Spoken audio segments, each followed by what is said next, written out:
GB News, Britain's news channel.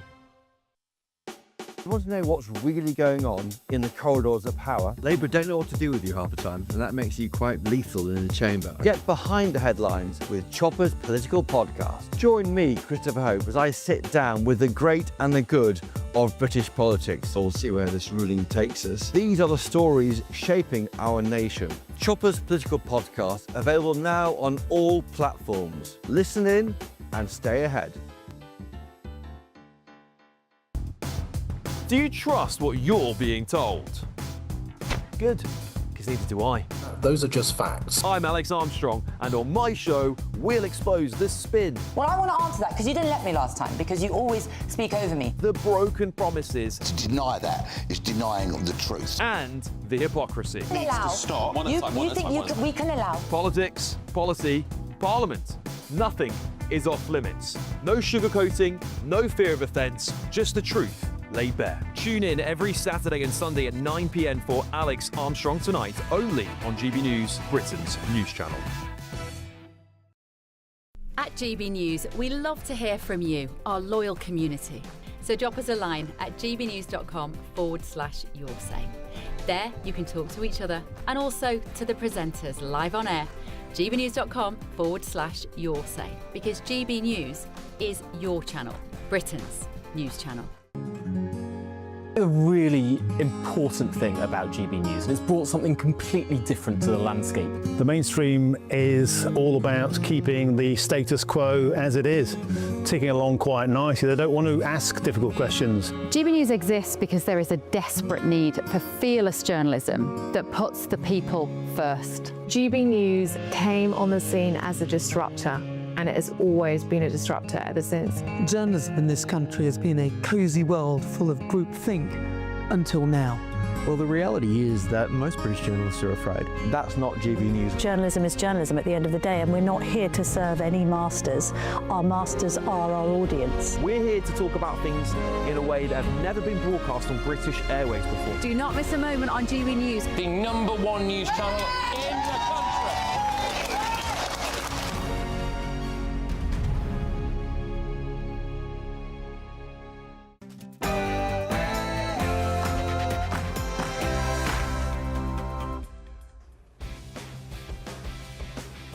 Live from Washington, D.C., I'm Bev Turner. This is GB News with the stories shaping Britain and America. I want to send our love to the Michigan Jewish community and all of the people in Detroit area following the attack.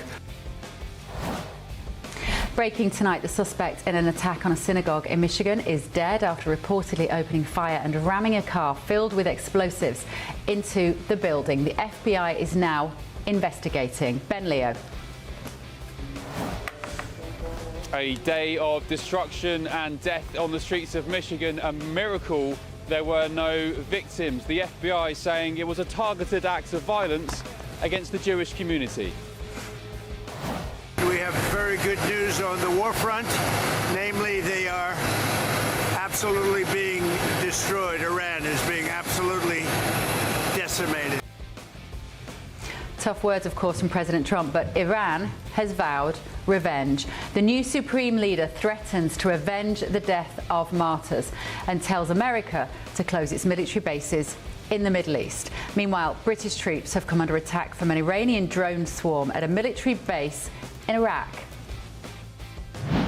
Your situation is very similar. You know, you have people coming in, and I told the Prime Minister I would stop it, and it doesn't matter if you call out the military, it doesn't matter what means you use. Migrant madness, the backlog for asylum seeker appeals has hit a new record high, doubling in just 1 year, in the UK, of course, that is. I'm Bev Turner. They've sorted that problem out here in America. Let's discuss that. This is The Late Show Live.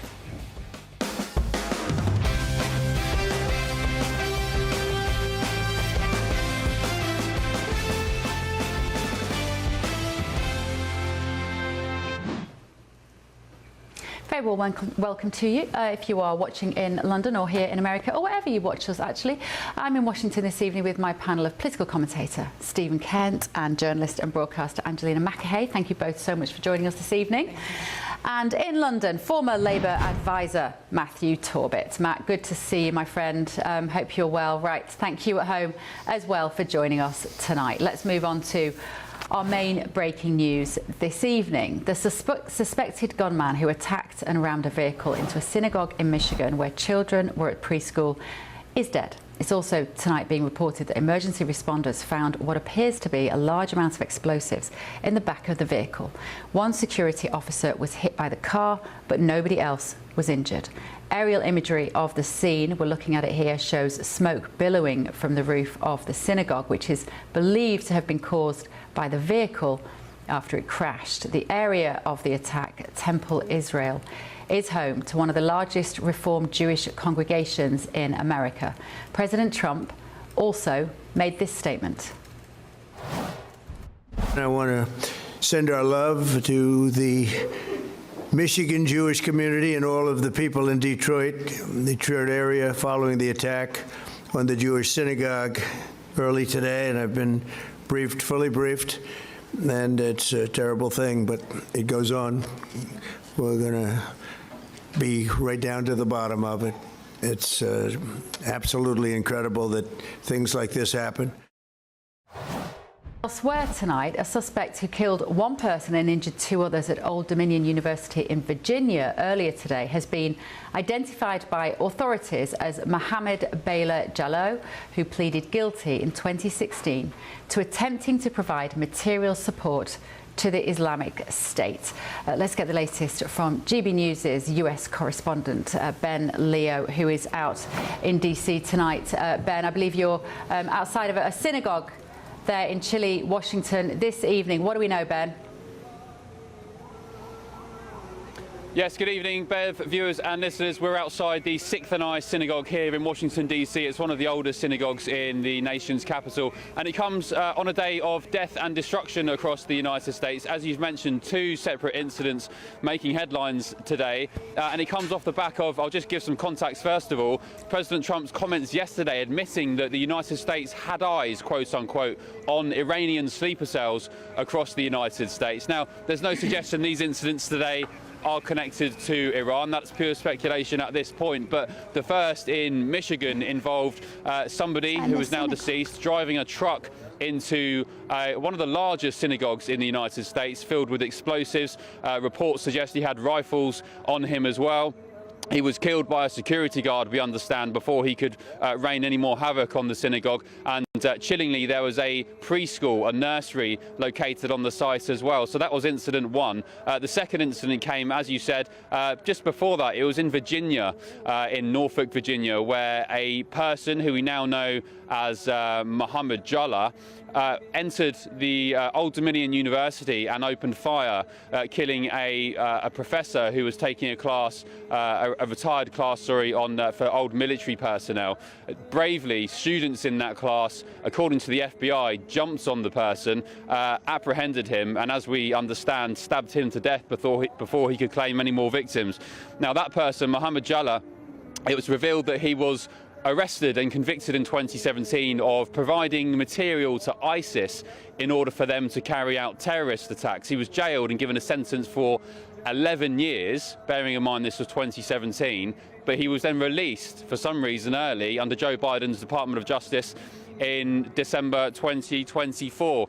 So big questions there about why he was released, his background and his intention and motives for that attack. The FBI did confirm, crucially, that before opening fire in that classroom, he shouted Allah Akbar, and they are designating that as a terrorist attack. I'm out here outside the synagogue here in DC giving you this report. For some reason, a chap next door to us in an apartment, I'm not sure if you can hear, has been blasting out the Islamic call to prayer, which I thought was quite interesting, bearing in mind it's next door to the synagogue, bearing in mind we've seen these two attacks today. One was, as the FBI have confirmed, it's an Islamic terror attack, and the second, although they've not designated it a terrorist attack, they have said it's a targeted act of violence against the Jewish community. I'm not sure if you can hear it in the background. The chap's here now. So would you like to come over? He was leaning out his window, blasting the call to prayer and also pro-Palestine music, and I just thought it quite interesting. Hello, sir. If you want to pop yourself there. Thank you for joining us on GB News. Nice to see you. I was just saying to our viewers back home, we're here, of course, outside the synagogue on a day where we've had an act of Islamist terrorism in Virginia, a second act of violence against Jewish people in Michigan. And I was just curious as to why you were blasting out the Islamic call to prayer next to the synagogue. I mean, are you trolling the Jews at this point? No, I'm definitely not. And I'm sorry to hear about the tragedy that happened today. You know, my condolences to anybody who lost people. I'm actually playing Quran. It's the month of Ramadan. I don't have anything against people of the Judeo faith. I do, however, have something against the Zionist regime and the Frankist movement, but you know, I don't have any problem with the Judeo community. I actually support them to the fullest because we worship the same God, you know. Were you aware of the attack against the Jews in Michigan today? I was. Because that's what sort of caught my concern. We had the attacks today, we're outside a synagogue, and then you were blasting out the calls to prayer. I tend actually not to watch the news because... Oh, you should watch GBNews. Yeah. I'll watch y'all now. So you weren't aware of what happened in Michigan with the synagogue? I wasn't at all. You condemn what happened? Yeah, definitely. I don't condone any acts of violence against anybody.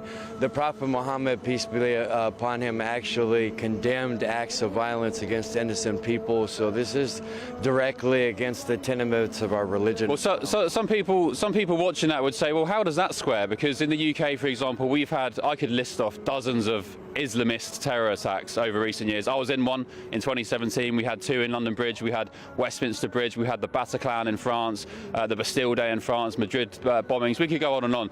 So as a Muslim, how do you square that? I would say the same way Christians square what the KKK is doing here in America. You know? It's a small minority of people. They don't reflect upon the majority of us. And the majority of us are out here just living a peaceful life and submitting our...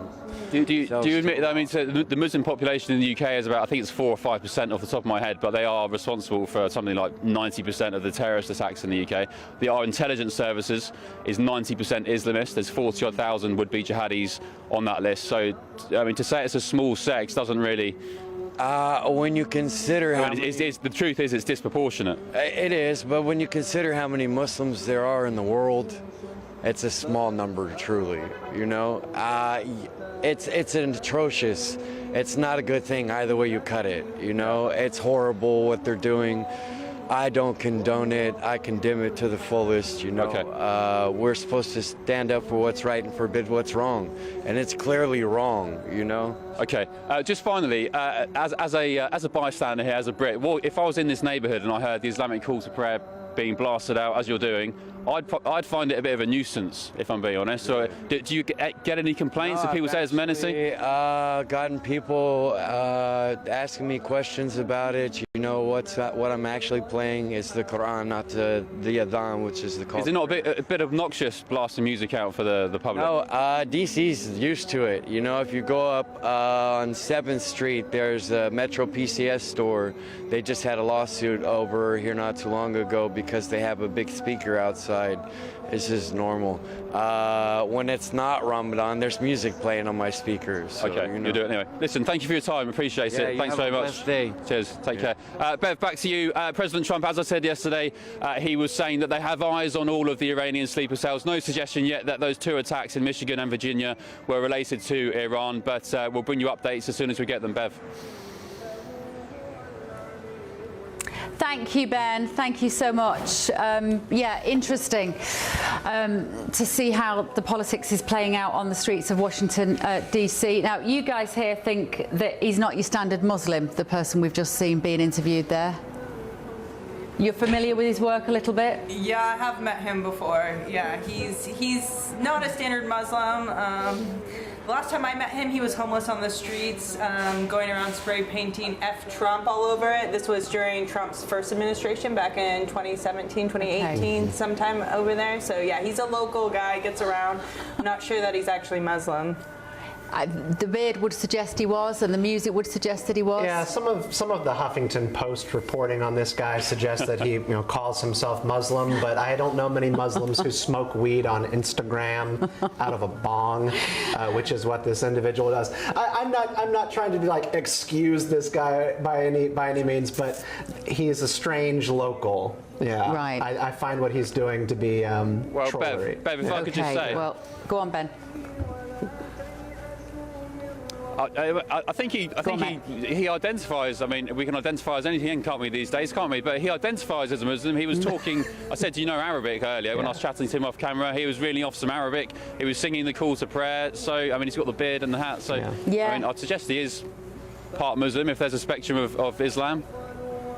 This is an interesting topic of conversation. It's where people sit on that spectrum of being moderate Muslims that live peacefully amongst the community, or people who have caused terror attacks, like we've seen one, but potentially two today.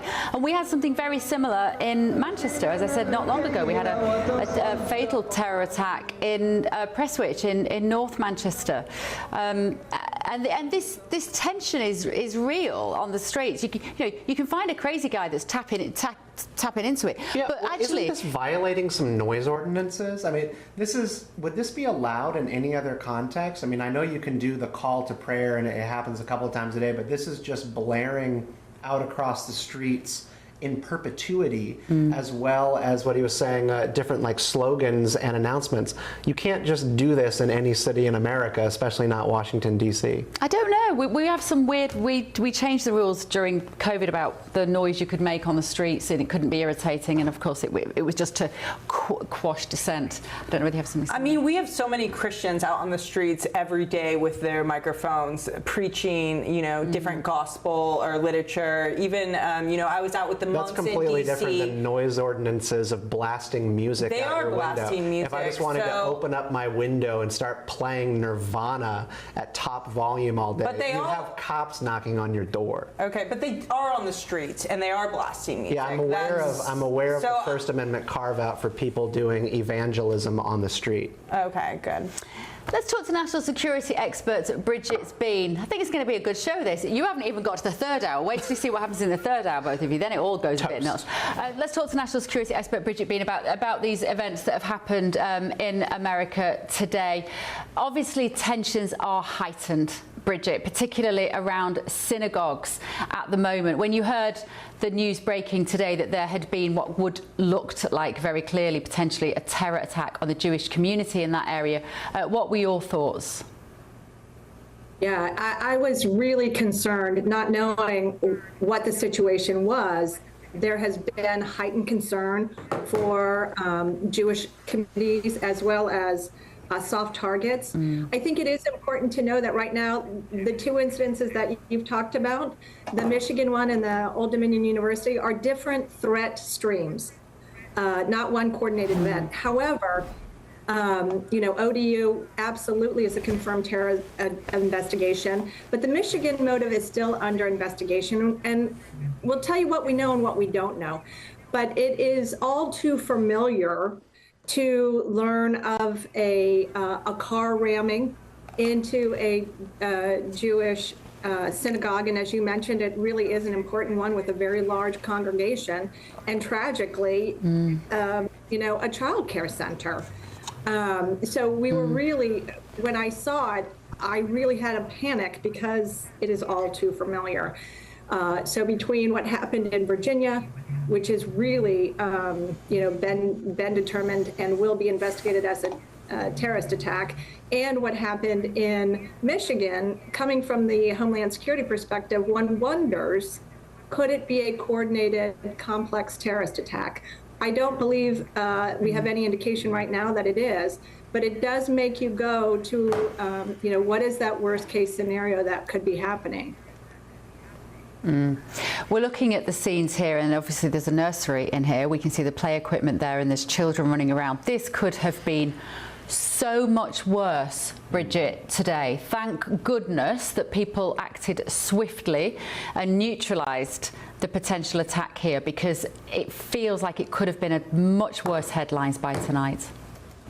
So you're absolutely right. And I think it's worth pointing out that about 6 weeks ago, the security at the synagogue got trained by FBI on active shooter protocols. And the rabbi himself said that it really did save lives. Who do you think provided that training and coordinated it with the FBI? It was the Department of Homeland Security. And, you know, if you're tracking the budget for Homeland Security, they're still not funded. And so as we go forward with, you know, the conflict in the Middle East, in Iran, and, you know, we're going to face hurricane season, and we've got the World Cup where we're going to have 11 million international visitors come. We have got to make sure that we're doing everything we can to protect the American people. It is a core foundation of our Constitution. It's the responsibility of the government. And so as you look today, and as you said, I mean, it could have been so much worse, but for the preparation that the synagogue security team took, and they did everything absolutely right. And thank God they saved lives. Yeah, absolutely. Thank you, Bridget. Really interesting. National security expert Bridget's been there. Let's talk to investigative reporter now for the Free Press, Franny Block. Franny, good evening. Thank you for joining us here. Now, how much of a problem is this in America in 2026? The idea of the threat of Islamic terrorism, we have lived with it in the UK. We've had about 15 to 20 Islamic completed terrorist attacks in the UK since the early 2000s. We're making assumptions here, of course, tonight of what might have been the motivation, given that this was a synagogue. But how problematic is it in America? Well, anti-Semitism is undeniably on the rise in the United States.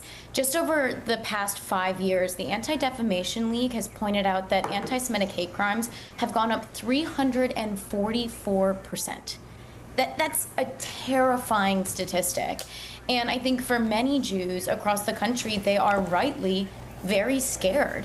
A recent statistic came out showing that synagogues across the country are spending $765 million on security.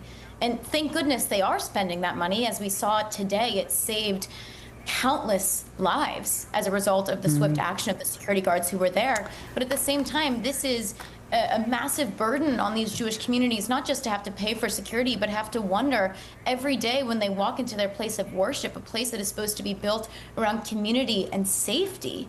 It is just unfathomable that today in 2026 in the United States, they have to walk into that community and be scared for their safety and the safety of their families. And how has it been allowed to happen, Franny, the rise in anti-Semitism? Well, I think, unfortunately, something that we've seen happen in the United States, especially since the October 7th attacks on Israel in 2023, is we have seen an increasing rise in anti-Semitism, both on the far left and the far right of the United States political spectrum. And it's made it so that many Jews in this country feel quite politically homeless. On the far left, you have groups of people chanting "globalize the Intifada" and "from the river to the sea," which many Jews understandably perceive to be calling for the erasure of Israel and the erasure of Jews. On the right, you have people now openly idolizing Hitler. You see this in group chats of young Republicans who are making waves within DC, within their local Republican parties, and they're saying these horribly anti-Semitic things, anti-Semitic slurs, praising Hitler. Actually, Manhattan Institute recently did a poll that showed that of Republicans under the age of 50, 25% of them openly acknowledge that they hold anti-Semitic views. So I think, unfortunately, in the United States, we are seeing the normalization of anti-Semitism across the political spectrum, and it's having real consequences for the safety of Jews in America. Okay, thank you, Franny. Really interested. Investigative reporter for the Free Press, Franny Block there. The normalisation of anti-Semitism, it's an interesting concept, isn't it? We're going to be talking about that throughout the rest of the evening. Let me know your thoughts at home. GBNews.com/Yorsi. I can hear the music coming, so let's keep going. We're going to be keeping across any updates on that attack on the synagogue. We will let you know. But first of all, tonight, this.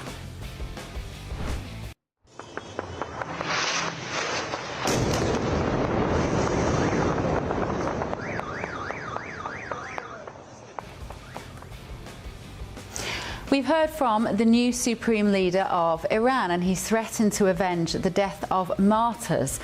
What might that look like? How scared are you to hear him talk like that? And I'm going to ask President Trump's former National Security Council Chief of Staff, Fred Fleets, what he thinks that statement means next. This is The Late Show Live, only on GB News. Join me, Nana Akwe, for an informative, interactive news programme with a difference. It's fun. No, he didn't say that, Dave. I'm so surprised. I think there's an element of truth to that. Join me from 3 p.m. every weekend, only on GB News, Britain's news channel. Hi, I'm Michelle Dewberry, and my show is your opportunity to cut through all the noise and dive in headfirst to some robust debates. Ideas clash. Situation, No, isn't it? Because the failure is... You're deliberately avoiding my point. Nothing's held back. And if you think this is the end of it, wait for more. And we do not shy away from the difficult stuff. Sometimes I want to shake people and say, if only you understood. So join me on Jubes & Co. weeknights at 6 p.m, only on GB News, Britain's news channel. Mornings don't have to be tiresome, especially if you have the right company. Wake up to news as it happens, opinion and debate, and of course, a little bit of entertainment too. Because when the kettle's on, we're on. That's Breakfast on GB News, a show worth waking up for. Every morning from 6 a.m. Only on the People's Channel, Britain's news channel. We'll spread the news, you spread the word. Westminster, the ultimate clique. And you're fighting like rats in a sack. But here on the Camilla Tominey Show, we ask the questions the establishment media is too scared to ask. OK, let me ask you a straight question, because I know you're a straight-talking politician. Whether it's net zero, illegal immigration or law and order, nothing is off limits. You had the power then. Yeah, as I and say, now you've lost it. That's the Camilla Tominey Show, a politics show that's fearless. But no, let me finish my question if you don't mind, because it is my show. Sundays at 9:30, only on GB News, the People's Channel, Britain's news channel. From the school run to the home run, watch a new show for all of Britain. He can say whatever he wants. A straight-talking show where all voices are heard. And, you know, when are we going to stop talking about smashing the gangs and actually do it? With the stories that matter from every part of our country. There's a bit of a crash landing there for your Chancellor. Bold, fearless and standing up for you. That's me, Martin Daubney, 3 p.m. till 6 p.m, weekdays, here only on GB News. The People's Channel, Britain's news channel. Westminster's full of talk, but out here, it's the real world. Am I allowed to talk now? No, that's it. This is where it matters, real people and real lives. That's what politics is all about. In fact, has Trump made a good start? No. Straight answers, no spin, and just a couple of pints. How many fingers have I got up? About 10. So join me for Lee Anderson's Real World every Friday at 7 p.m, only on GB News. The People's Channel, Britain's news channel.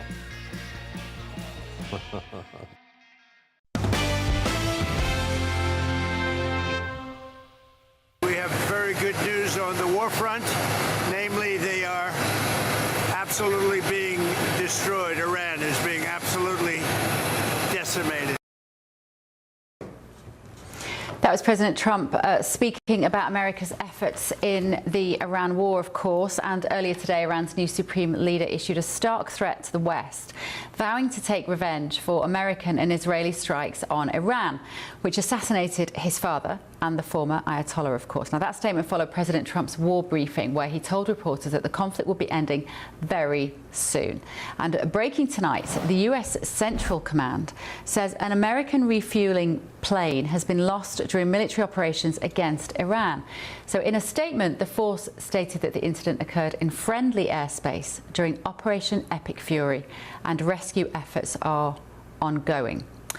Let me turn to my panel on this. Stephen Kent and Angelina Makahay are here, and also in London, of course, former Labour advisor Matthew Torbett.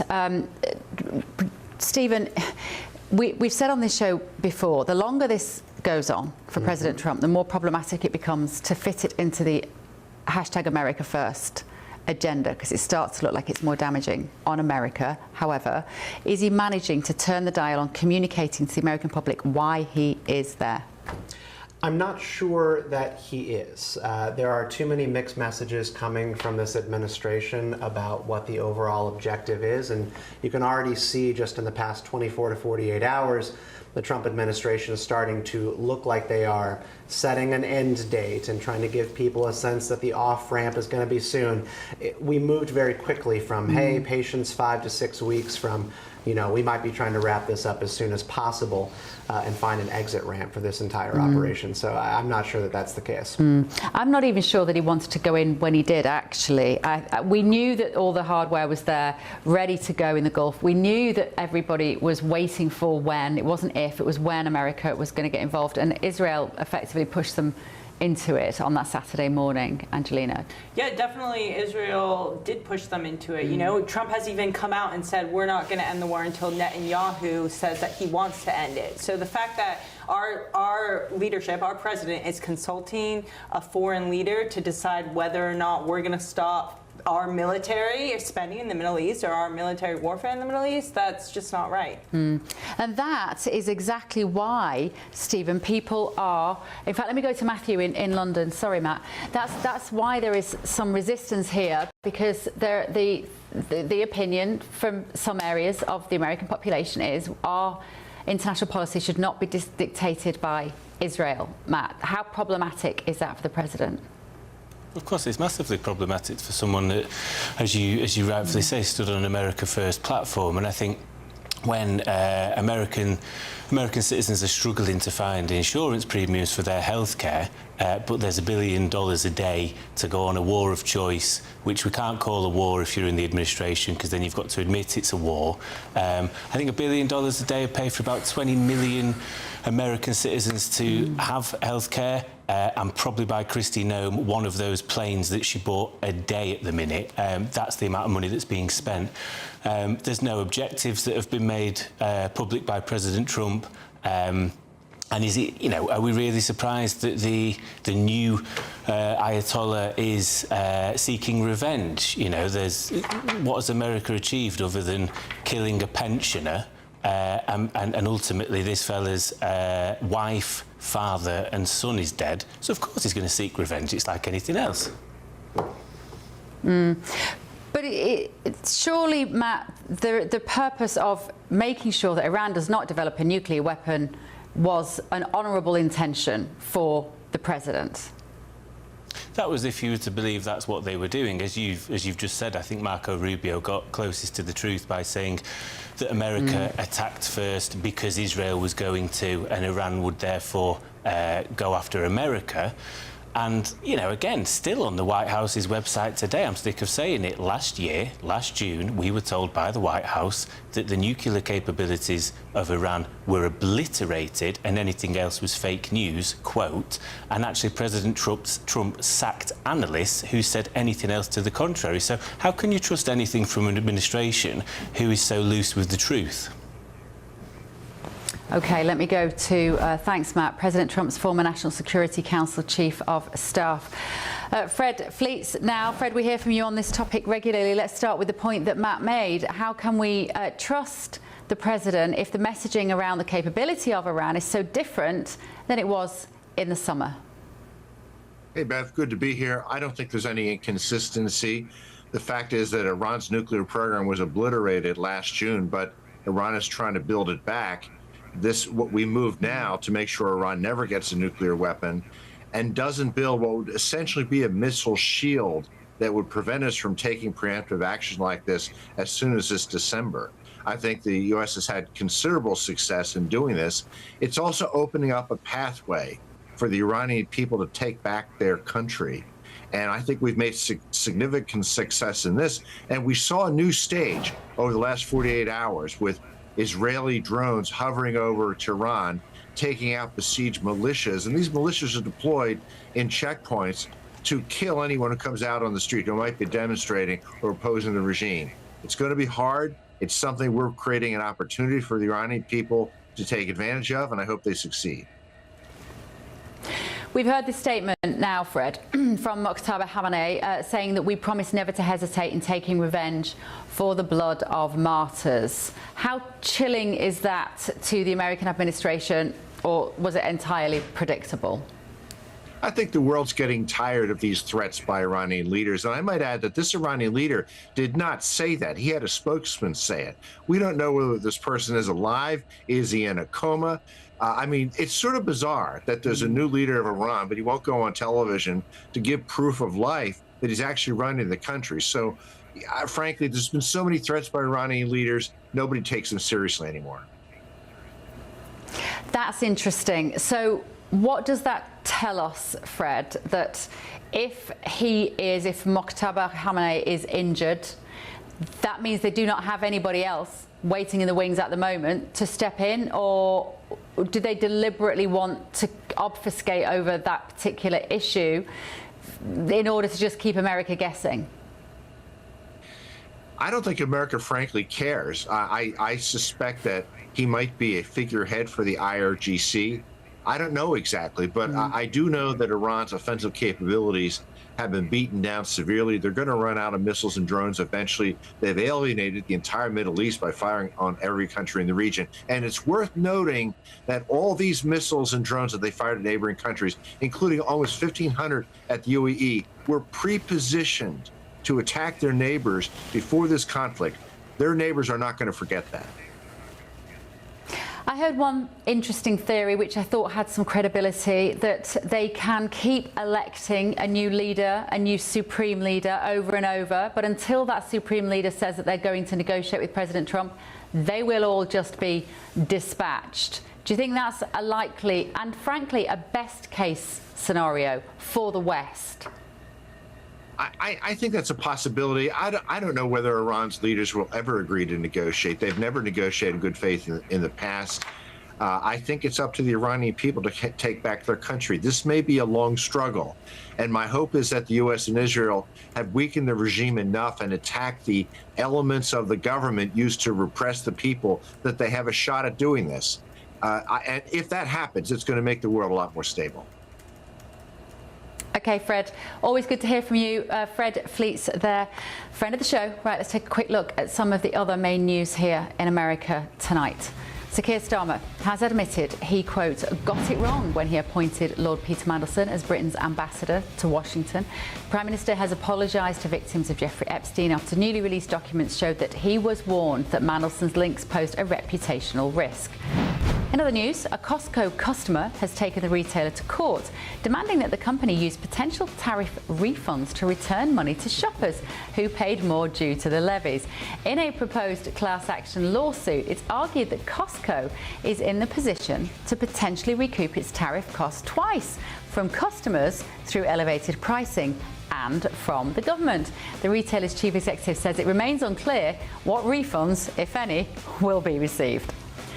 And finally, a red fox that sneaks onto the cargo ship off the coast of Southampton has found itself thousands of miles across the Atlantic and in the care of the Bronx Zoo in New York, and presumably looking for a book deal.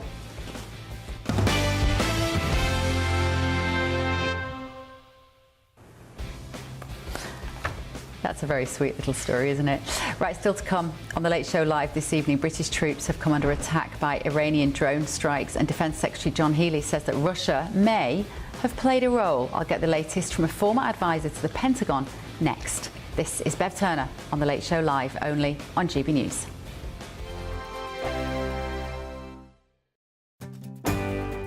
I'm Michael Portillo. This is GB News, the People's Channel, Britain's news channel.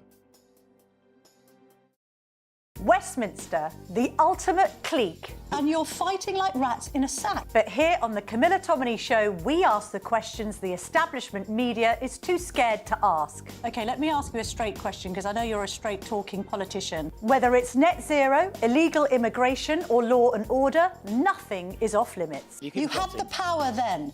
Yeah, as I and say, now you've lost it. That's the Camilla Tominey Show, a politics show that's fearless. But no, let me finish my question if you don't mind, because it is my show. Sundays at 9:30, only on GB News, the People's Channel, Britain's news channel. Britain deserves a newsroom that puts the facts and your voice first. Well, and that's what you get on GB News. Lively debates, lively conversation. And we're not afraid to hold power to account. And each other. So join me, Andrew Pierce. And me, Miriam Cates, for Britain's Newsroom, weekdays from 9:30 on GB News. Breaking news, live updates, stories that matter. From the heart of the GB Newsroom to every corner of Britain. With our team of dedicated journalists across the UK. GB News bulletins are there to deliver the latest news that matters to you. Bulletins on GB News, the People's Channel, Britain's news channel. At GB News, we love to hear from you, our loyal community. So drop us a line at gbnews.com/yoursay. There you can talk to each other and also to the presenters live on air. gbnews.com/yoursay, because GB News is your channel, Britain's news channel. Westminster's full of talk, but out here, it's the real world. Am I allowed to talk now? No, that's it. This is where it matters, real people and real lives. That's what politics is all about. The fact that Trump made a good start, no. Straight answers, no spin, and just a couple of pints. How many fingers have I got up? About 10. So join me for Lee Anderson's Real World every Friday at 7 p.m. only on GB News. The People's Channel, Britain's news channel. From the school run to the home run, watch a new show for all of Britain. So he can say whatever he wants. A straight talking show where all voices are heard. And, you know, when are we going to stop talking about smashing the gangs and actually do it? With the stories that matter from every part of our country. There's a bit of a crash landing there for your Chancellor. Bold, fearless and standing up for you. That's me, Martin Daubney, 3 p.m. till 6 p.m. weekdays here only on GB News. The People's Channel, Britain's news channel. I'm Stephen Dixon, and thanks for joining us on GB News, Britain's news channel.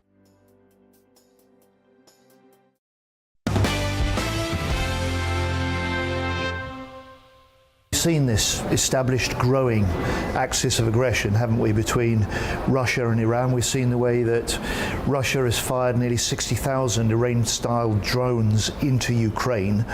And we see from Iran some of the same tactics we see from Russia in Iran. Welcome back to the Late Show Live. That was Defence Secretary John Healey speaking about Russia's apparently underhand involvement in the Iran war as it emerges that Iranian-linked drones hit a base in Iraq where some British troops were located. Now, air defences at the base in Erbil managed to destroy 2 drones. However, other devices were able to evade counterattacks and struck the base on Wednesday night. It's the 3rd attack against British forces following a drone strike on RAF Akratoria in Cyprus and a missile strike landing close to UK personnel in Bahrain. With me in the studio is former Defence Intelligence Officer and Middle East Analyst for the Pentagon, Obey Shahbanda. Good to see you. Right, let's just start with this situation involving the British forces, if we can. What do you make of John Healey's suggestion that Russia was involved? Does that seem plausible? Well, we have seen some reports in Washington that the Russians are providing some sort of intelligence and targeting support to Iran. It is plausible. The two are long-term partners. Russia provides a significant amount of weaponry to Iran, and Iran has been providing the Shahed drone to the Russians that the Russians have been deploying to Ukraine.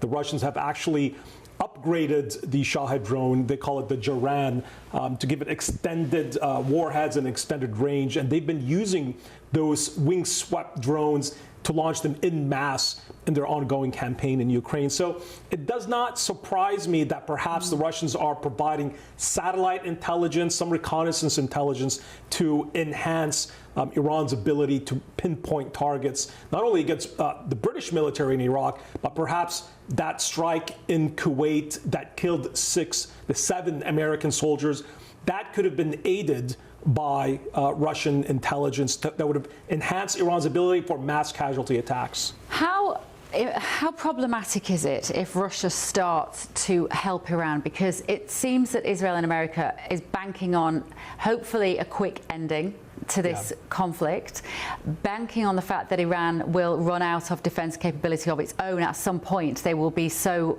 weakened by all of the strikes. If Russia is continuing to help them, what does that mean in terms of the timescale?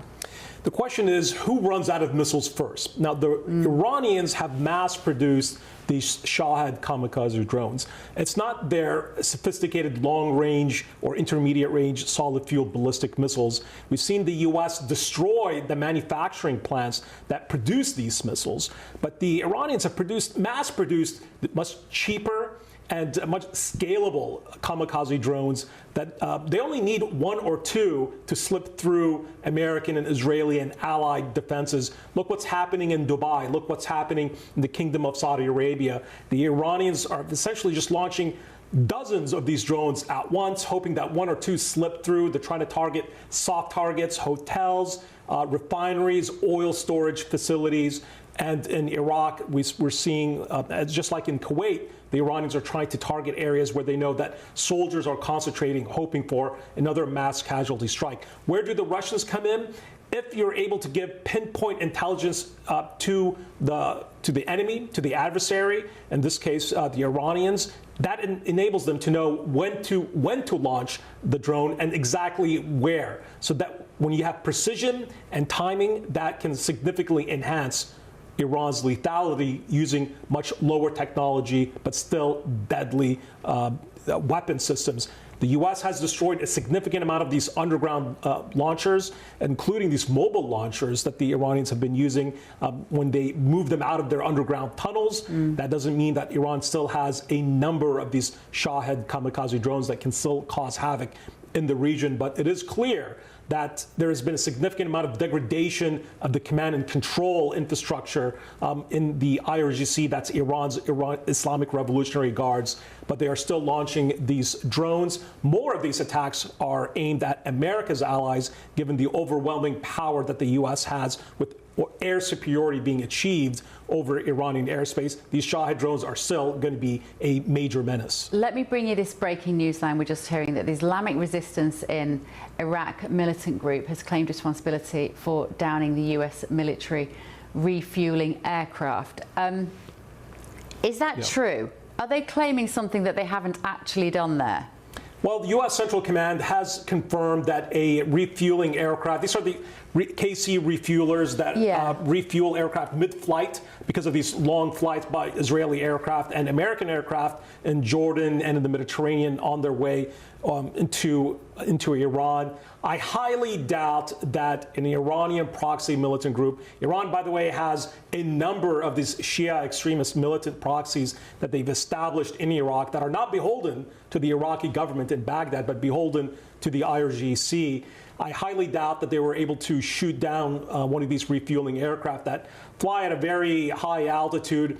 We do know that some of these militants do have man-pads, man-portable launched anti-air missiles, but they are likely attempting to claim a shoot-down, even though it could more than likely either mechanical error or it could have been friendly fire. We still have to wait and see. But this also really highlights the fact that Iran has Hezbollah in Lebanon. They have Iraqi militants. They have the Houthis in Yemen, although they have not really been activated to a significant degree in this conflict, that the Iranians will use asymmetric warfare to compensate for the fact that the U.S. and its allies have technological superiority. Are you surprised to the extent that which Iran has started to fire missiles and these drones, which are cheap and they've just got so many of them, on countries other than Israel, on what would have presumably traditionally been their allies? That's the bit that I still find amazing. It's like they've just indiscriminately going after all their neighbours. Well, it's backfired.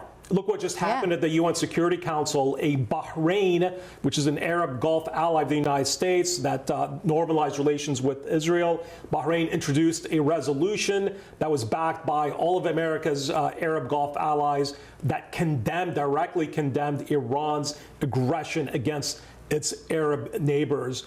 This has been a major challenge for the region, these oil and natural gas producing regions where the U.S. has military and air bases from Kuwait to Qatar to Bahrain, the United Arab Emirates, the Kingdom of Saudi Arabia, and Jordan. And now Iran has essentially declared war against all of them, even neutral Oman. Oman is a neutral country in the Arabian Gulf, and we've seen the Iranians target strategic oil storage facilities and port facilities in Oman that lead into the Arabian Gulf. This is backfiring with Iran, particularly because Iran has so much of its finances tied into the Dubai financial network. The Dubai International Financial Center is a crucial financial lifeline for so many Iranian businesses and Iranian re-exports. But this more than likely is a sign of desperation by Iran's leaders. They're hoping that these Gulf countries will put pressure on President Donald Trump, given that they have so much investments here in the United States.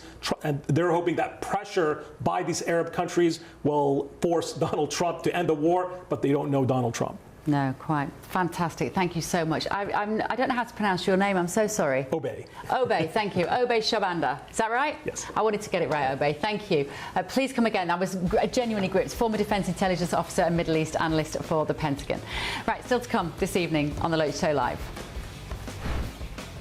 I want to send our love to the Michigan Jewish community and all of the people in Detroit area following the attack. That was President Trump talking earlier today because the suspect in an attack on a synagogue in Michigan is dead after reportedly opening fire and ramming a car filled with explosives into the building. Ben Leo has the very latest. Yes, breaking in the past couple of minutes, some news on the Michigan attack. The attacker has been identified, his nationality released to the press. More on that after the break. Breaking news, live updates, stories that matter. From the heart of the GB newsroom to every corner of Britain, with our team of dedicated journalists across the UK. GB News bulletins are there to deliver the latest news that matters to you. Bulletins on GB News, the People's Channel, Britain's news channel. Mornings don't have to be tiresome, especially if you have the right company. Wake up to news as it happens, opinion and debate, and of course, a little bit of entertainment too. Because when the kettle's on, we're on. That's Breakfast on GB News, a show worth waking up for. Every morning from 6 a.m. Only on the People's Channel, Britain's news channel. We'll spread the news, you spread the word. Westminster's full of talk, but out here, it's the real world. Am I allowed to talk now? No, that's it. This is where it matters, real people and real lives. That's what politics is all about. The fact is Trump made a good start. No. Straight answers, no spin, and just a couple of pints. How many fingers have I got up? About 10. So join me for Lee Anderson's Real World every Friday at 7 p.m. only on GB News. The People's Channel, Britain's news channel. At GB News, we love to hear from you, our loyal community. So drop us a line at gbnews.com/yoursay. There you can talk to each other and also to the presenters live on air. gbnews.com/yoursay, because GB News is your channel, Britain's news channel. Join me, Nana Akweer, for an informative, interactive news programme with a difference. It's fun. No, he didn't say that, Dave. I'm so surprised. I think there's an element of truth to that. Join me from 3 p.m. every weekend, only on GB News, Britain's news channel. You want to know what's really going on in the corridors of power? Labour don't know what to do with you half the time, and that makes you quite lethal in the chamber. Get behind the headlines with Chopper's Political Podcast. Join me, Christopher Hope, as I sit down with the great and the good of British politics. We'll see where this ruling takes us. These are the stories shaping our nation. Chopper's Political Podcast, available now on all platforms. Listen in and stay ahead. Hi, I'm Michelle Dewberry, and my show is your opportunity to cut through all the noise and dive in headfirst to some robust debates. Ideas clash. Situation, no, isn't it? No, Because the failure is you're deliberately avoiding my point. Nothing's held back. And if you think this is the end of it, wait for more. And we do not shy away from the difficult stuff. Sometimes I want to shake people and say, if only you understood. So join me on Jubes and Co weeknights at 6 p.m. only on GB News, Britain's news channel.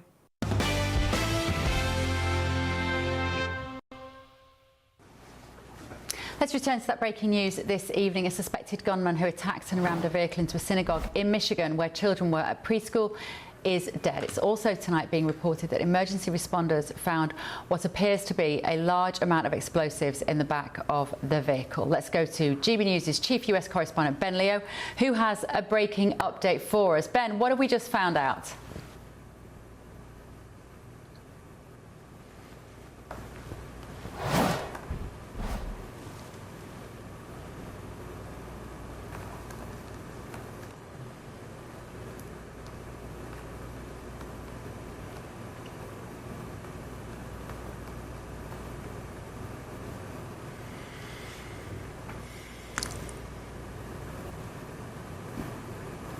Okay, we can't hear Ben's audio. I wasn't sure if I don't know whether Ben can hear me. We lost your audio there, Ben. I was being quiet in case the audience could hear you, but I couldn't. But if you could just tell us again, Ben, we're going to bring you back with that breaking news update.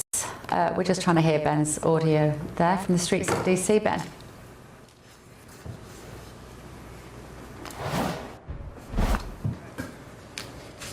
Okay, Bev, can you hear me? Are you there? Yep, I can hear you. Okay, let's do this again. Right, DHS, the Department for Homeland Security, has just confirmed that the attacker of the Michigan synagogue has been confirmed and identified as a chap called Ayman Mohammed Ghazali. He's a Lebanese national who first entered the United States in 2011 on an IR-1 immigrant visa as the spouse of a US citizen. He was naturalized into a US citizen in 2016 during the Obama administration. So he's a Lebanese national previously. His name is Ayman Mohammed Ghazali, and the Department for Homeland Security has released this statement. They said the tragic attack on Temple Israel Synagogue in West Bloomfield, Michigan was carried out by Ayman Mohammed Ghazali. He was born in Lebanon on January the 4th, 1985. He entered the US on May the 10th, 2011 at Detroit Metropolitan International Airport on an IR-1 immigrant visa as the spouse of a US citizen. He applied for naturalisation in October 2015 and was granted US citizenship on February the 5th, 2016 under the Obama administration. So, Bev, there you go. The attacker from the synagogue incident in Michigan was formerly a Lebanese national turned US citizen. Thank you, Ben. Let me turn to my panel here then to get a reaction on that. It's all too common, isn't it? People who weren't born here come here wishing harm to America. Stephen. I mean, I suppose that is common. I think on the other side of the aisle, they would say that, you know, all sorts of people who are homegrown as well get radicalized into different ideologies and cause a great amount of harm. So, you know, I wouldn't want to make it about that, but there is no getting around the fact that the last 4 radical attacks that we've seen just in the past couple of weeks came from people from Senegal, Afghanistan, Turkey, Sierra Leone, and Lebanon. There's a huge trend here. It's hard to look away. Yeah, it is, isn't it?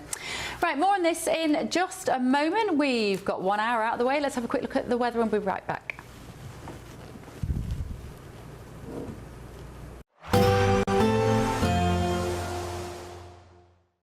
Today, clouds overhead. Total zen within. Boxed Solar sponsors the weather on GB News. Morning, welcome along to your latest weather update from the Met Office here on GB News. Bit colder out there today, not quite as windy, but still cold enough in that breeze to produce a few wintry showers, some sleet, some snow, some hail, particularly over northern Britain. The snow mostly over the hills, could be a bit icy still through this morning across parts of western Scotland where we've got these sleet and snow showers coming in, but also for Northern Ireland, Northern England, some wintry showers also. Not too many for eastern England, northeast Scotland, some good spells of sunshine here, and a mixture of sunny spells and showers for Wales and southwest England. Temperatures though, single digits at best, and feeling colder when you add on that wind. That is quite a bit chillier than it has been for much of March so far. So yes, a cold feel, and quite quickly this evening under clear skies temperatures will fall. Still plenty of showers packing into western Scotland. Still some snow perhaps on the higher routes here through the evening rush hour. By this stage, I think most of the showers across Northern Ireland will be of rain, but perhaps some hail mixed in. Maybe over the Pennines, still some snow in the showers here too. But again, at lower levels, it'll be mostly rain that we're seeing. But the rain showers will come and go through the course of the evening. There'll be some lengthy clear spells. And as I said, where we've got those clear skies, it'll turn quite cold quite quickly. And where we've had the showers, that could lead to things being quite icy for Saturday morning as temperatures fall away. Widely close to freezing in towns and cities, which means in rural spots we're likely to be a degree or so below. So yes, a chilly start to the weekend, but overall a fine day on Saturday. Now, it's not going to be completely dry. There'll still be a few scattered showers early on across England and Wales. We'll keep some going throughout the day in western Scotland, yes, with more snow over the hills. But many places will be dry. There should be some spells of sunshine, and with lighter winds and temperatures just a little bit higher, still below average, but feeling just a bit milder on Saturday compared to today. Today, clouds overhead. Total zen within. Box Solar sponsors the weather on GB News. Mornings don't have to be tiresome, especially if you have the right company. Wake up to news as it happens, opinion and debate, and of course, a little bit of entertainment too. Because when the kettle's on, we're on. That's Breakfast on GB News, a show worth waking up for. Every morning from 6 a.m. Only on the People's Channel, Britain's news channel. We'll spread the news, you spread the word. Hi, I'm Michelle Dewberry, and my show is your opportunity to cut through all the noise and dive in headfirst to some robust debates. Ideas clash. Situation, No, isn't it? no, Because the failure is you're deliberately avoiding my point. Nothing's held back, And if you think this is the end of it, wait for more. and we do not shy away from the difficult stuff. Sometimes I want to shake people and say, if only you understood. So join me on Jubes and Co weeknights at 6 p.m. only on GB News, Britain's news channel. Join me, Nana Akweer, for an informative, interactive news programme with a difference. It's fun. No, he didn't say that, Dave. I'm so surprised. I think there's an element of truth to that. Join me from 3 p.m. every weekend, only on GB News, Britain's news channel. At GB News, we love to hear from you, our loyal community. So drop us a line at gbnews.com/yoursay. There you can talk to each other and also to the presenters live on air. gbnews.com/yoursay, because GB News is your channel, Britain's news channel.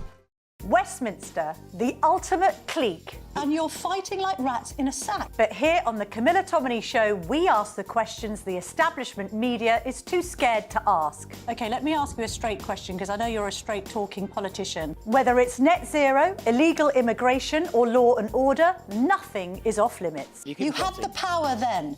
Yeah, as I and say, now you've lost it. That's the Camilla Tominey Show, a politics show that's fearless. But no, let me finish my question if you don't mind, because it is my show. Sundays at 9:30, only on GB News, the People's Channel, Britain's news channel. From the school run to the home run, watch a new show for all of Britain. He can say whatever he wants. A straight-talking show where all voices are heard.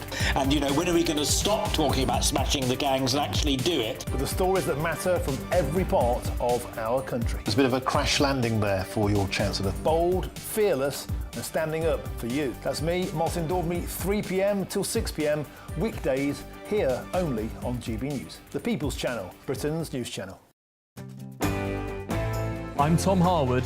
This is GB News, Britain's news channel.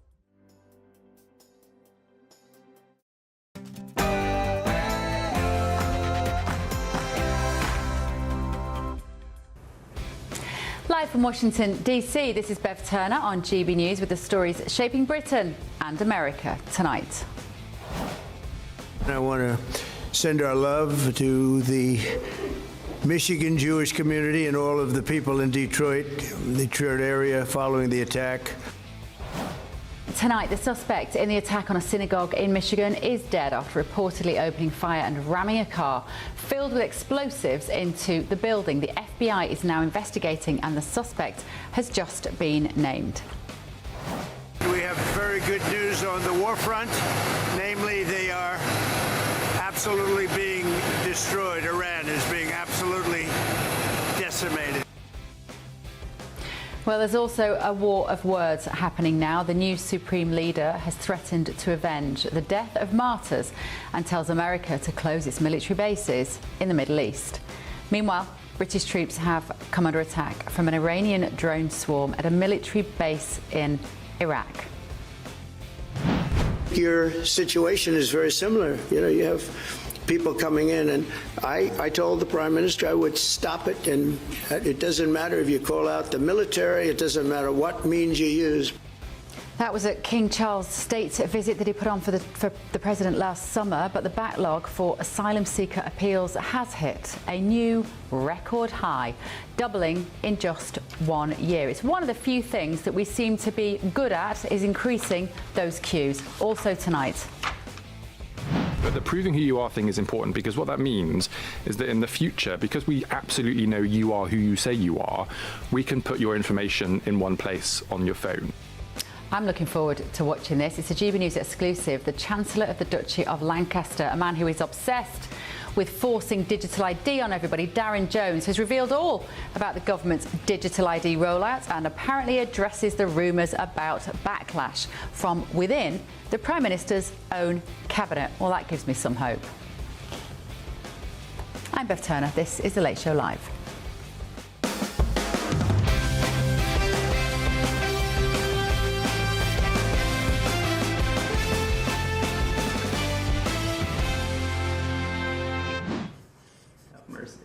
Oh, my panel are delighted to have just found out there's no breaks for 2 hours, in fact. Now, Stephen Kent is still with me, and journalist and broadcaster Angelina McAhey is here. So if any of you need to go to the loo, well, tough. Hey, I'm anti-breaks, you know. We like to keep going and keep having the debate, and it always cuts you off. So, speak for yourself.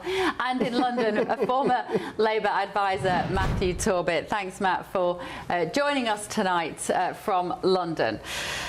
OK, moving on to our main breaking news this evening. The suspected gunman who attacked and rammed a vehicle into a synagogue in Michigan, where children were at school, was shot dead. It's also tonight being reported that emergency responders found what appears to be a large amount of explosives in the back of the vehicle. One security officer was hit by the car, but nobody else was injured. We're looking at the aerial imagery here of the scene, which shows smoke billowing from the roof of the synagogue. It's believed to have been caused by the vehicle after it crashed. The area of the attack, Temple, Israel, is home to one of the largest Reform Jewish congregations in America. President Trump made this statement earlier. I want to send our love to the Michigan Jewish community and all of the people in Detroit area following the attack on the Jewish synagogue early today, and I've been fully briefed. And it's a terrible thing, but it goes on. We're going to be right down to the bottom of it. It's absolutely incredible that things like this happen.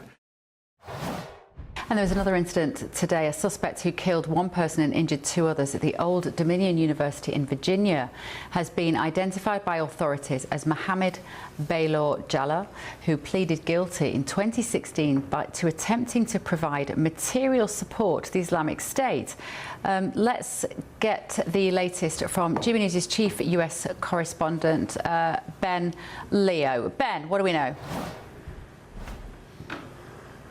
Hello, Bev. Yes, 2 big incidents today in the United States. The first came in Virginia, the one you've just mentioned, at the Old Dominion University, where a gunman entered the business school and opened fire, killing 1 person miraculously. And the FBI have praised the heroics of students in that class. The gunman was jumped by students, and as we understand, apologies for the graphic description, but he was stabbed to death before he could kill anybody else. That gunman screamed Allah Akbar before opening fire and killing the 1 person who is yet to be identified. The FBI treating it as a terrorist incident, and the gunman himself has been identified as a man called Mohammed Jallah. He was a US citizen who was previously serving in the National Guard here in the United States. But as you mentioned, crucially, he was jailed in 2017 for attempting to provide the Islamic State with material that would support a terrorist attack. He was served and given, he was sentenced, to 11 years in prison for that crime. In 2017, and he was released for some reason under Joe Biden's Department of Justice just a few years later in December 2024, and of course now he's gone on to commit that act of terror. So that was the first incident. Later on, just a few hours later, we had this really tragic scene in Bloomfield, Michigan, where somebody tried to, well, they drove their truck into what is the largest synagogue in the United States, the Temple Israel Synagogue, which actually is host to on site a preschool or nursery, which was full of children at the time. The report suggests that the truck had explosives inside. The person had guns on him as well, and before he could unleash any more terror, he was reportedly, we're still trying to get this confirmed, shot dead by a member of staff or killed himself. There were no victims in that attack. Thankfully, it could have been a lot worse. The FBI aren't treating it yet as a terrorist incident, but they have said that it was a targeted attack of violence on the Jewish community. And in the past couple of moments, Bev, the Department for Homeland Security here in the United States have released the identity of that person. He is a chap called Ayman Mohammed Ghazali. He's a Lebanese national who first entered the United States in 2011 on an IR1 immigrant visa, being the spouse of a US citizen. He was naturalized into a US citizen in 2016 under the Obama administration, but we can confirm in the past couple of moments he was a Lebanese national called Ayman Mohammed Ghazali. Crucially, and maybe this saved lots of lives today in Michigan, less than 2 months ago, the FBI was on the site of Temple Israel giving really extensive training to staff members there, members of the congregation, in what to do if there was an active shooter attack. Less than 2 months later, it seems that training came into good use because, as I keep saying, miraculously, no victims today in Michigan. The only person who died was the attacker himself, this Lebanese national, Ayman Mohammed Ghazali. It could have been a hell of a lot worse, Bev, and it comes off the back of President Trump's comments yesterday on the tarmac saying that with regards to Iranian sleeper cells in the United States, the authorities here are, quote, have all eyes on them. So whether these two were linked together, it's pure speculation so far, whether Michigan and Virginia were linked, and indeed speculation as to whether these two incidents were linked to the Iranian conflict as well. But for now, Bev, the two attackers identified. Virginia is a terrorist attack. Michigan is not, but it was perpetrated by a Lebanese national. Bev. Okay, thank you, Ben. Ben Leo there outside a major synagogue here in Washington, D.C. Angelina, let me come to you on this. We have seen the rise in anti-Semitic attacks in the UK since October the 7th, 3 years ago. But what's interesting, I think, where's the difference between the two countries is that we've had multiple Islamic terrorist attacks in the UK over the last 20 years. But not always at Jewish targets. We've had concert halls, we've had random tourists, we've had we had 7th of July on public transport. They weren't targeted against Jewish people. Is traditionally in America, not traditionally, but in recent times, have these attacks been predominantly against Jewish targets? Well, I can't really speak on that directly. I can say that this situation, this was an Israeli temple. It was aligned with Israel. I will say that. A Jewish temple? A Jewish temple. A Jewish synagogue is not an Israeli temple. It's called the Real Israel Temple. They're Jewish. Okay. They're the people of Israel. How do you define? I'm going to just finish my point. So it was wrong from the premise. They're not Israeli. They're Jewish. So they're called the Real Israeli Temple, yes, and they do align with Israel and their beliefs. So this attack. Also, what we found out from the guy who attacked them was that he did have family in Lebanon that was killed from strikes, and that was confirmed. We don't know whether or not who those family members were, but it was posted on social media, his social media, the night prior to the attack, that it was actually his family and his kids that were killed. Now, that hasn't been confirmed by any other news organizations, but that was seen on his social media, and that information has been made public. And so, is there a part of you then that thinks this is caused by American action within the Middle East prior to today?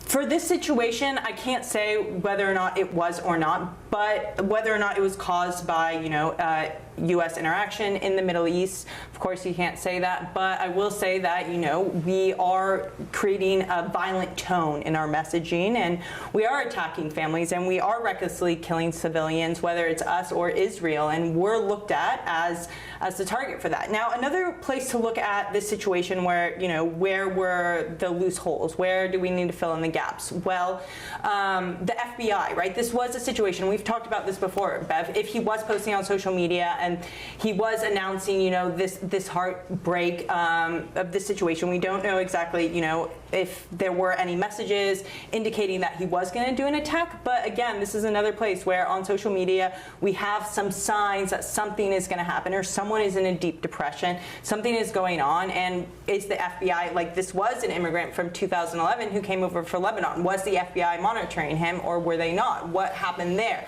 Where was the breakdown? And the fact that we had 2 attacks in one day, again, the other guy at ODU, he was also, he was already in jail for an act of terrorism. So why wasn't he also being monitored by the FBI? So what can the FBI be doing more to protect U.S. and civilians in America that they're not doing? Stephen, I can feel you sat there slightly like a coiled spring ready to go on that. A coiled spring? Did you hear? I would never. Did you hear then it's the fault of the FBI, it's the fault of American foreign policy over the past few years? Angelina's being polite. I don't believe she said it is the fault of American policy. You do not have to give people involved with radical Islam an excuse to attack Westerners, whether it be the great Satan or the little Satan of Israel. That's baked into their belief system. Now, it is actually a true statement, right, that American foreign policy and meddling in the Middle East, when you cause harm to families, when you kill people, often their children are going to fall down radicalization pipelines just out of pure bitterness and a desire for revenge. That's a proven fact.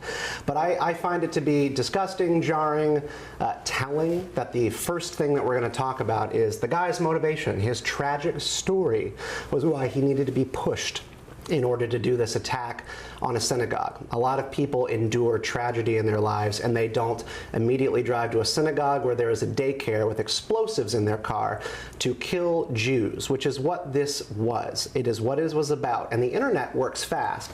This guy's brothers are Qasim and Ibrahim Ghazali. They are members of Hezbollah's Imam al-Mahdi Scouts. This is all coming out very quickly. We're sitting here and learning this right here at the desk.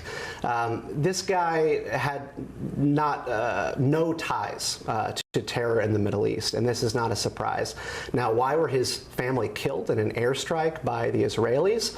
I mean, I would want to know where they were. Why were they in these places where there are being targeted airstrikes on Hezbollah?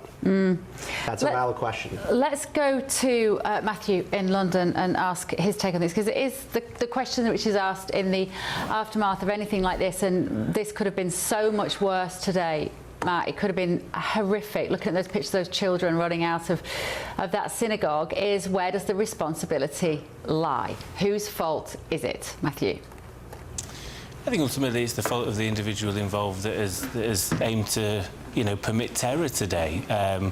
Whatever the reasoning, whatever the understanding, I think the thing that is sad is, certainly in the West, it is a crime to be Jewish at the moment. And I hold no candle to Benjamin Netanyahu and Israel's policy decisions, certainly international policy decisions at the moment. But innocent Jews are being targeted in America, in the UK. And I think because of that, actually, there's a counter effect, because then innocent Muslims are targeted because people then think it's all Muslims. We saw in Manchester a couple of weeks ago during the by-election, there was an individual that entered a mosque in Manchester attempting to cause harm during Ramadan. We have northwest London sectarian tensions rising between Hindus and Muslims. I think what we're seeing both here and across the pond is a rise in division. And I'm not sure what we do about that, because foreign policy is foreign policy. That is going to impact things back home. This is why wars of choice and other things concern me. But I do worry about where we're going with all of this and why we're becoming more divided, whether it's politicians at the top, whether it's communities being more fractured, social media causing people to be inside more and not knowing their neighbours and therefore being instinctively suspicious of them, fear of the other. There's a whole load of things that we could reel off, but I think the sad thing is innocent people have been targeted today. We had it, in a state close by in Pennsylvania. You had the governor of Pennsylvania had his home set on fire purely for being Jewish, and the arsonist said it's because crimes against Palestinians were at his door. So, this has been simmering for quite some time, and I don't know what we do about it.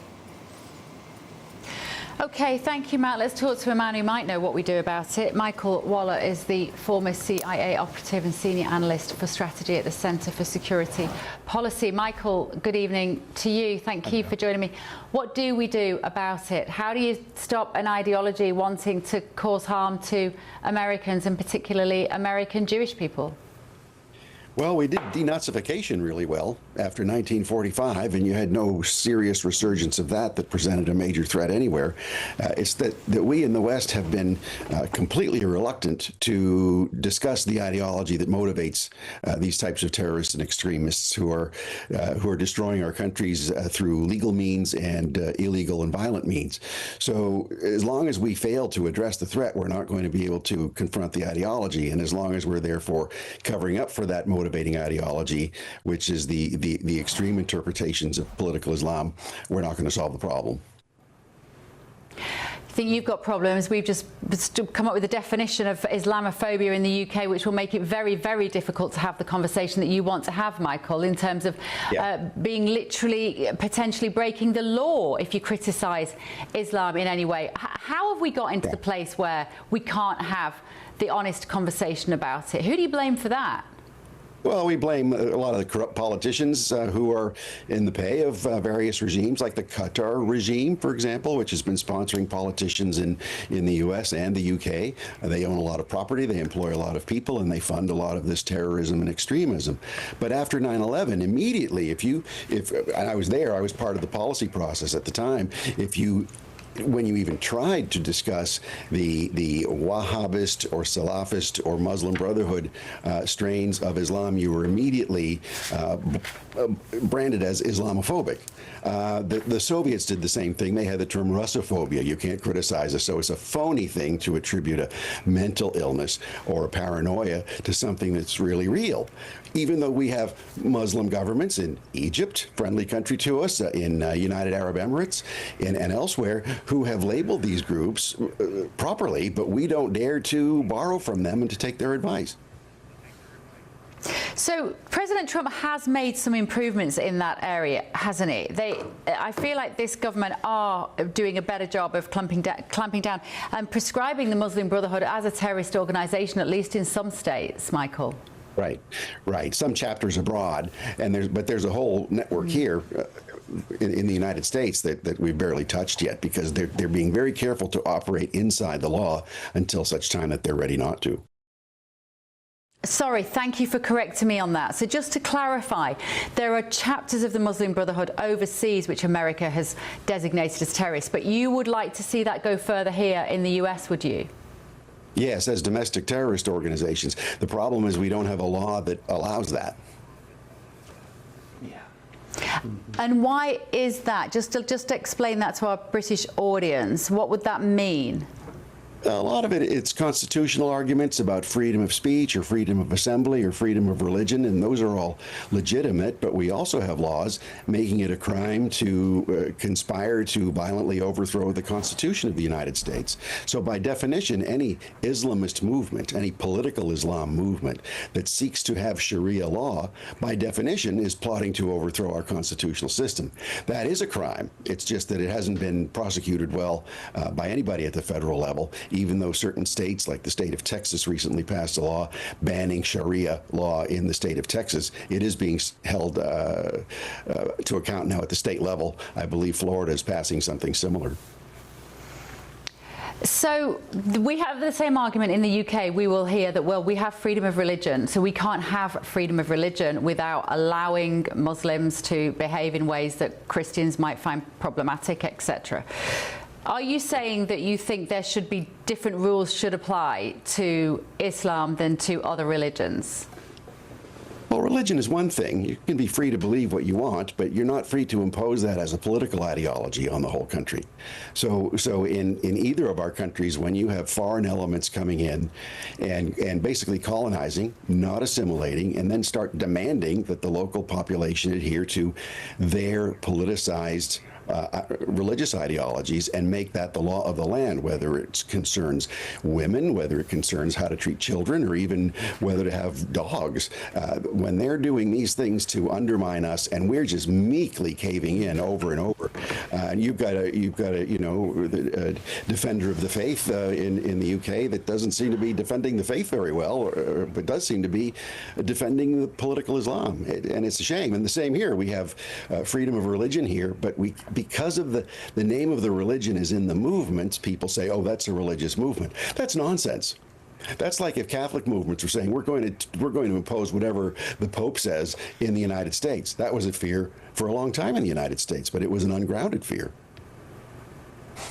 Fascinating, Michael. Thank you so much for joining us this evening on The Late Show Live. Former CIA operative and senior analyst for strategy at the Centre for Security Policy, Michael Waller. Great to see you again.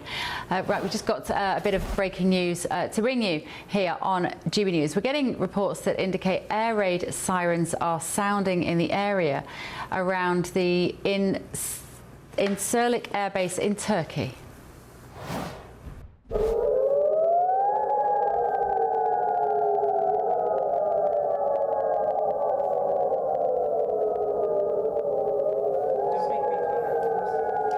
Incirlik Air Base is a major Turkish Air Force and US military base in southern Turkey, located near the city of Adana.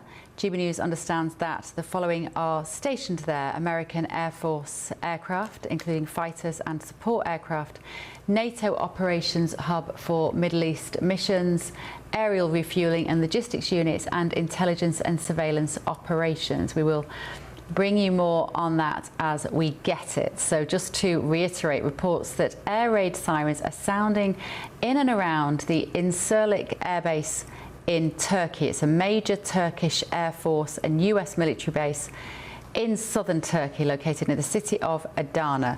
And GB News understands that the following are stationed there: US Air Force aircraft, including fighters and support aircraft, NATO operations hub for the Middle East missions, aerial refueling, logistics, and intelligence and surveillance operations. What do you make of that, Stephen? Well, what do you think the implications of that are? This is a NATO member state. Yeah. This is a NATO member state. Turkey, in many ways, has values that I think a lot of Western Europe and Americans don't quite understand. They're an unconventional member of that alliance, but they are a member of the alliance nevertheless. So this has already happened once. It is alarming that this might be happening again, and that air raid sirens are sounding over Turkey. This is how wars snowball out of control and get larger than you might think they would have. Yeah, and this will be problematic. This is what President Trump does not want. Netanyahu possibly doesn't want it as well. He's a bit more difficult to read when it comes to how much war he wants. Because I am in favor of targeted military strike against Iran with a limited scope, but it drives me nuts, the arrogance, the hubris at how this administration talks about war as if it is always going to be under control. You cannot control, and every history book that we have ever read tells us that sometimes things get out of your hands, that there are other actors in the world who have their own intentions, who they also want to make moves. We see and already know that Russia is funneling intelligence to Iran. We also have instances and concerns about Chinese intelligence on the ground in the region. Things can get out of control really fast, and it just bothers me that this administration speaks about military action in war as if we control every single thing and it will never get out of our hands. Yeah, okay, thanks, Stephen. Still to come this evening on The Late Show Live. Mass migration is not, was not, isn't some fringe concern of little consequence. That was American Secretary of State Marco Rubio speaking about the impacts of migration just a few weeks ago. I wonder what he makes of Britain setting a new record for the asylum backlog. We'll discuss that next. This is The Late Show Live with Bev Turner only on GB News.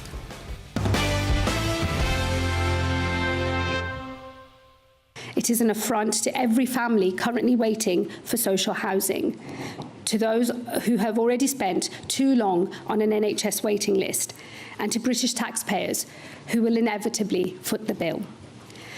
We must restore fairness to our migration system. Yeah. I can't say anything. Yeah, that makes sense. Welcome back to The Late Show Live. That was Home Secretary Shabana Mahmood speaking about her plan to, quote, restore fairness to Britain's migration system. But tonight, figures released by the Ministry of Justice have revealed that the number of asylum appeals in Britain has soared to just over an unprecedented 80,000 cases. I should have got my American guest to guess what that might have been. 80,000 people. That has near doubled in just 15 months. And for those already in the system, there is a staggering... How many weeks do you think you wait? How many weeks do you think you wait, Stephen Kent? You might have just seen it on the auto cue, Angelina. I did. 15. So, what, months? 15 weeks. I don't know. What do you reckon, Angelina? How many months applying for asylum, or whether you're going to be able to stay, or whether you've got to go home? How long are you in that queue for, waiting? Probably 6 months. 6 months. 63 weeks. Okay. Appeal. Oh, okay. Come on, how many months is that? And I imagine they're waiting. I imagine they're waiting for their appeal while they're in the interior of the country. Yeah. Right. So 10 months. Yeah. 14 and a half months. Okay, 14 and a half months. For their appeal to be heard, up from, it was only 48 weeks a year ago. So, yeah, that is ridiculous. And the situation is getting worse. Britain has recorded 7 consecutive days of channel crossings for the first time this year, with 1,200 having crossed so far this month. So how would, do you think, guys, President Trump handle this, Angelina? I mean, how would he handle this? He would just say no more asylum cases, right? He would close off the border and start deporting people like he has done here in America. But, you know, whether or not that's helping our resources here in America, that's still questionable. We haven't yet seen the results of that, so we'll see. So do you think that closing that southern border isn't necessarily entirely positive for America? No, it's not entirely positive. So we're losing some labor force, some key labor force at the bottom line. Of course, people are saying, yeah, that's opening up jobs, but will people who are educated be going down to those jobs? Or people who are unemployed, who are highly educated, will they, you know, sacrifice whatever, their ego to go into these lower paid wages or these lower jobs? So yes, of course. And this is boilerplate. Who will pick the cotton liberalism is what this is. What will we do without the poor people coming across the southern border to do all of our chores for us? Yeah. It is not dignified, and it's not dignified of a country with a proper and humane immigration system where people are not trafficked across the border in mass and harmed along the way. Well, anyway, my point is we shouldn't just cut it off altogether, though. There is a need for immigrants. There's a need for immigrant labor, and I shouldn't say just cotton-picking liberalism, because also Elon Musk has come out and said, no, there is a need for specific type of labor. So it's not just at the bottom line. It's also, you're right, it's higher up, but are those jobs then the ones that Elon Musk is pushing? Are those jobs the ones that are taking away from American jobs and not those lower wages? I don't know. That's a different conversation.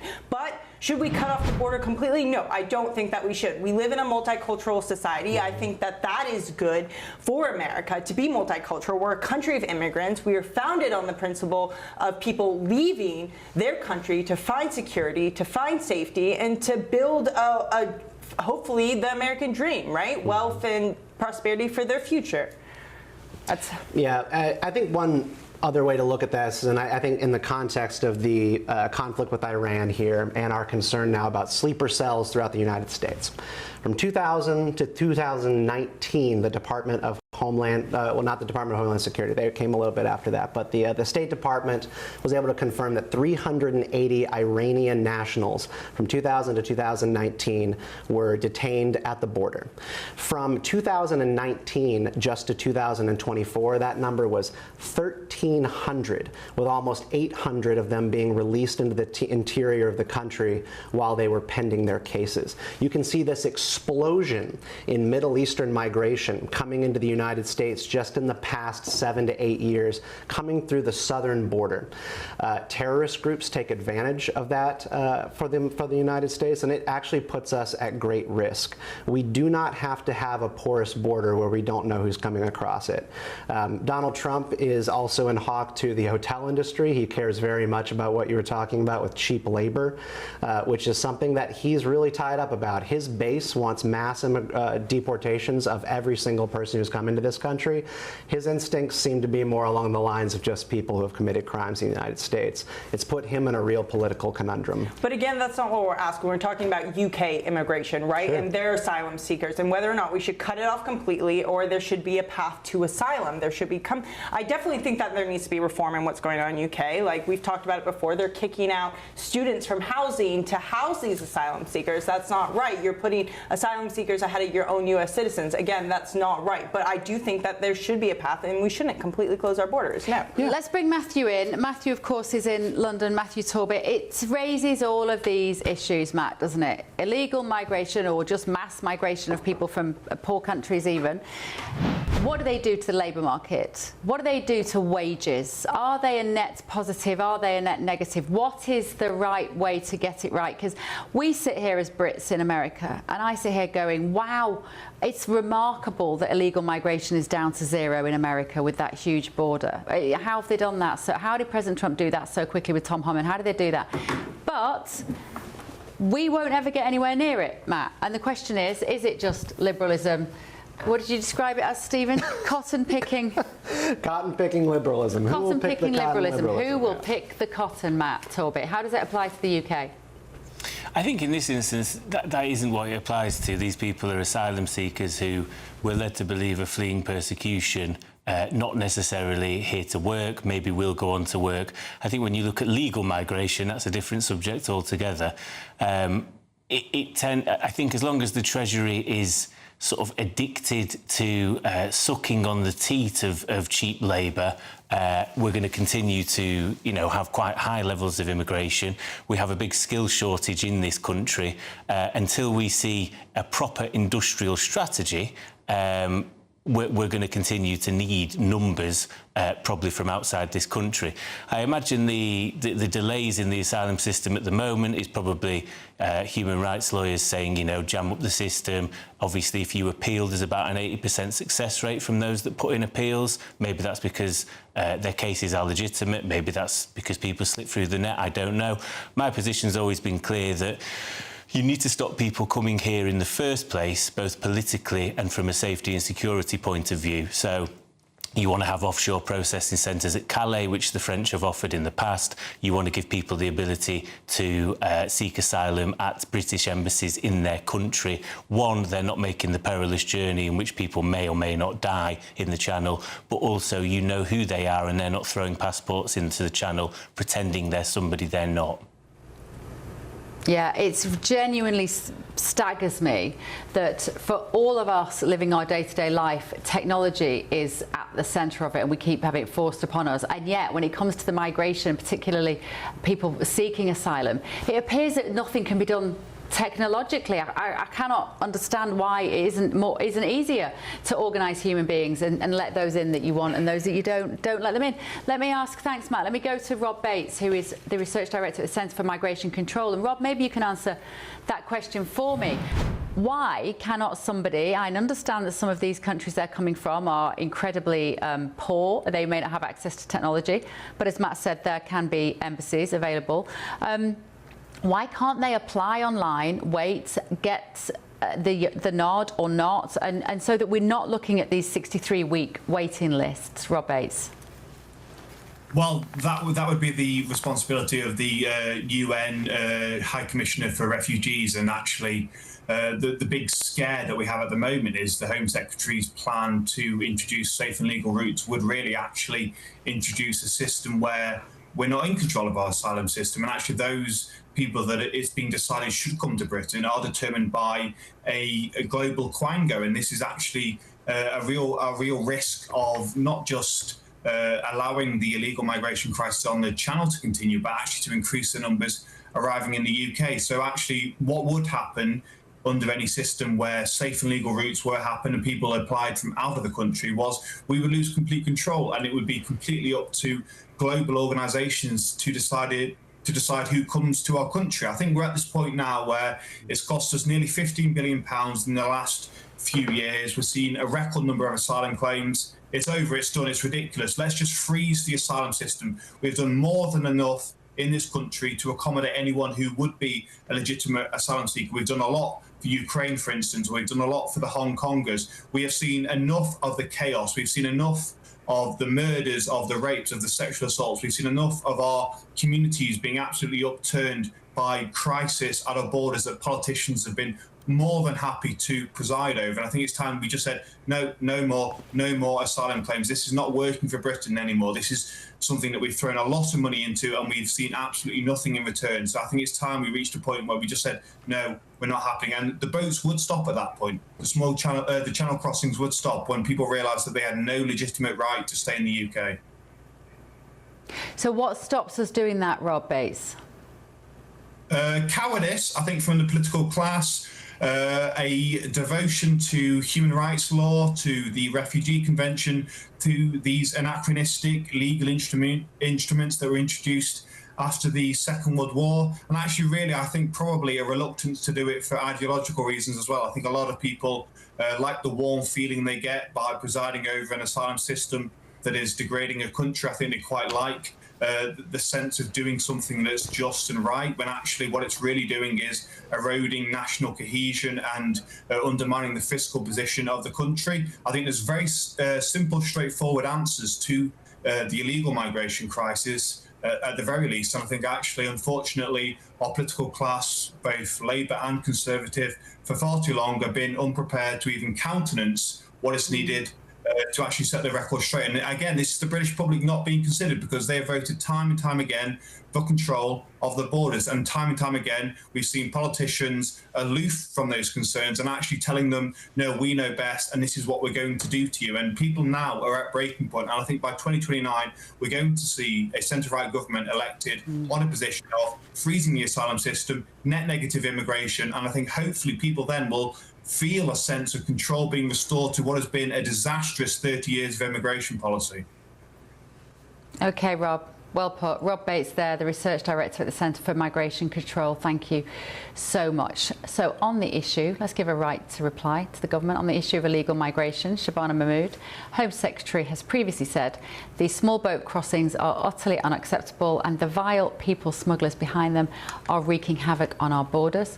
Protecting the UK border, she says, is my priority as Home Secretary, and I will explore all options to restore order to our immigration system. Let me know your thoughts this evening. Tim has said at home, Britain is overfull. We can't take any more people. It's getting ridiculous. And Lynn says, I've been saying for ages to send the Navy into the Channel and stop the boats, but in the last week or so, I know why the government don't send them out. It's because we don't have a Navy. This is shameful and embarrassing. The Greeks, French, and now the Spanish are out there and we are nowhere. If anyone wants to attack us, then this is the right time, but I do hope not. I hope not as well. Keep your messages coming in. Let's just bring you an update on that breaking news that I brought you just a few moments ago.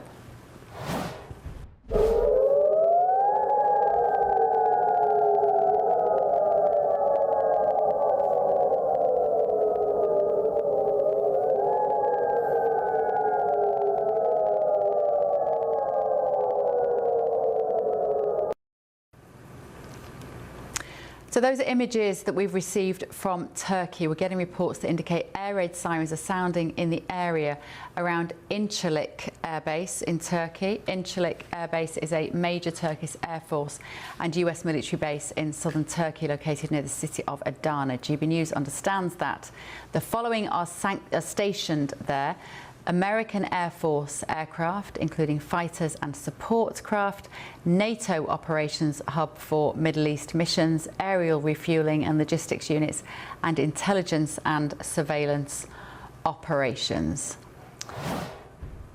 On your screens now is what appears to be a ballistic missile likely launched by Iran in the sky over that NATO airbase in Incirlik. And also thank you to those of you who got in touch to correct my pronunciation of Incirlik.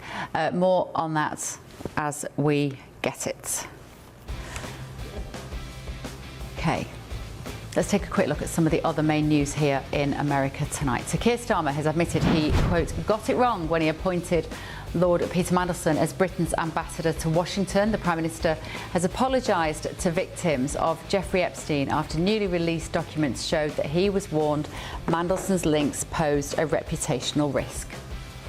In other news, a Costco customer has taken the retailer to court, demanding that the company use potential tariff returns to return money to shoppers who paid more due to the levies. In a proposed class action lawsuit, it's argued that Costco is in the position to potentially recoup its tariff costs twice, from customers through elevated pricing and from the government. The retailer's chief executive says it remains unclear what refunds, if any, will be received. And finally, a red fox that sneaked onto a cargo ship off the coast of Southampton has found itself thousands of miles across the Atlantic and in the care of the Bronx Zoo in New York.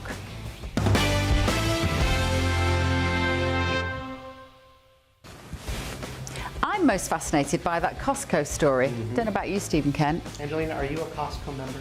No, I'm not. I'm a proud member of Costco, and I am going to come to their defense here.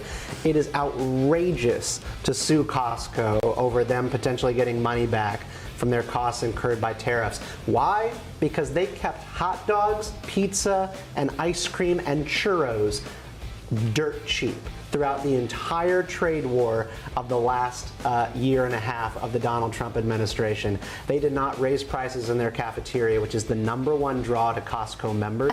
They ate all of the costs on that, so I could keep eating pizza and hot dogs that are like this What big. more do you need? That's all I want. Welcome That's to why I America, joined. ladies and gentlemen. What more do you need? Right, still to come this evening on The Late Show Live. By the way, I'm not happy with the UK either. This is not Winston Churchill that we're dealing with. President Trump, of course, said that Sir Keir Starmer isn't Winston Churchill, and now Britain is removing the former Prime Minister from banknotes. What is going on with our relationship, to our culture, to our history, frankly, to our national identity? Ian Paisley Jr. joins me next to discuss that. This is The Late Show Live, only on GB News. Expect warm spells with the odd rude interruption. Box Boilers sponsors the weather on GB News. Morning, welcome along to your latest weather update from the Met Office here on GB News. Bit colder out there today, not quite as windy, but still cold enough in that breeze to produce a few wintry showers, some sleet, some snow, some hail, particularly over northern Britain. The snow mostly over the hills, could be a bit icy still through this morning across parts of western Scotland where we've got these sleet and snow showers coming in, but also for Northern Ireland, Northern England, some wintry showers also. Not too many for eastern England, northeast Scotland, some good spells of sunshine here, and a mixture of sunny spells and showers for Wales and southwest England. Temperatures though, single digits at best, and feeling colder when you add on that wind. That is quite a bit chillier than it has been for much of March so far. So yes, a cold feel, and quite quickly this evening under clear skies temperatures will fall. Still plenty of showers packing into western Scotland. Still some snow perhaps on the higher routes here through the evening rush hour. By this stage, I think most of the showers across Northern Ireland will be of rain, but perhaps some hail mixed in. Maybe over the Pennines, still some snow in the showers here too. But again, at lower levels, it'll be mostly rain that we're seeing. But the rain showers will come and go through the course of the evening. There'll be some lengthy clear spells. And as I said, where we've got those clear skies, it'll turn quite cold quite quickly. Where we've had the showers, that could lead to things being quite icy for Saturday morning as temperatures fall away, widely close to freezing in towns and cities, which means in rural spots we're likely to be a degree or so below. So yes, a chilly start to the weekend, but overall a fine day on Saturday. Now, it's not going to be completely dry. There'll still be a few scattered showers early on across England and Wales. We'll keep some going throughout the day in western Scotland, yes, with more snow over the hills. But many places will be dry. There should be some spells of sunshine. And with lighter winds and temperatures just a little bit higher, still below average, but feeling just a bit milder on Saturday compared to today. Expect warm spells with the odd rude interruption. Boxed Boilers sponsors the weather on GB News.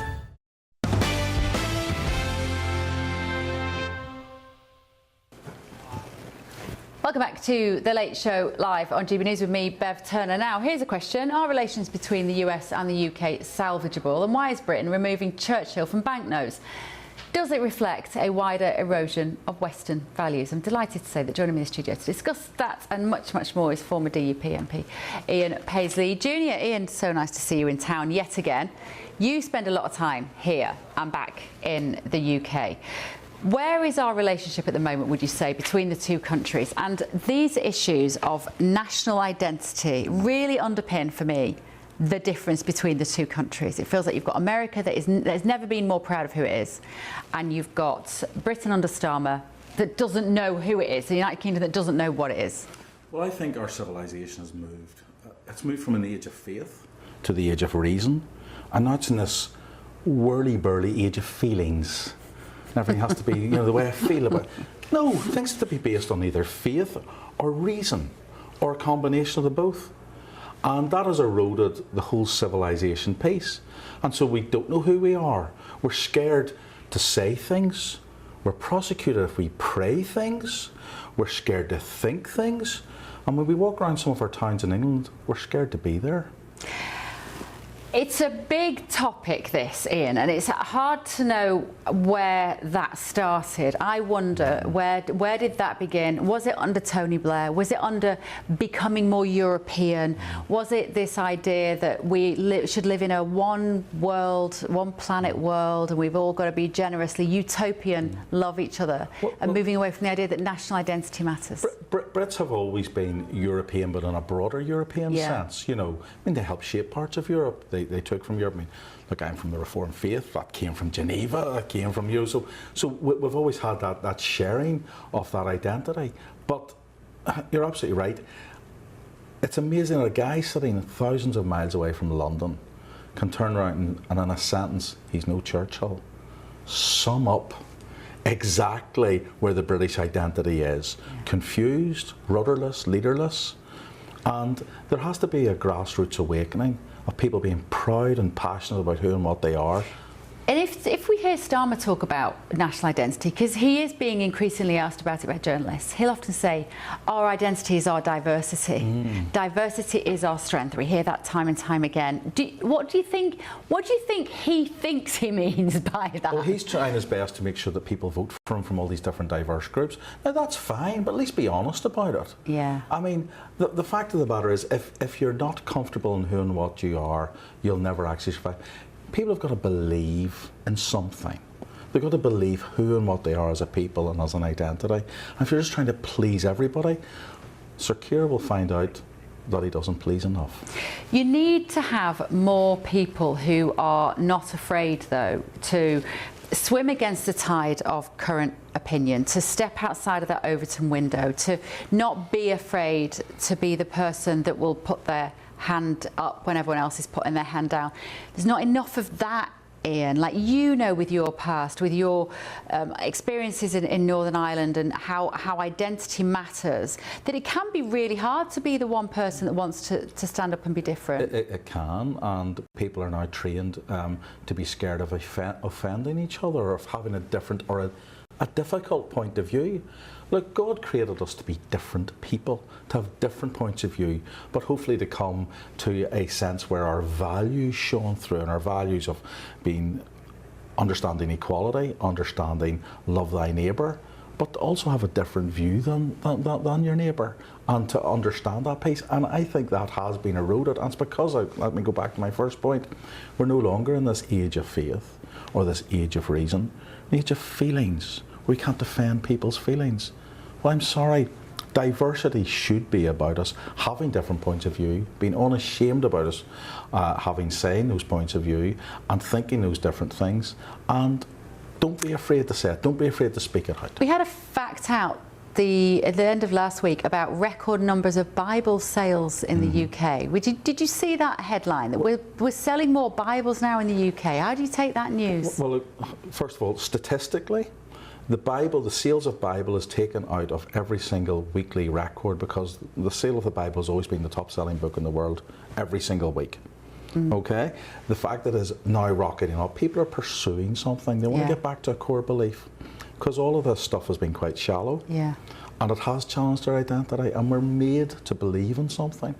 And so I'm a passionate born-again Christian. I believe in my faith. I think it's very, very important to have that. I don't ram it down people's throats, but I think it gives me purpose. I was taught as a child, what's your chief purpose in life? To glorify God and enjoy Him. And so we should be able to glorify something and enjoy Him.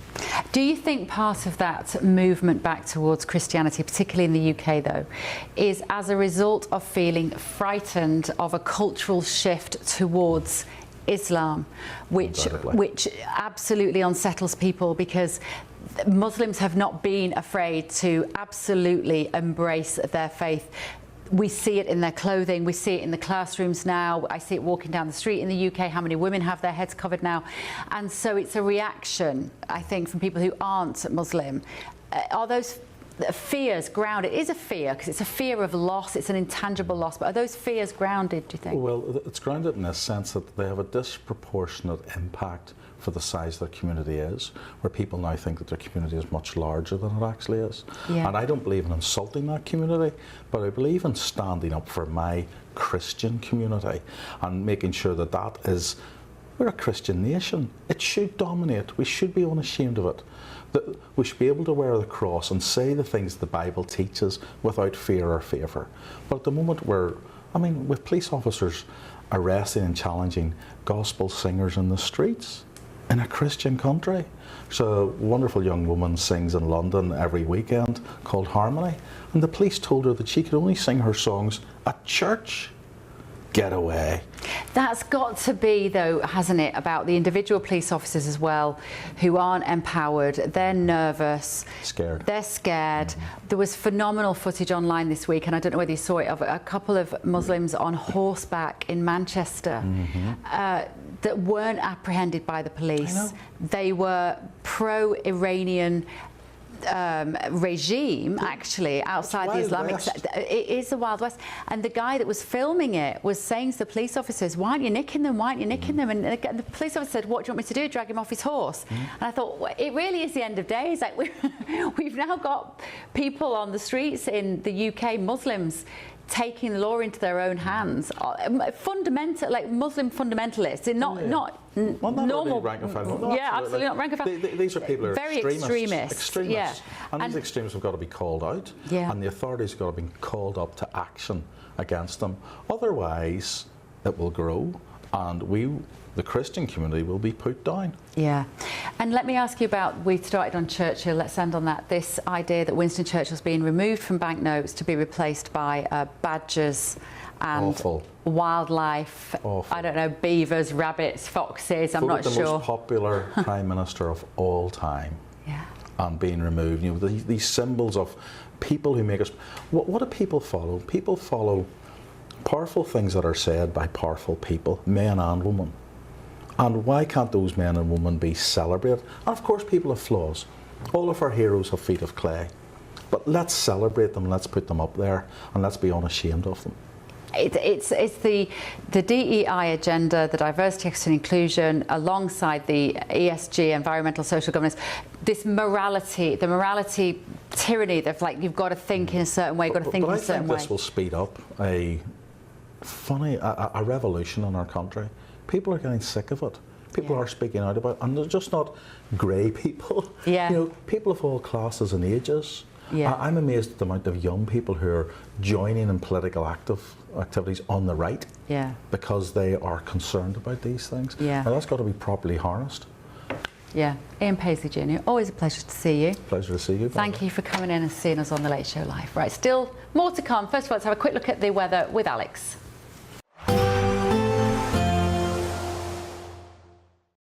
Today, clouds overhead. Total zen within. Boxed Solar sponsors the weather on GB News. Morning, welcome along to your latest weather update from the Met Office here on GB News. Bit colder out there today, not quite as windy, but still cold enough in that breeze to produce a few wintry showers, some sleet, some snow, some hail, particularly over northern Britain. The snow mostly over the hills, could be a bit icy still through this morning across parts of western Scotland where we've got these sleet and snow showers coming in, but also for Northern Ireland, Northern England, some wintry showers also. Not too many for eastern England, northeast Scotland, some good spells of sunshine here, and a mixture of sunny spells and showers for Wales and southwest England. Temperatures though, single digits at best, and feeling colder when you add on that wind. That is quite a bit chillier than it has been for much of March so far. So yes, a cold feel, and quite quickly this evening under clear skies temperatures will fall. Still plenty of showers packing into western Scotland. Still some snow perhaps on the higher routes here through the evening rush hour.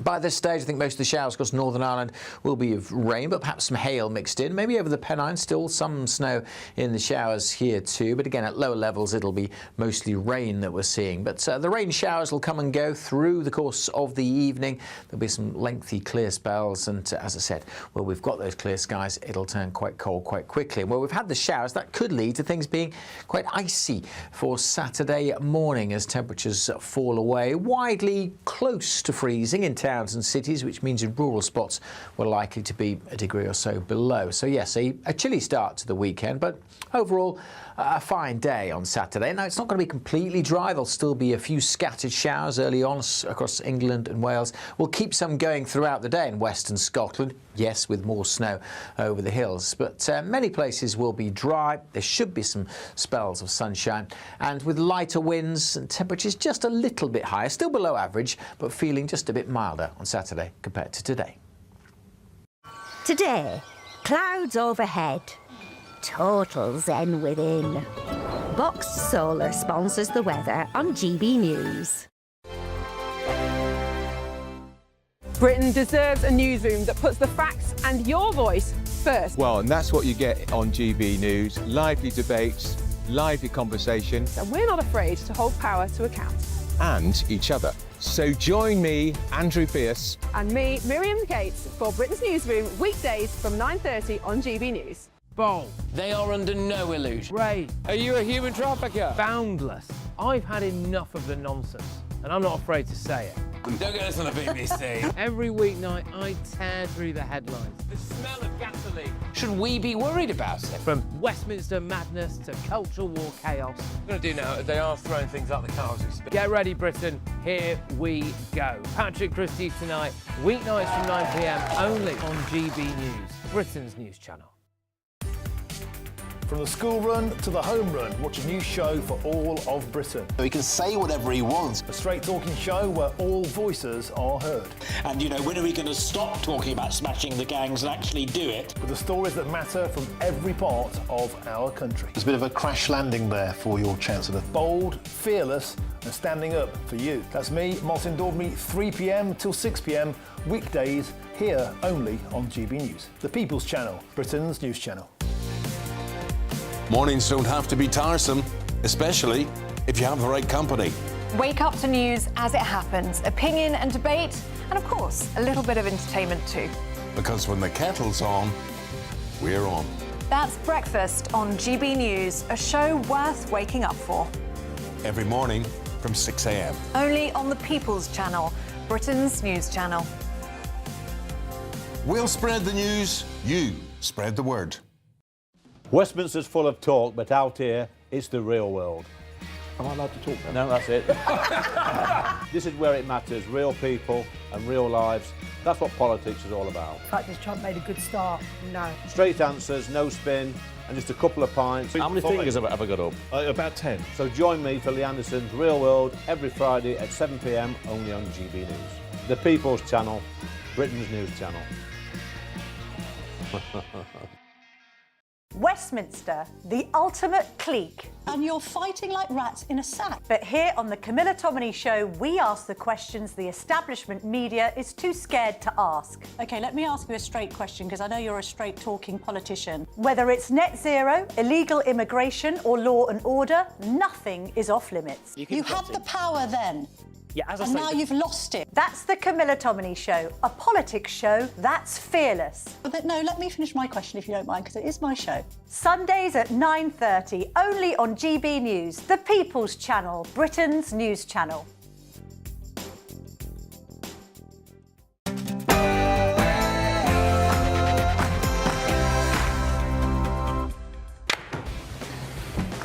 Live from Washington, D.C., this is Bev Turner on GB News with the stories shaping Britain and America. It's our third hour. Things get a bit weird. I want to send our love to the Michigan Jewish community and all of the people in Detroit, the Detroit area, following the attack. The suspect in an attack on a synagogue in Michigan is dead after reportedly opening fire and ramming a car filled with explosives into the building. The FBI is now investigating. Also, we have very good news on the war front, namely they are absolutely being destroyed. Iran is being absolutely decimated. the new Supreme Leader has threatened to avenge the death of martyrs and tells America to close its military bases in the Middle East. Meanwhile, British troops have come under attack from an Iranian drone swarm at a military base in Iraq. But the proving who you are thing is important, because what that means is that in the future, because we absolutely know you are who you say you are, we can put your information in one place on your phone. Well, that sounds absolutely chilling. It's a GB News exclusive. The Chancellor of the Duchy of Lancaster, Darren Jones, reveals all, not all, about the government's digital ID rollout, and he addresses rumours about the backlash from within the Prime Minister's own cabinet. Well, I do hope there is a backlash. I'm Bev Turner, and this is The Late Show Live.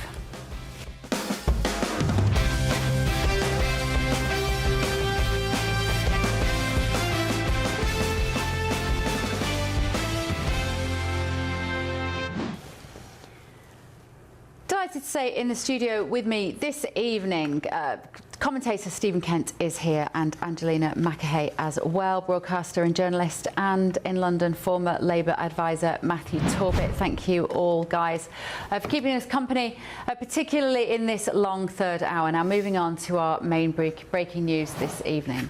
A suspected gunman who attacked and rammed a vehicle into a synagogue in Michigan, where children were at preschool, has been killed. It's also tonight being reported that emergency responders found what appears to be large amounts of explosives in the back of the vehicle. One security officer was hit by the car, but nobody else was injured. Aerial imagery of the scene shows smoke billowing from the roof of the synagogue, which is believed to have been caused by the vehicle after it crashed. The area of the attack, Temple, Israel, is home to one of the largest Reform Jewish congregations in America. President Trump has also made this statement. I want to send our love to the Michigan Jewish community and all of the people in Detroit, the Detroit area, following the attack on the Jewish synagogue early today. And I've been briefed, fully briefed, and it's a terrible thing, but it goes on. We're going to be right down to the bottom of it. It's absolutely incredible that things like this happen. GB News' chief US correspondent and weekend host, of course, Ben Leo, has the very latest for us out there outside a synagogue in Washington, D.C. Ben, what is the latest? Yes, thank you, Bev. A day of death and destruction in the United States. Two separate incidents making headlines here in Washington, D.C. this afternoon. The first came, of course, in Virginia, the attack in the Old Dominion University campus where a gunman entered a part of the business school and opened fire, killing one person. That person, the gunman, has been identified as a chap called Mohammed Jolla. He was a former National Guard member, a US citizen, who was jailed in 2017 for providing material to the Islamic State in preparation for an attack. He was jailed for 11 years, bearing in mind in 2017, but released for some reason under Joe Biden's Department of Justice in 2024, December 2024. One person died in that attack, and crucially, the FBI is classing that attack as a terrorist incident because the gunman, Mohammed Jolla, screamed Allah Akbar before opening fire. The second incident comes in Michigan, where a person who has just been identified drove a truck full of explosives and was armed with rifles into one of the biggest synagogues in the United States, the Temple Israel synagogue. He has been now identified by the Department of Homeland Security in the past couple of moments. He is called Ayman Mohammed Ghazali, and we can reveal that he is a Lebanese national who first entered the United States in 2011 on an IR-1 immigrant visa as the spouse of a US citizen. He was naturalized himself into a US citizen in 2016 during the Obama administration. The statement from the Department of Homeland Security, which we've just received, reads as follows. The tragic attack on Temple Israel Synagogue in West Bloomfield, Michigan, was carried out by Ayman Mohammed Ghazali. He was born in Lebanon on January the 4th, 1985, and entered the United States in May 2011 at Detroit's Metropolitan International Airport on an IR-1 immigrant visa as the spouse of a US citizen. And it goes on to confirm that he applied for naturalization in October 2015 and was granted US citizenship on February the 5th, 2016. Now, the FBI aren't treating that attack at the synagogue as a terrorist incident, but local authorities have called it an attack of violence, a targeted attack of violence on Jewish communities. Crucially, less than 2 months ago, staff and congregation members at the synagogue were given active shooter training by the FBI in preparation for any sort of attack, and less than 2 months later, of course, we have this tragic incident today. And I have to say it's a miracle that aside from the attacker himself, this Lebanese national, nobody else died. And these two incidences, the Michigan and Virginia incident, Bev, come less than 24 hours after President Trump confirmed to reporters on the tarmac that US authorities, quote unquote, had eyes on Iranian sleeper cells all across the United States. Now, at this point, there is no suggestion that these two incidents, A, were either linked to each other, or B, linked to what's going on in Iran. But today, the new supreme leader of Iran, the new Ayatollah, did release a statement. In that lengthy statement, he suggested in one paragraph that sleeper cells all across the West should now be activated. So more on that to come in the following days. But for now, back to you, Bev. Thank you, Ben. Well done. It's not very warm out there in Washington, D.C. tonight. Cheers, mate. Right, moving on. Let's see what you've been saying at home. GBNews.com/your say. A lot of you enjoyed the chat with Ian Paisley Jr. and saying you really like Ian and you like his lovely soporific voice. I mean, we don't want you falling asleep at this time of the night, to be fair, in the UK, but Grant says if it wasn't for Sir Winston Churchill, we would have been speaking German instead of English. This is because we had a conversation about taking Churchill off banknotes. And Colin has said, same as Angela Rayner, Rachel Reeves and David Lammy, who had pictures of key figures removed from the walls of ministry buildings. It's bordering on treachery. The UK are sick of these actions. Is it a concept that you guys here in America can relate to? The idea that our culture now is changing in a way that significant historical figures are no longer, maybe even the younger generation they don't even know who these people are, and with that comes a sense of some sort of loss.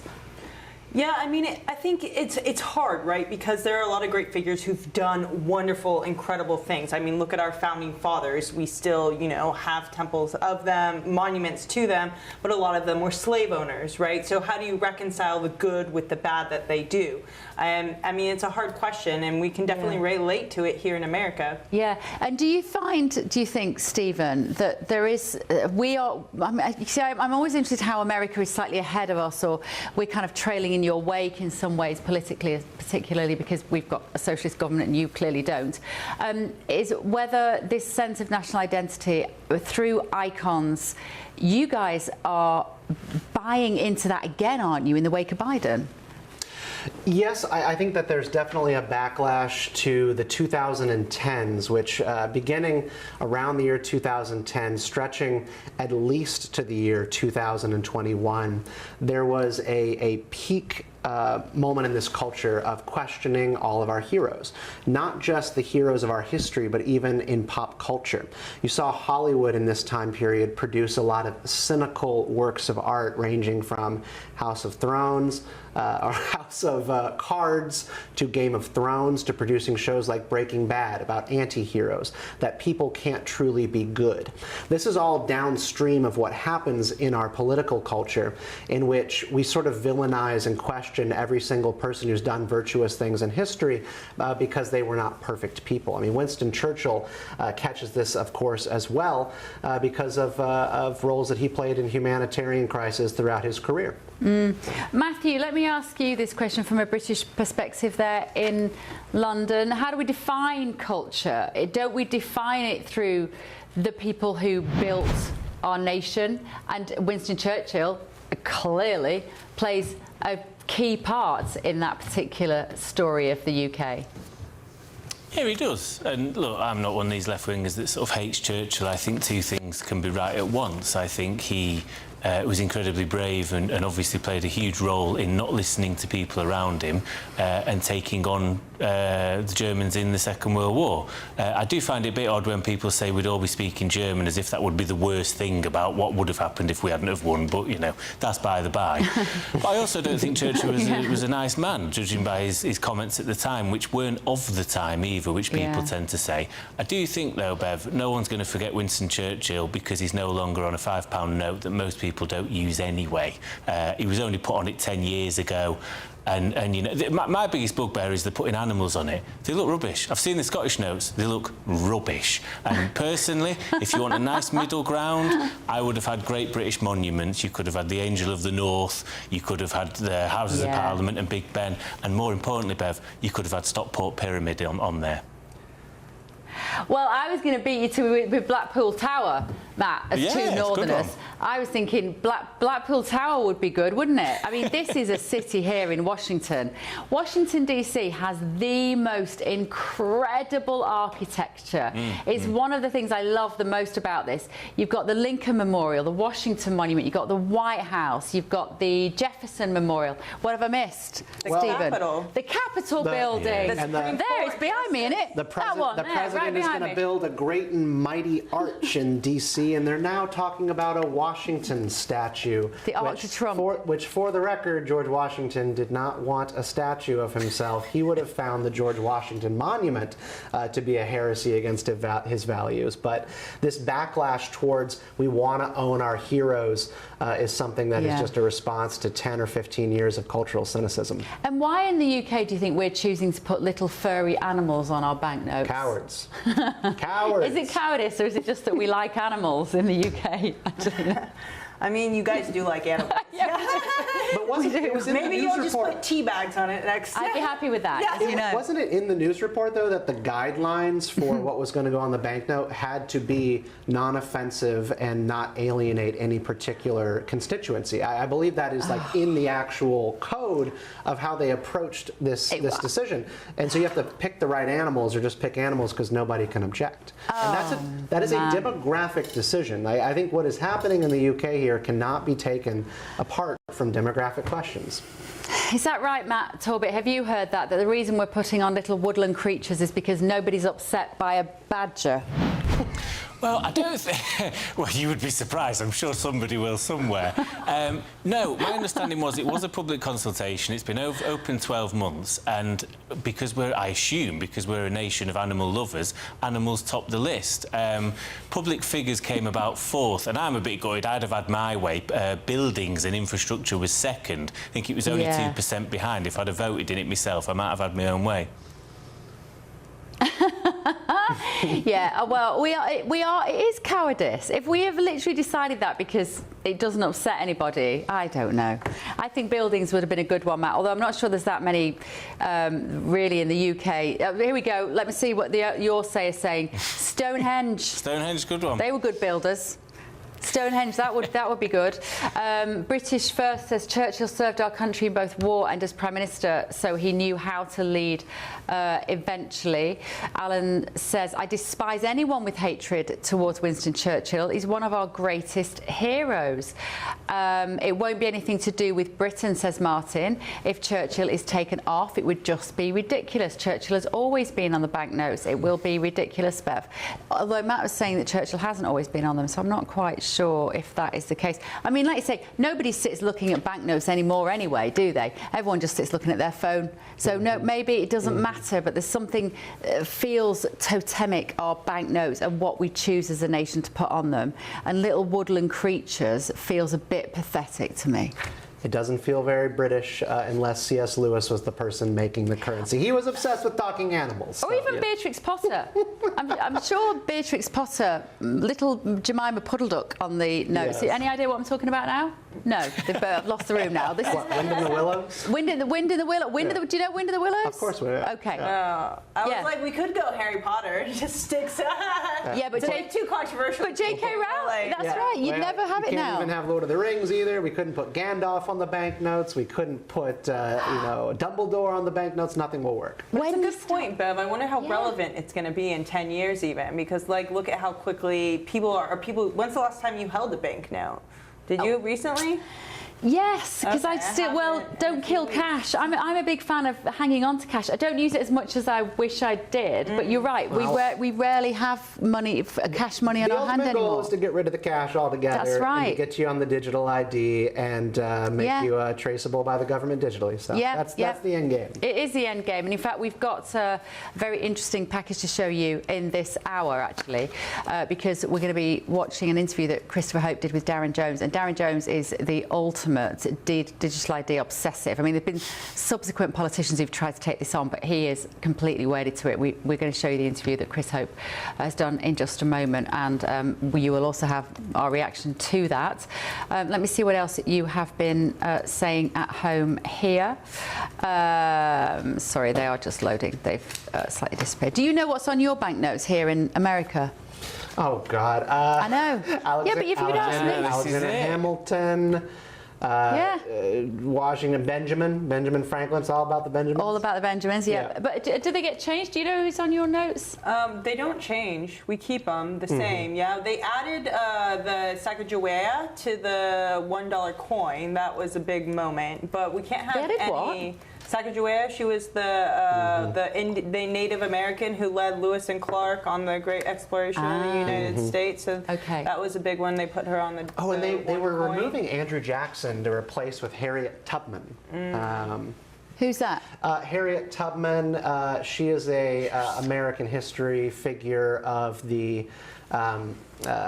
slavery emancipation and people going through the Underground Railroad, escaping Southern slavery in the United States. Harriet Tubman is one of those individuals. So Andrew Jackson has a troubled history with his campaigns of war and brutality against Native Americans and other racist comments. So Harriet Tubman was supposed to be swapped onto the $20 bill, and it was initially planned for 2020, but it's gotten bumped back to 2030. Watch them just cancel it altogether. We'll see what happens. This is Education Hour here on GB News. History and currency studies on the agenda for tonight. We're just having a look. George has said we should count ourselves lucky that Starmer and Lammy haven't put themselves on our banknotes. Yeah, very good point. And News Junkie said if we're putting books on banknotes, then it's got to be 1984. What a great observation. Absolutely, these Orwellian times that we are living in at the moment. And well, let me see what else you're saying here. I can't read some of these out. Regarding Trump's 2024 campaign pledge of foreign wars, says Carrie. Trump has betrayed his MAGA base, betrayed the American people and destroyed his presidency. Whatever Netanyahu and Israeli intelligence has on Trump must be pretty disastrous. Does she want that put on the currency? Just like, you know, that entire message just slapped on the $20 bill? You could totally imagine President Trump, though, suggesting that his face should be on a banknote. A Truth Social post on every $5 I think that they bill. already discussed putting Trump on a coin, and it was super controversial, like a limited time quarter or something like this. And it was super controversial because, in America, we never put someone living on a banknote, and that's, you know, again, because it starts to brainwash the people. There's something. I'm sure Stephen can speak more on this. He does a lot of social. It's a bit Korean, isn't it? He does a lot of I just meant on your it feels a bit North Korea, doesn't it, to have your picture of your leader on the money that you actually pay with. Dear leader on the currency. Exactly. No, I would object to anything Donald Trump themed on any kind of currency. Again, that's not very American. No. And very monarchist. Yeah. Don't like it. Yeah. Right. Still to come on The Late Show live this evening. But the proving who you are thing is important, because what that means is that in the future, because we absolutely know you are who you say you are, we can put your information in one place on your phone. And that is terrifying. In a GBNews exclusive, the Chancellor of the Duchy of Lancaster, Darren Jones, has revealed all about the government's digital ID rollout. It's not all, and addresses rumours about the backlash from within the Prime Minister's own cabinet. We'll get stuck into that next. This is The Late Show Live on GB News. No adverts, but let's have a quick look at your weather.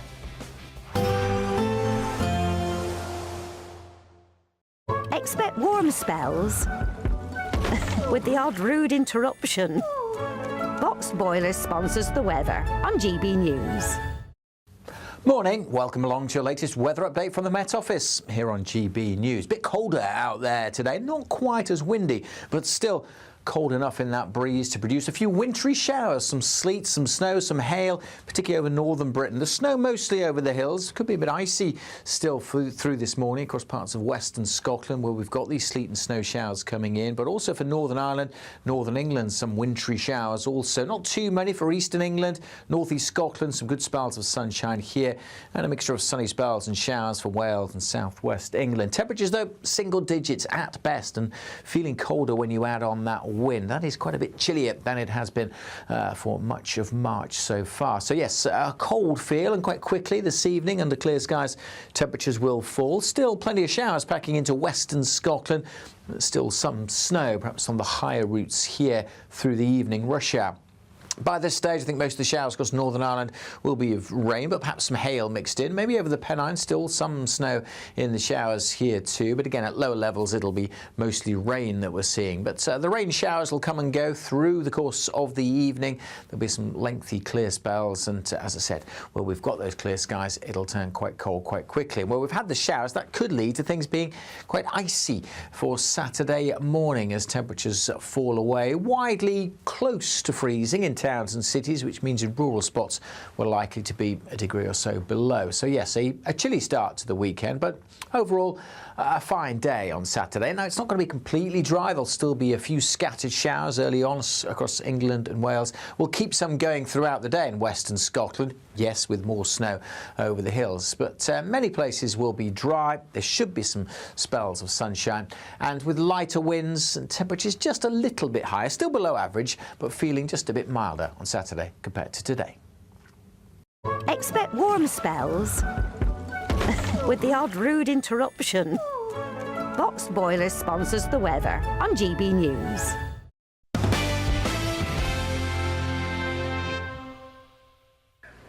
Welcome back to The Late Show Live. Now, in a GB News exclusive, our political editor Christopher Hope has been speaking to the Chancellor of the Duchy of Lancaster, Darren Jones, about the government's plans for digital ID and rumours that senior members of the Cabinet aren't happy with it. Good. Let's have a listen.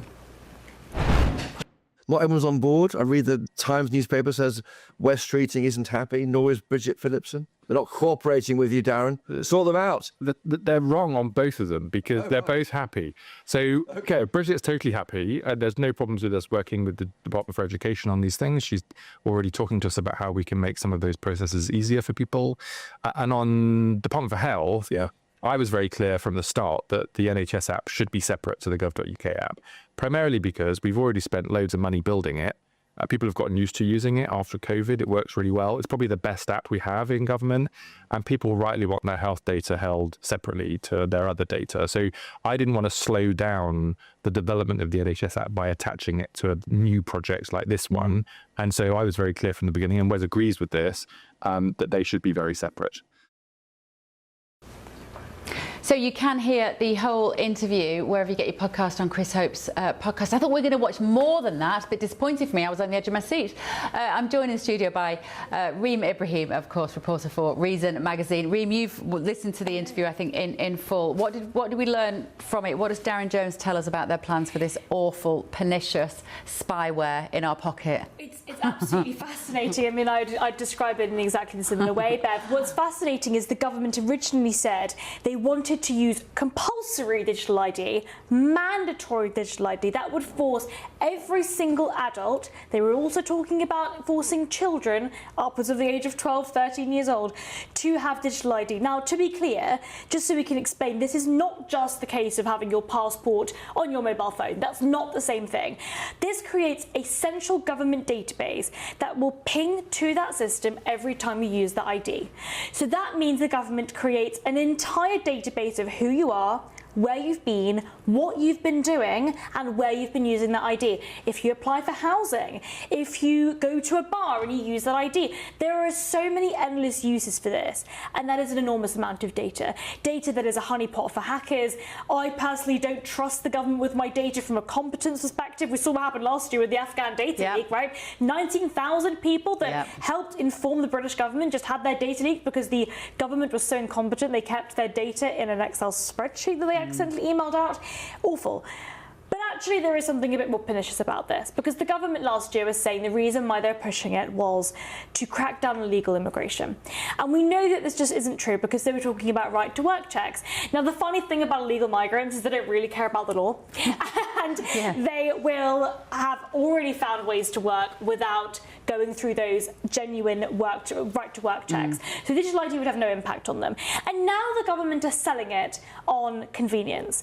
They want people to trade their freedom for convenience. And I say no, and it sounds like millions of other Brits are also saying no too. And not enough of us, though. This is the thing, not enough of us. And it does sound persuasive when we spend so much of our day dealing with a passcode, a verification, a code on another device, a code on another device. This isn't coincidental. These systems have not suddenly become more laborious by accident. This is a nudge move so that we're all getting sick of it, and we think, wouldn't it be just great? Because it won't just be digital ID, it will be tied to your biometrics as well. It will start just as a number maybe, or a code or whatever, but then eventually it will just be facial recognition, and that is what you will do for everything. Yeah, and it is extraordinarily scary, and I think it's really important to make this point that this is data that is absolutely unfair for the government to have on any citizen. I mean, this fundamentally changes the relationship between the government and individual people. It means that the government have so much data on you. Now, people will say, well, you know, private companies have that data. The difference is, though, that's your choice.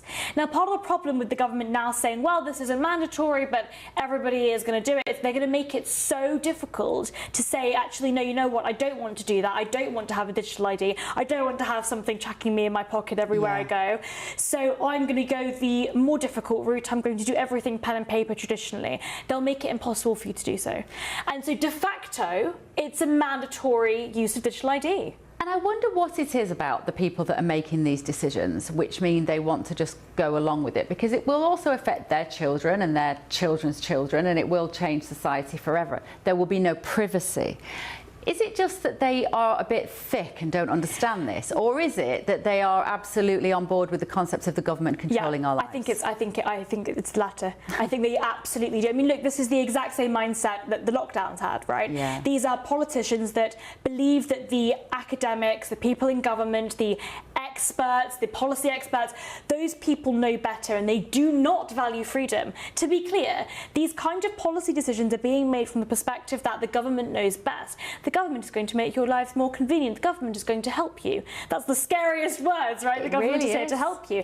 Now, when it comes to digital ID, what I find so pernicious about it is that fact that there isn't that choice. They're effectively making it not a choice.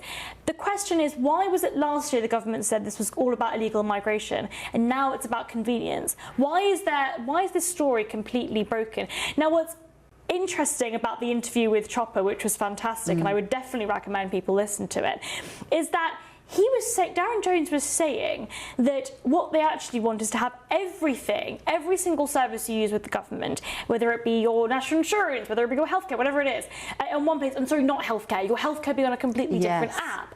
And that's what I find really interesting, is the idea that we're going to start looking at those specific instances and looking at how much data is being used. Again, this is a honeypot for hackers. I don't trust the government with the data, and I don't think many people do.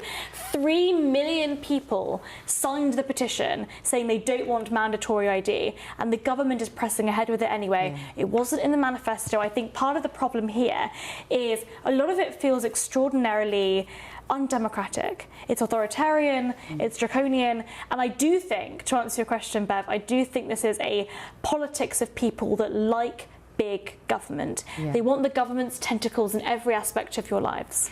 And it's not just in the UK though, Reem. It's in so many countries in lockstep all around the world. Post-pandemic, the vaccine passport system has just morphed into a surveillance tracking infrastructure in so many countries. And yet not here where we sit in America. Why? Yeah.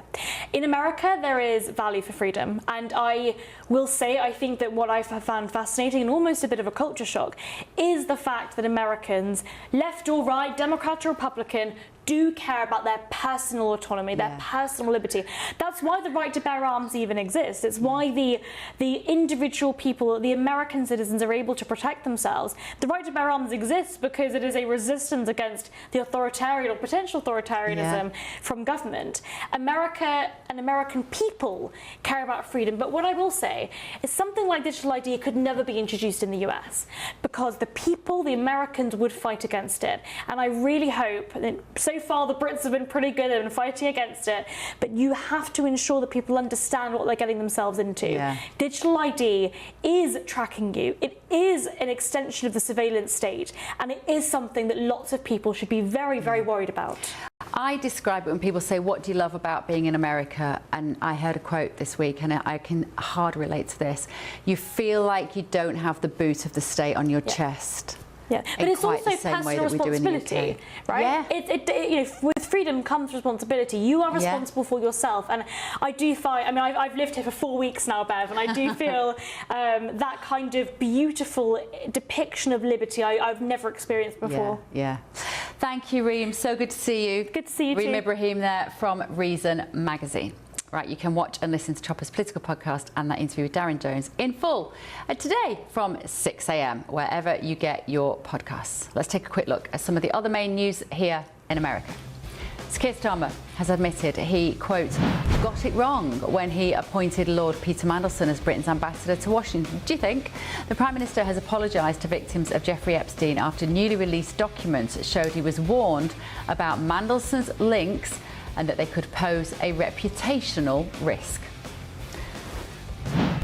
In other news, a Costco customer has taken the retailer to court demanding the company use potential tariff returns to refunds to return money to shoppers who paid more due to the levies. In a proposed class action lawsuit, it is argued that Costco is in a position to potentially recoup its tariffs cost twice from customers through elevated pricing and from the government. The retailer's chief executive says that it remains unclear what refunds, if any, will be received. And finally, fantastic Mr. Fox. A little red fox sneaked onto a cargo ship off the coast of Southampton and woke up to find itself thousands of miles across the Atlantic. It's now in the care of the Bronx Zoo in New York, writing its autobiography.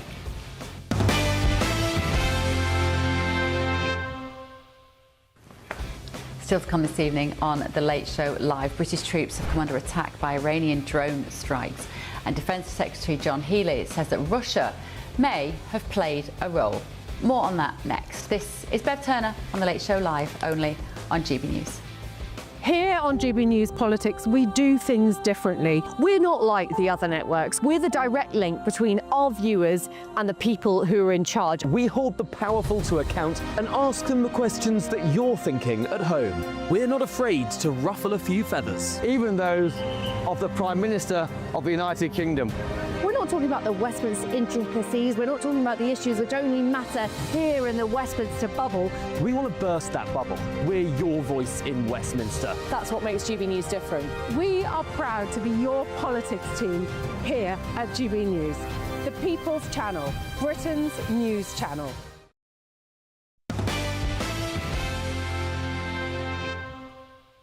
We've seen this established growing axis of aggression, haven't we, between Russia and Iran. We've seen the way that Russia has fired nearly 60,000 Iranian-style drones into Ukraine.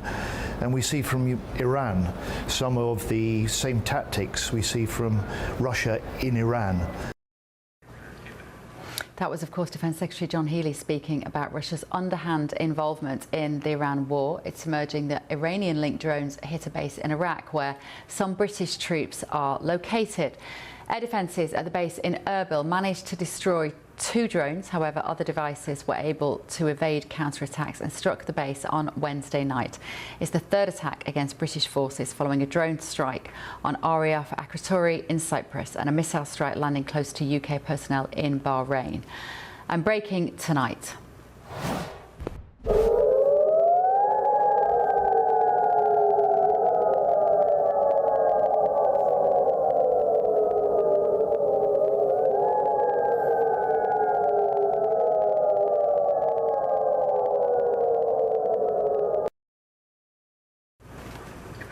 We're getting reports that indicate air raid sirens are sounding in the area around the Incirlik Air Base in Turkey. Incirlik is a major Turkish Air Force and US military base in southern Turkey, located near the city of Adana. GB News understands that the following are stationed there: American Air Force aircraft, including firefighters and support craft, NATO Operations Hub for Middle East missions, aerial refuelling and logistics units, and intelligence and surveillance operations. Now, a little earlier, I spoke to former Defence Intelligence Officer and Middle East analyst for the Pentagon, Uwebi Shahbandar, who told me this. We have seen some reports in Washington that the Russians are providing some sort of intelligence and targeting support to Iran. It is plausible the two are long-term partners. Russia provides a significant amount of weaponry to Iran, and Iran has been providing the Shahed drone to the Russians that the Russians have been deploying to Ukraine. The Russians have actually upgraded the Shahed drone, they call it the Jaran, to give it extended warheads and extended range, and they've been using those wing-swept drones to launch them en masse in their ongoing campaign in Ukraine. So it does not surprise me that perhaps the Russians are providing satellite intelligence, some reconnaissance intelligence to enhance Iran's ability to pinpoint targets, not only against the British military in Iraq, but perhaps that strike in Kuwait that killed the 7 American soldiers, that could have been aided by Russian intelligence that would have enhanced Iran's ability for mass casualty attacks. How problematic is it if Russia starts to help Iran? Because it seems that Israel and America is banking on hopefully a quick ending to this conflict, banking on the fact that Iran will run out of defense capability of its own at some point. They will be so weakened by all of the strikes. If Russia is continuing to help them, what does that mean in terms of the timescale? The question is, who runs out of missiles first? Now, the Iranians have mass-produced these Shahed kamikaze drones. It's not their sophisticated long-range or intermediate-range solid-fuel ballistic missiles. We've seen the U.S. destroy the manufacturing plants that produce these missiles, but the Iranians have mass-produced much cheaper and much scalable kamikaze drones that They only need one or two to slip through American and Israeli and allied defenses. Look what's happening in Dubai. Look what's happening in the Kingdom of Saudi Arabia. The Iranians are essentially just launching dozens of these drones at once, hoping that one or two slip through. They're trying to target soft targets, hotels, refineries, oil storage facilities. And in Iraq, we're seeing, just like in Kuwait, the Iranians are trying to target areas where they know that soldiers are concentrating, hoping for another mass casualty strike. Where do the Russians come in? If you're able to give pinpoint intelligence to the enemy, to the adversary, in this case the Iranians, that enables them to know when to launch the drone and exactly where, so that when you have precision and timing, that can significantly enhance Iran's lethality using much lower technology but still deadly weapon systems. The U.S. has destroyed a significant amount of these underground launchers, including these mobile launchers that the Iranians have been using when they move them out of their underground tunnels. That doesn't mean that Iran still has a number of these Shahed kamikaze drones that can still cause havoc in the region, but it is clear that there has been a significant amount of degradation of the command and control infrastructure in the IRGC, that's Iran Islamic Revolutionary Guards, but they are still launching these drones. More of these attacks are aimed at America's allies, given the overwhelming power that the U.S. has with air superiority being achieved over Iranian airspace. These Shahed drones are still going to be a major menace. Let me bring you this breaking news line. We're just hearing that the Islamic Resistance in Iraq militant group has claimed responsibility for downing the U.S. military refueling aircraft. Is that true? Are they claiming something that they haven't actually done there? Well, the U.S. Central Command has confirmed that a refueling aircraft, these are the KC refuelers that refuel aircraft mid-flight because of these long flights by Israeli aircraft and American aircraft in Jordan and in the Mediterranean on their way into Iran. I highly doubt that an Iranian proxy militant group, Iran, by the way, has a number of these Shia extremist militant proxies that they've established in Iraq that are not beholden to the Iraqi government in Baghdad, but beholden to the IRGC.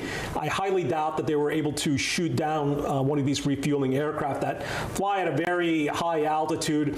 We do know that some of these militants do have man-pads, man-portable launched anti-air missiles, but they are likely attempting to claim a shoot-down, even though it could more than likely either mechanical error or it could have been friendly fire. We still have to wait and see. But this also really highlights the fact that Iran has Hezbollah in Lebanon, they have Iraqi militants, they have the Houthis in Yemen, although they have not really been activated to a significant degree in this conflict, that the Iranians will use asymmetric warfare to compensate for the fact that the U.S. and its allies have technological superiority. Are you surprised to the extent that which Iran has started to fire missiles and these drones, which are cheap and they've just got so many of them, on countries other than Israel, on what would have presumably traditionally been their allies? That's the bit that I still find amazing. It's like they've just indiscriminately going after all their neighbors. Well, it's backfired. Look what just happened at the UN Security Council. A Bahrain, which is an Arab Gulf ally of the United States that normalized relations with Israel, Bahrain introduced a resolution that was backed by all of America's Arab Gulf allies that directly condemned Iran's aggression against its Arab neighbors. This has been a major challenge for the region, these oil and natural gas producing regions where the U.S. has military and air bases from Kuwait to Qatar to Bahrain, the United Arab Emirates, the Kingdom of Saudi Arabia, and Jordan. And now Iran has essentially declared war against all of them, even neutral Oman. Oman is a neutral country in the Arabian Gulf, and we've seen the Iranians target strategic oil storage facilities and port facilities in Oman that lead into the Arabian Gulf. This is backfiring with Iran particularly because Iran has so much of its finances tied into the Dubai financial network. The Dubai International Financial Center is a crucial financial lifeline for so many Iranian businesses and Iranian re-exports. But this more than likely is a sign of desperation by Iran's leaders. They're hoping that these Gulf countries will put pressure on President Donald Trump, given that they have so much investments here in the United States. And they're hoping that pressure by these Arab countries will force Donald Trump to end the war, but they don't know Donald Trump. Let's have a look at some of the papers, shall we? The front page of the Times has got a story that's caught our eye this evening. It's not the main story in the paper. That, of course, is around. We've talked about that rather a lot tonight, and we are getting to the end of 3 hours. 3D printers could provide personalised hospital food, if we can bring up the front page of the Times newspaper here.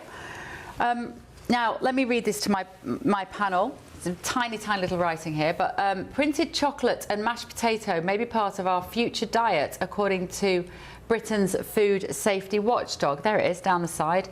The 3D printing technology uses edible inks to build foods layer by layer, creating customised shapes, textures and nutritional profiles. Stephen Kent, 3D printers, personalised hospital food. What is a kitchen for? Is this not what you do in a kitchen? You personalize food for people using a chef and tools and ingredients? And also, are we calling them inks now? I thought we were supposed to be repulsed by dyes. I thought every dye that we encounter was supposed to give us some kind of cancer. But no, inks. Well, apparently there is growing interest, particularly within the NHS and care catering sectors, because, of course, patients and elderly people, what do they not need? They don't need fresh food. Don't bother with any of that fresh food. Just print them something off your printer. That's going to be good for them, isn't it? Pilot projects are looking at foods for patients with swallowing difficulties. Again, I understand that, but we've always had patients with swallowing difficulties. We've always managed to find them digestible food where possible. Matt Torbett, let me bring you in on this. It's one of those stories that I put under the, heading of why does nobody in these meetings stand up and go, are you all mental? What are you all talking about? We don't need a printer to print our food in our hospitals. Just grow, cook and eat food, Matt. Yeah, I mean, it's very rare I'm lost for words. I didn't quite know what to make of this. I mean, truth be told, Bev, I mean, the Americans won't know what I'm on about here. If they could 3D print me a Greg's steak bake, I'd probably be all for it. But I think sort of chocolate and mashed potato is a bit of a weird mixture anyway, isn't it? My concern with this, though, Bev, is it won't stop at hospitals. If climate change and man-made climate change continues and we get hotter summers and it becomes harder to grow food, we may well all end up eating 3D printed food if we're not careful. Oh, don't be ridiculous. Like that, wouldn't you, Matthew? Don't be ridiculous, Matthew Torbett. Happy. Just your good job, you're thousands of miles away. I'll be giving you a clip around the ear. They're 3D printed tofu flavored as a steak. Yeah, you are northern. What kind of nonsense is that? Angelina, let us bring you in on this. So is this a good idea? Because it says that lab-grown meat, an ethical and greener alternative to meat, is already being, should go on sale in the UK sooner. I'm not eating any of that crap. Well, I mean, look, the UK's not known for their food, in fact. How dare you? She needs to go to Greg's. In fact, the opposite. So I don't know, the Brits may like it, Do you not know what a Greg's steak bake is? That steak slice, what was it, Matt? Steak bake, Greg's steak bake. If you haven't had one, guys, you haven't lived.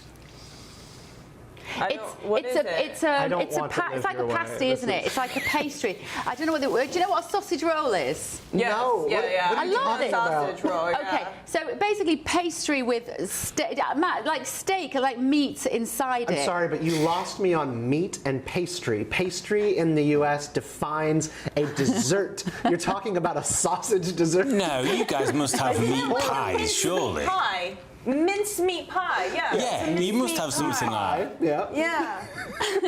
Yeah. But to be fair, you don't see it regularly. I actually haven't seen a mincemeat pie until, like, last time I was in the UK. Yeah. Yeah, but also remember there's two types of mincemeat, so that also gets confusing because you have mincemeat, which is the savoury that you would make a spaghetti bolognese out of, and then you have mincemeat that goes in a mince pie, which is the sweet version. Everything you're saying sounds like prison food. This all sounds like what you serve inmates on death row.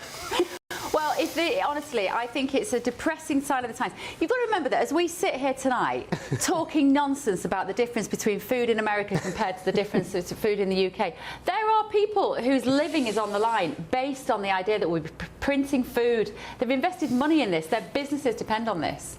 Who are these mad scientists? Yeah, That's a great question. We always hear about how hard life is in the West, and food insecurity is a scourge on the West. Oh, look, we're in boxes. Well, you know, if 3D printing food and protein and sustenance can, you know, actually give people the daily calories that they need, I'm all for innovation. We have something that does that, Stephen. It's called food. Food is the solution to food scarcity, not printers. Yeah, there's no Plus, I told you it gets weird in this last hour. We get deliriously tired by this point. I'm not eating for 17 hours by this point in a day. Plus, printers, everybody knows that printers are the bane of every human being's life. The one thing I need less of in my life is printers. Don't make me have to use a printer to eat as well, because printers are horrific. They are the least technological. Disconnected again. I got to connect the Wi-Fi back to the food printer, and now my children have died of hunger because I can't get the Wi-Fi back on. This is how the West is destroyed. Exactly. Don't know how many minutes we've got left on this show. We got 5 minutes. We've got to find another story to talk about. Right, okay.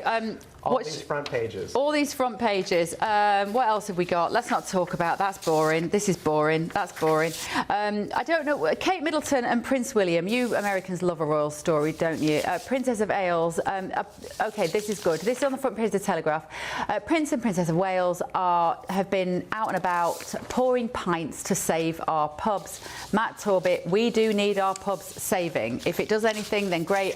Frankly, I don't think putting the Princess of Wales as a barmaid in every pub around the country is going to keep us open. Do you?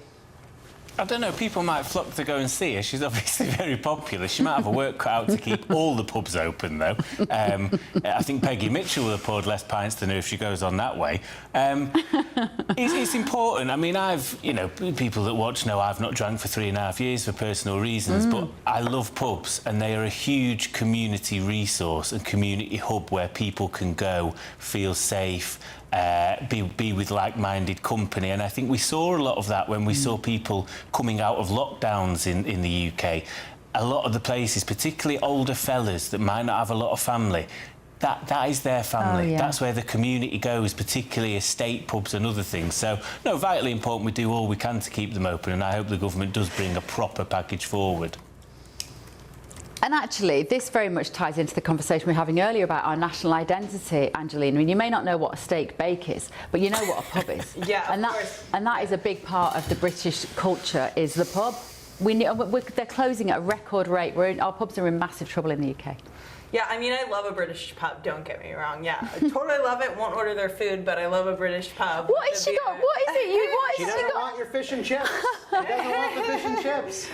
No, but I love a pub, and I actually think this is great. This is, there are a lot of small business pub owners and pubs, and pubs, British pubs are so part of your guys' culture, and so that's why I think it's great that a cultural institution like the royal family is backing this other cultural institution. And it's interesting, too, because they're from different socioeconomic classes. Yeah. Like the royal family, you won't see them at a pub, but this is what the working class, this is where they're going, the people. And so to see them mingle in between that, I think it's actually, yeah, it's quite touching. Yeah, I mean, Kate and William as well, Stephen, what do you think of them, the Princess of Wales? Will the royal family be safe in their hands? I'm just going to say yes. I love coming on GB News, but I'm the last person you ever want to ask about the royals. Well, can I ask you about beer then? How do you feel about beer? I have a lot of thoughts about malt and ale and red ales, and we can talk about that all day, and how IPAs have destroyed the United States. I don't know if you know what an IPA is. It's a craft beer, right? It has crowded out all good alcohol in the United States. Why? What's wrong with IPA? Well, it stings to drink, it's bitter, and it's cheaper to make for most breweries. And so your classic frothy wheat ale or even a red ale, a Scottish or Irish red is my absolute favorite. It has become unprofitable to make in the United States compared to IPAs, which again is like a sipping type beer. You can't glug down one of those. It's horrible. I don't know. You can't have a pint of an I've had a IPA few and drink myself. fast. So no, I don't know. Matt can probably do anything. So he can. Matt does strike me as a PBR guy. Do you know PBR? No, you're gonna what's have to explain now. Pabst Blue Ribbon. It's like the college beer. It's like 99 cents per can. It is made to be chugged. Do you think I have no standards, Stephen? Come on. You're a blue collar guy. You are like a dyed-in-the-wool kind of like actual hardworking socialist young man. And it is the Bernie Sanders beer. The Bernie Sanders punk rock kids in America with mohawks love PBR, which means you should too. Hey, back in the day, you could have put it in a sweaty sock and I'd have drank it. So I probably should get on board with that, really, shouldn't I? I see. I got him right. Yeah. He's a changed man, though, to be fair. And am I allowed to say you've got a baby on the way, Matthew Torbit? Because I saw you finally put it on social media. Yes, baby, I'm going to be a father in July. Very excited. You do wonder about what world you're bringing them into, but excited nevertheless. Yeah. Oh, good. I knew you'd put it online, so I didn't think I was betraying any confidences there, Matt. I'm genuinely thrilled for you. Have you seen his missus? She's absolutely gorgeous, Matthew Torbit's girlfriend, wife? No doubt. Yeah. How much time we got left now? Oh, we got 50 seconds. Right, let me tell you what I'm doing. So tomorrow I am going to LA. It's the Oscars this weekend, and you will be able to watch my coverage of the Oscars on GB News this weekend. Ben Leo will be in this seat tomorrow night. It's Friday tomorrow. Ben will be back doing his show, hopefully thawed out from being on the streets of DC tonight, and he'll be doing the show on Saturday and on Sunday.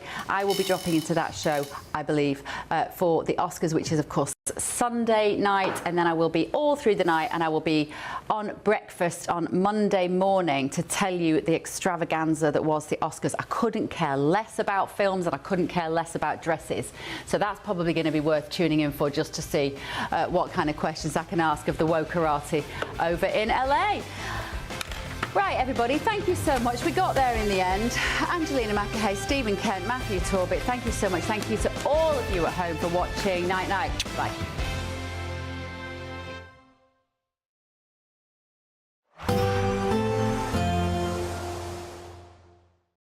Today, clouds overhead.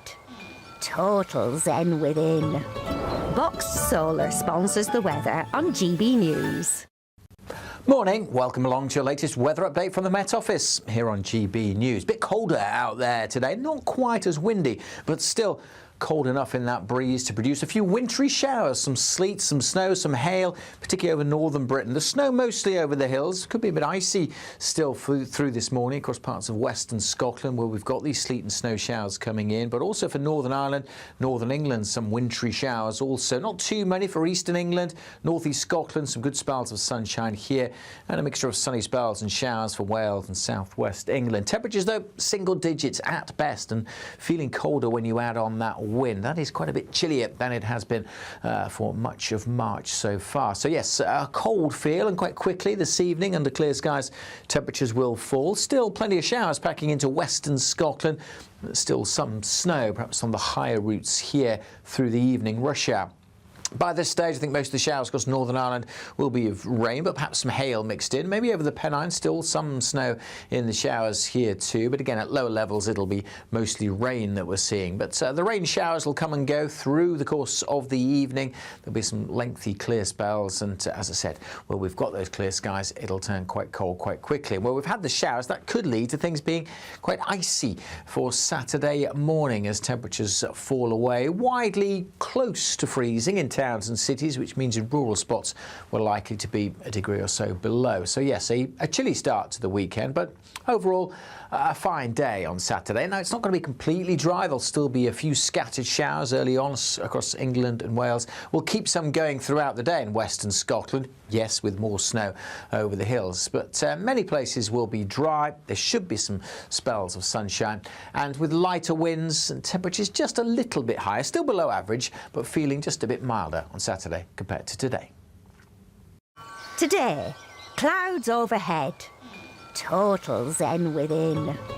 Boxed Solar sponsors the weather on GB News.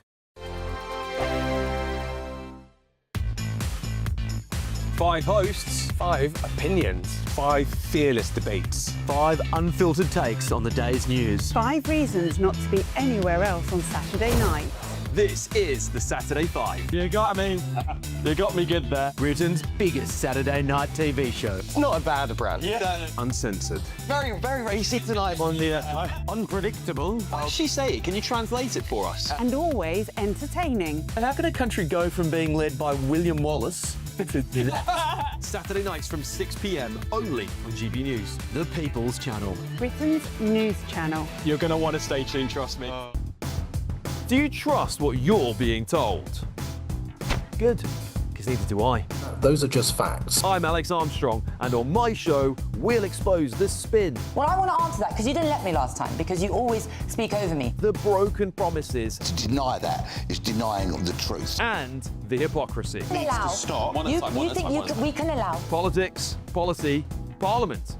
Nothing is off limits. No sugarcoating, no fear of offence, just the truth laid bare. Tune in every Saturday and Sunday at 9 p.m. for Alex Armstrong Tonight, only on GB News, Britain's news channel. Join me, Nana Akweer, for an informative, interactive news programme with a difference. It's fun. No, you didn't say that, Dave. I'm so surprised. I think there's an element of truth to that. Join me from 3 p.m. every weekend, only on GB News, Britain's news channel. Breaking news, live updates, stories that matter. From the heart of the GB newsroom to every corner of Britain, with our team of dedicated journalists across the UK. GB News bulletins are there to deliver the latest news that matters to you. Bulletins on GB News, the People's Channel, Britain's news channel. Hi, I'm Michelle Dewberry, and my show is your opportunity to cut through all the noise and dive in headfirst to some robust debates. Ideas clash. Situation, No, Because the failure is... You're deliberately avoiding my point. Nothing's held back, And if you think this is the end of it, wait for more. and we do not shy away from the difficult stuff. Sometimes I want to shake people and say, if only you understood. So join me on Jubes & Co. weeknights at 6 p.m. only on GB News, Britain's news channel. From the school run to the home run, watch a new show for all of Britain. He can say whatever he wants. A straight-talking show where all voices are heard. And, you know, when are we going to stop talking about smashing the gangs and actually do it? With the stories that matter from every part of our country. There's a bit of a crash landing there for your Chancellor. Bold, fearless and standing up for you. That's me, Martin Dordme, 3 p.m. till 6 p.m. weekdays, here only on GB News. The People's Channel, Britain's news channel. We love Great Britain. We love its history, its culture and its tradition, and that's why we're so proud to be part of GB News.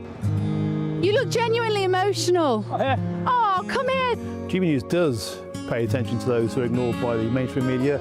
The majority of this country whose forefathers fought and died to maintain liberty, to fight for freedom of speech. The rule of law, the rights of property and democracy. This is the heritage that our country should be so proud of. Which of course includes our Christian heritage. There's been a huge resurgence in the number of people going to church. Perhaps they're not finding what they're looking for, and they're looking for something a bit deeper, a bit more truthful, a bit more akin to Britain's Christian heritage. That's right, get ready, because the most exciting night in general election history starts now!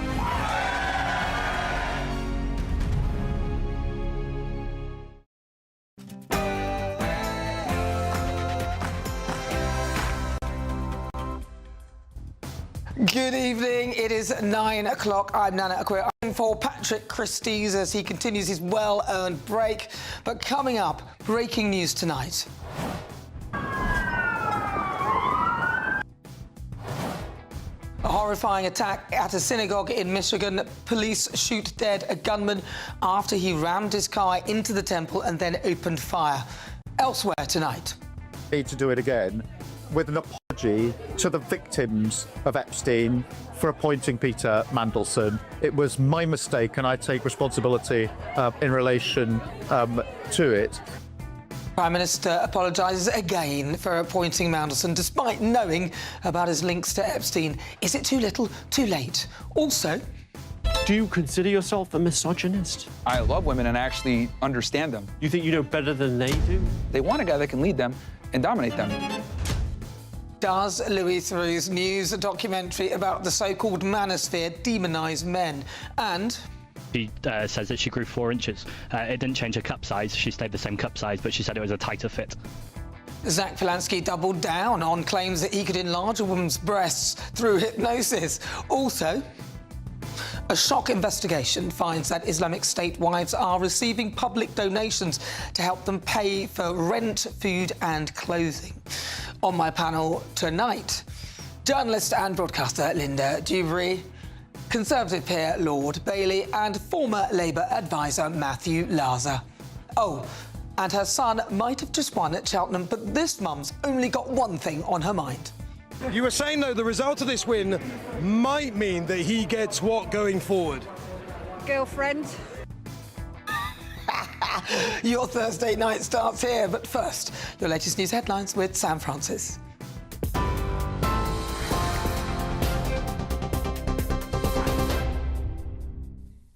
Nana, thank you, and good evening to you. The top story tonight at 9. Well, a major police operation is underway outside a synagogue in the United States. That's after a gunman launched an attack this afternoon, with officials confirming the suspect has now been shot dead.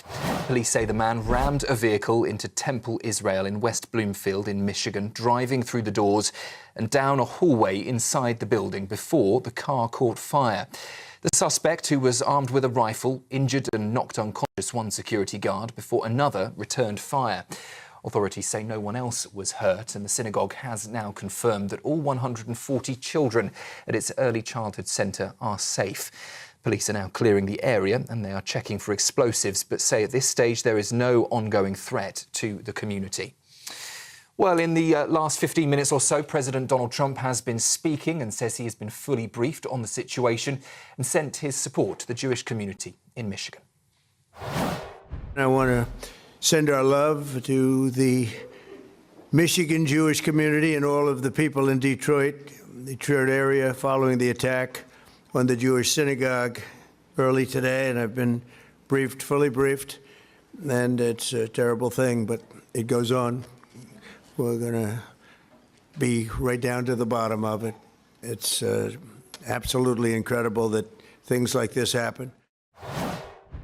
Next, let's just bring you up to date on the situation in the Middle East. Bombs battering Beirut tonight as Israel is ramping up its offensive against Iran-backed Hezbollah, dragging Lebanon deeper into the Middle East war. These are the latest pictures we've had into us tonight.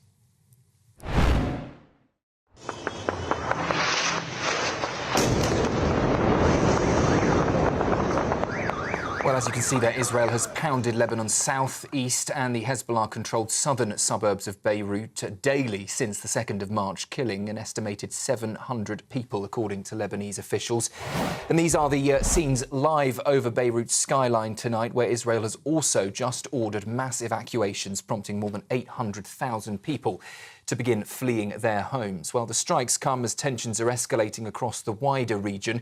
Today, more cargo ships were attacked in the Gulf. 2 tankers were struck near Iraq and a container ship near the United Arab Emirates. Iranian forces have claimed responsibility for at least one of the attacks.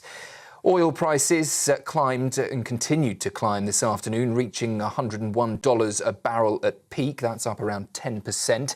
The rise comes despite 32 countries agreeing to release 400 million barrels of emergency reserves in an effort to calm the global markets.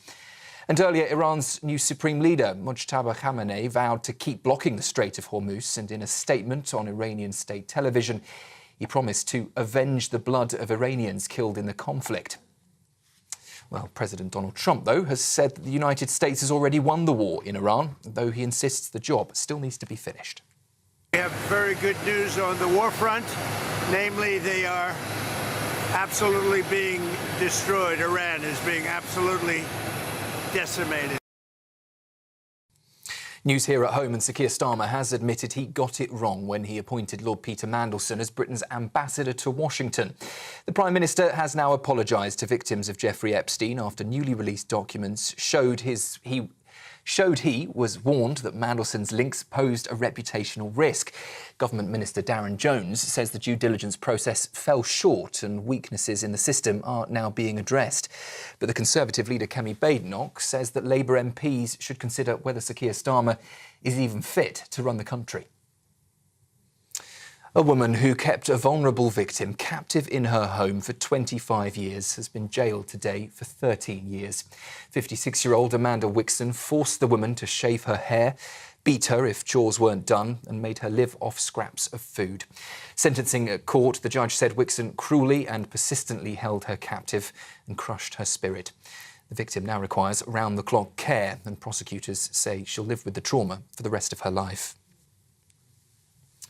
And MPs are launching an inquiry into student loans amid what they call widespread dissatisfaction with the system.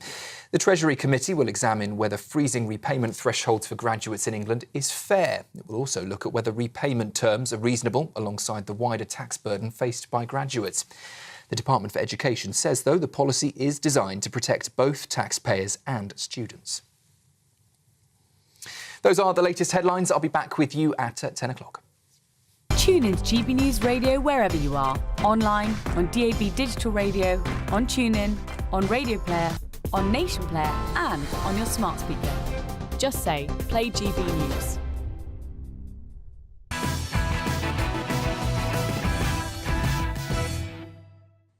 We start with the breaking news from Michigan tonight.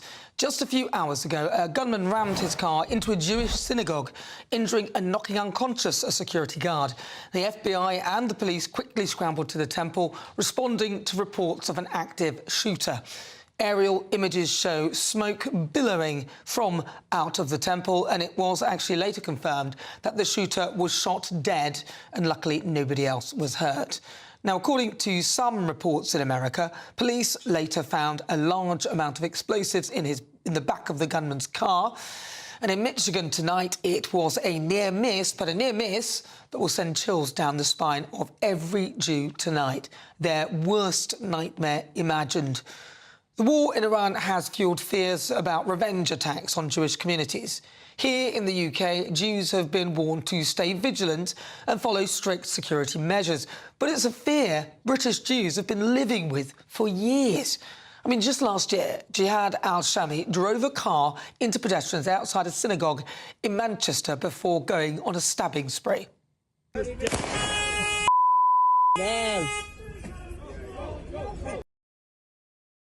That attack left two worshippers, Adrian Dalby and Melvin Kravitz, dead. Last month, two men were given life sentences for planning a so-called Islamic State-inspired gun attack on a mass gathering of Jews in Manchester. Prosecutors said that the plot would likely have been one of the deadliest terror attacks ever carried out on British soil. Well, before I get the thoughts of my panel, I'm joined now by the Director of Antisemitism Policy Trust, Danny Stone. Danny, now, I was absolutely shocked to find out what Jewish people have been going through for years. In fact, for me, it's the worst sort of racism than anything I've experienced. So what will a lot of Jewish people be thinking after this? Well, first, thank you for having me on. I think people tonight will be extremely concerned. There will be a re-traumatizing of the community in Manchester. You spoke to that attack. But this is now global. You know, we had Bondi Beach. There have been attacks since October the 7th, 2023 on synagogues in Poland, in Russia, in Germany, in France. This is an international anti-Semitism. It is a deadly and increasingly deadly anti-Semitism. And I think people will be looking for reassurance. which I'm happy to give them. In the UK, we do have good, strong security systems, but they will be fearful. And there is some real rationale for being fearful, given the levels of extremism that we're seeing, and so far a failure to get to grips with it. The thing is, though, with this, although it is really focused on Jewish people right now, I think there's a real chance that this could sort of escalate and be something that actually we're all going to be having to look more closely at this, especially with what's going on in Iran. How has that impacted the Jewish community? Yes, well, there's different things in what you've said. Firstly, the threat to Jews here, this is a threat to our democracy, really. The extremist attack on the Heaton Park, the terror attack on the Heaton Park synagogue was an attack on democracy. The British community, the Jewish community is part of Britain, and rightly so. Specifically on the Iranian threat, we saw arrests the other day in northwest London of individuals linked to Iran. There is a specific, tangible threat, state-backed threat from that regime. It is a regime that has proclaimed that it wants to harm Jews. But again, that threat isn't just to the Jewish community. It has a particular view of the world that it wants to enforce, and Britain is at odds with that view of the world. So the threat at the moment, you're right, is against the Jewish community and will continue, no doubt, to be against the Jewish community. But it needs to be seen as a threat to our democracy. And that's why when the government published this week its Social Cohesion Action Plan, I want to see that implemented, because this isn't just about Jews. This is about Jews, Muslims, Christians, and everyone else, and the people who have no religion in Britain, and how we tackle extremism together. Yeah, I think it's terrifying. Danny Stone, thank you very much. He is the director of the Autism Antisemitism Policy Trust. Danny, thank you very much. All right, let's get the thoughts of my panel. Journalist and broadcaster Linda Jubilee, Conservative peer Lord Bailey, and also former Labour advisor Matthew Larser. All right, Linda, I'm going to start with you. I look at this and I think it is terrifying, because in this country we're not used to that sort of terror, really. When we're seeing what is happening in the Jewish community, but I'm fearful that this is going to be something that becomes an everyday occurrence for us to worry about. So I think there is, you're quite right, Nana, there is something here we need to be worried about. And a lot of military strategists now talk about asymmetric warfare. And what they mean by that is that, for example, now the US and Israel are fighting a conventional war in a conventional way. But the other side, the Iranians, are not. And, for example, they're fighting economically. They're creating trouble in the Straits of Hormuz. Yeah. We don't know who committed this outrage in America, but this kind of insurgency, guerrilla tactics is what I mean by asymmetric warfare. And anyone can do it at any time. So that's one fear. But the fear in the Jewish community, I know now, is growing and growing and growing. And I was surprised, like you said you were surprised, I was surprised too. They now hire their own private security guards for synagogues and for schools, because that's the only way they feel safe in this country. And I think we need to protect the Jewish community, but also we need to stop being safe ourselves. I'm so old that I remember growing up. Old, Linda. I am. But How I remember. Old can you say? But I remember growing up with IRA attacks and how scared we became. Do you remember? It was really terrifying. Yeah. And so I think, oh no, I don't really want to go through all of that again. You know, I've got kids, I worry about them. So I'm like you. I'm worried about this and the repercussions going forward. Sean Bailey. I come from a slightly different point of view, Nana. I don't think this is new. If you're Jewish in London, you have been under the protection of the community. They have a community security trust, but that trust is not new. It's decades old because they've been under attack so long. What this attack does is two things. Firstly, how close we came to potentially losing 140 children in that building. That has to be said. This person was aware that there was, you know, a big community there that it could really devastate. That's the first thing. The second thing as well, I want to see now what people do, who they blame this on. So some people say, well, it's because of what Trump's done. Some say, and other people say, you know, it's because of what Netanyahu's done. But actually, These people are attacking us all. And I believe what this will do, it embolden lone wolf attacks around the world. So now we have to be on guard. And people often talk about the right and right extremism stuff, but let's be very clear, in the Western world, we have been under attack from Islamist terrorists. For every supposed right-wing attack we've had multiple Islamist attacks. And I believe this could be the spark that pushes some more along. The Jewish community now won't be terrified, they'll be more terrified. It's important to say that. They've been under attack in this country and abroad for some time. Matthew Lazar. Yeah, well, I mean, I think obviously all our thoughts are with everybody in Michigan. I mean, I think it's just the extraordinary rise of kind of political and religiously motivated violence. Apparently there was just 30 miles away from the site of the synagogue, there was a very similar attack on a church just a few months ago. And I think, you know, in a very fractured society, we're seeing people who think that violence is a way that they can express their views. I mean, and clearly that has to, we have to re-stand up for our values of tolerant debate, of listening to everybody on all sides of the debate. I think you are. I think you are right. Just to interrupt there, but I think you are right, Sean, to highlight the value of the Community Trust Network, because apparently in this incident here, it was the security guards that acted very, very professionally and saved which is what we saw in Manchester. A large loss of life. So just to take it somewhere slightly different, I think the press at large, and certainly social media, is guilty of pushing this way.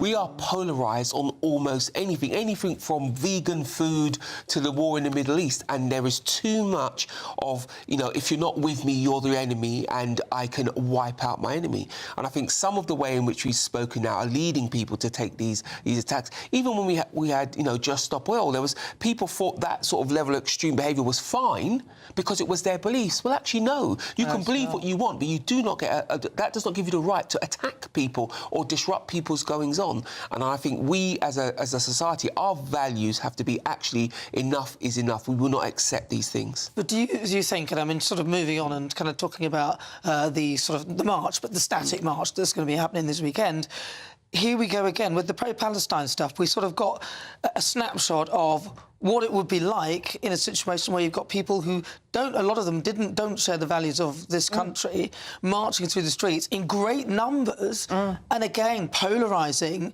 a situation where Jewish people wouldn't go out now. And I think I was listening to one of the people who organised the Al-Quds, it's now a static protest, as you say, and he was saying, well, sometimes I agree with the visions and values of this country, and sometimes I don't. And I was flabbergasted by this, absolutely flabbergasted, because, frankly, in the environment we're in now, I'm not even sure that the static protest is OK. Yeah, I don't think it is. The problem is we're being taken advantage of. You know, we have people who come here who claim asylum, who clearly are not asylum seekers. We have people who come here and use our right to protest to do something else. My problem with the protests, particularly around supporting Palestine, is an aggression to them. Now, we've decided as a society you have the right to protest, fine, and the police are having a real problem negotiating that, hence now they've made it so static. But I feel sorry for the police because they're damned if they do, they're damned if they don't. But I think it's on the political class now to measure the level of aggression around any protest and say, actually, we don't think that's acceptable. And don't use the idea that we're allowed to protest to allow anything to happen. You see, so people go, it's freedom of speech, so I can literally say absolutely anything. Well, no, you can't, sorry. It doesn't work like that. Then a lot of people come here who are totally intolerant to take advantage of our tolerance, which I find incredibly, you know, I find that quite astonishing. But listen, it's time now for the Great British Giveaway. Yes, it's that time. Your chance to drive away with a brand new camper van worth £67,000 if you can afford the fuel, and further £25,000 in tax-free cash. Here are the details. It's a prize package worth over £92,000, and it could be all yours in our very latest Great British Giveaway. There's a totally tax-free £25,000 in cash that you'll be able to spend on anything you like this year. Plus, you'll also get to drive away in a brand new Benevan 122 camper van. Courtesy of Marquis Leisure, this latest 2026 model comes fully loaded with everything you'd expect. You can even drive it on your existing driving licence. Plus, it comfortably sleeps 4 people. Make sure you don't miss out on the biggest prize package of the year so far. For another chance to win a camper van and cash, text PRIZE to 63225. One entry costs £2.50 plus one standard network rate message, or text BONUS to 63225. 5 entries cost £5 plus one standard network rate message. Go to gbnews.com/win. Entries start at £2.50. Call 0903 686 3232. Calls cost £2.50 plus your network access charge. Or post your name and number to GB20 PO Box 8690 Derby DE1 9TT. Entrance must be 18 or over. Lines close at 4 p.m. on the 1st of May. The winner may be contacted live after all entry routes have closed. Please check the closing time if listening or watching on demand. Good luck. Yes, good luck indeed. I mean, you could always live in it. Right, coming up. Do you consider yourself a misogynist? I love women and I actually understand them. You think you know better than they do? They want a guy that can lead them and dominate them. Yes, acclaimed documentary maker Louis Theroux's latest Netflix series, Inside the Manosphere, has left parents terrified by the toxic behaviour and extremist views of the male social media stars featured. But does the documentary demonise men? That is next.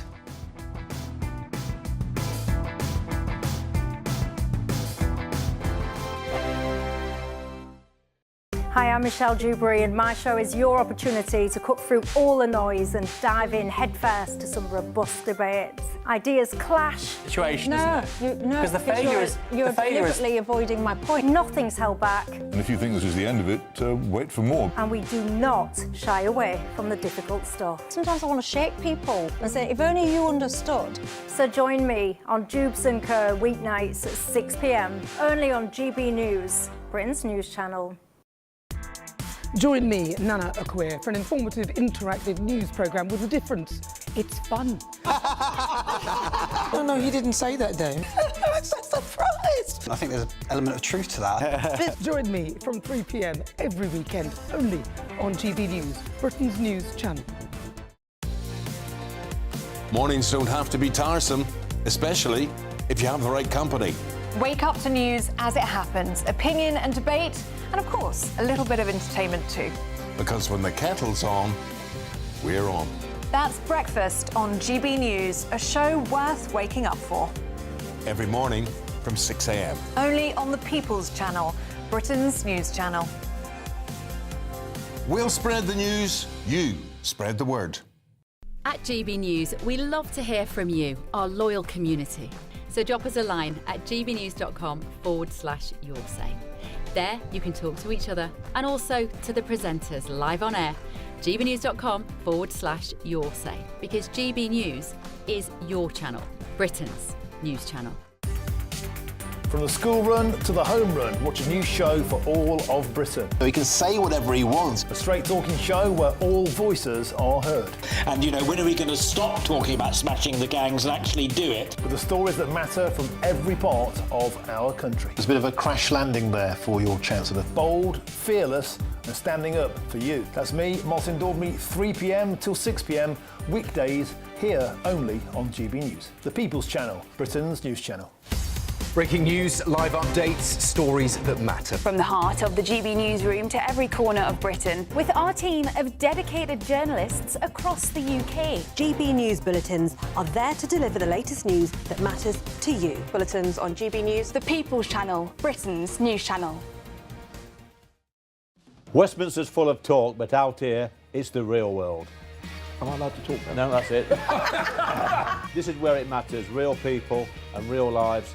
That's what politics is all about. In fact, has Trump made a good start? No. Straight answers, no spin, and just a couple of pints. How many fingers have I got up? About 10. So join me for Lee Anderson's Real World every Friday at 7 p.m, only on GB News. The People's Channel, Britain's news channel.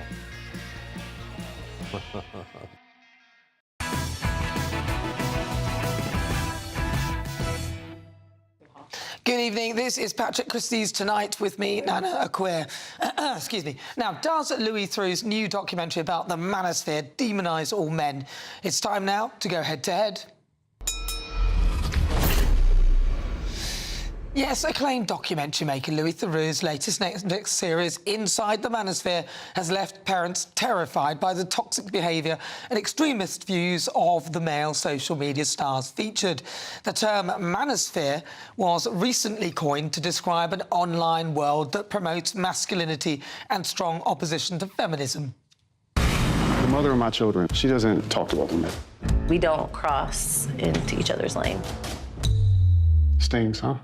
You seem upset by it. You seem upset by it. Do you consider yourself a misogynist? I love women and actually understand them. You think you know better than they do? They want a guy that can lead them and dominate them. Got anything to say to the live, Thoreau? Not really.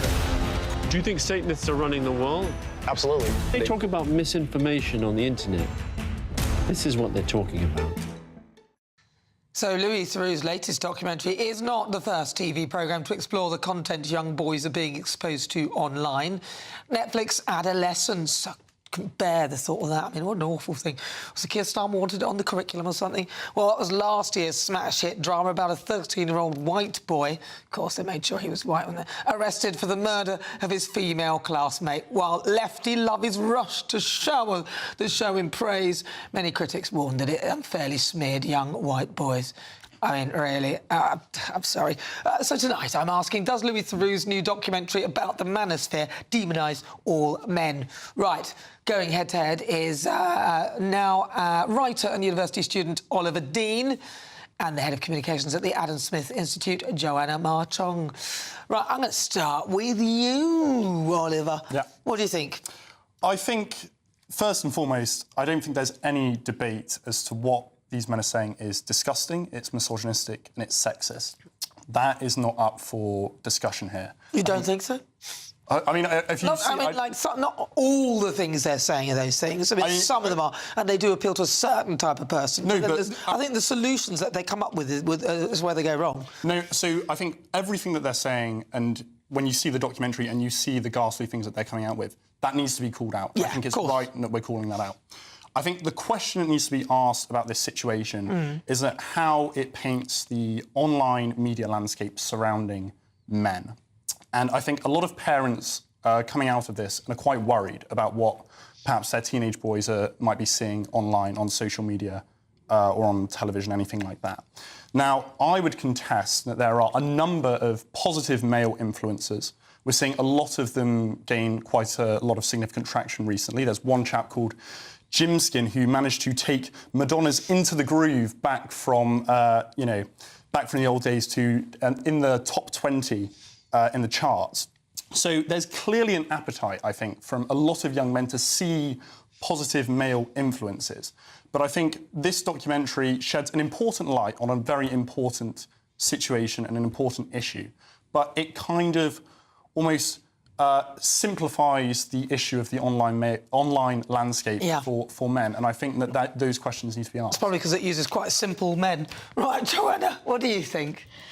I mean, I think there's no doubt that what Oliver said is true. There are positive influences. Of course there are. What we are talking about is the fact that there are so many of these men out there now on these forums where it's fine for them to be in their tiny communities talking about how they would treat a woman in the most alpha way possible, how, like, misogynistic views, kind of this alpha male thing that is supposed to be attractive. But again, it's ridiculous to say that, oh, OK, well, we're demonising all men by pointing out this minority here. It's important for documentaries like this to exist. I mean, we have to know that the fact that men can be drawn into this. We saw Hustlers University last year, or years before with Andrew Tate, and that's awful stuff. We should have more things like this. Parents should be aware so that kids don't end up on this side of the internet. But Andrew Tate, and I'm not defending him at all, but he pointed out some things, I think, that were relevant, is that a lot of men felt emasculated and, they didn't feel that they could be a man. And I don't mind. I like my man to say, all right, darling, come on. I like my partner will... I stand by the door and I don't move until he opens it.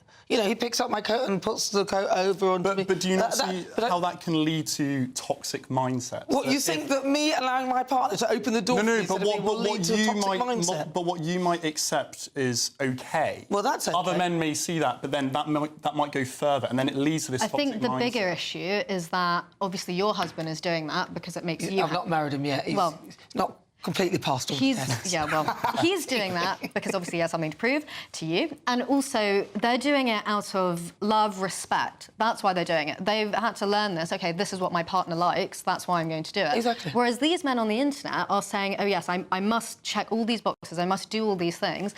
They're actually just wanting society to view them opening the door for a woman or paying for a really expensive meal. That doesn't come from a good place. What is wrong with you? Of course, my partner opening a door for me or paying for the meal. I mean, if I'd met him and he expected me to pay for the meal, I'd climb out of the window of the restaurant, I'm sorry, and he would never see me again. Now, I don't see what the problem of that is. But paying for a meal is one thing. There was one chap in the documentary who said, and I mean, I'm paraphrasing here, but essentially, he's married his wife. He goes off and sleeps with other women and has one-night stands with them, and he's OK with that. But then when his wife says, oh, can I go and do the same thing with other men, he says, no, that's not OK. Well, she shouldn't ask. But those are What's he asking for? Just do it. But those are the types of double standards. And so it might begin with very simple things, but then it progresses into a very toxic But I think already you're in a toxic space if your partner's sleeping with somebody else constantly. You know, that wouldn't be a relationship that I'd be putting myself. But that doesn't make the type no, of but dynamic the one thing, just to, we don't have to, like, you know, people prefer whatever they want to prefer. The main argument here is that there are these secret channels, there are these forums where people are getting together, these men, these highly susceptible men, are getting together, getting advice from other men that have no clue as to what women or society want. They're banding together and making it normal to be weird. That's not OK. No, I think they do go, I mean, like some of the Andrew Tate stuff, some of it just goes way too far. Yeah. But he does, I think, identify a problem. But unfortunately, all his solutions are totally wrong. And I do believe, do you not think that these days there's a point when a lot of men felt emasculated and there was no place for them to be manly? If you wanted to be a man, like, really do manly things, everyone sort of demonises you. But a lot of the people who are becoming susceptible to this are like 13 and 14-year-olds or even younger than that, and they're going on social media and they're seeing these algorithms basically come in front of their eyes and they're accepting it as fact. And it's leading to an incredibly divisive kind of landscape, and a lot of women are feeling uncomfortable by it. Yeah. But the problem is that men perceive this as the new normal, and I think that is a very significant worry. All right, well, listen, some of them go a little bit too far. I do agree with you, Oliver, on that one. Right, Oliver, Dean, and also Joanna Marchong, thank you very much. Coming up... She says that she grew 4 inches. It didn't change her cup size. She stayed the same cup size, but she said it was a tighter fit. Zach Polanski doubled down on the claims that he could enlarge a woman's breasts through hypnosis. Is there any truth to his claims? I'll find out in just a few moments. Look into my eyes, look around the eyes, your boobs are bigger.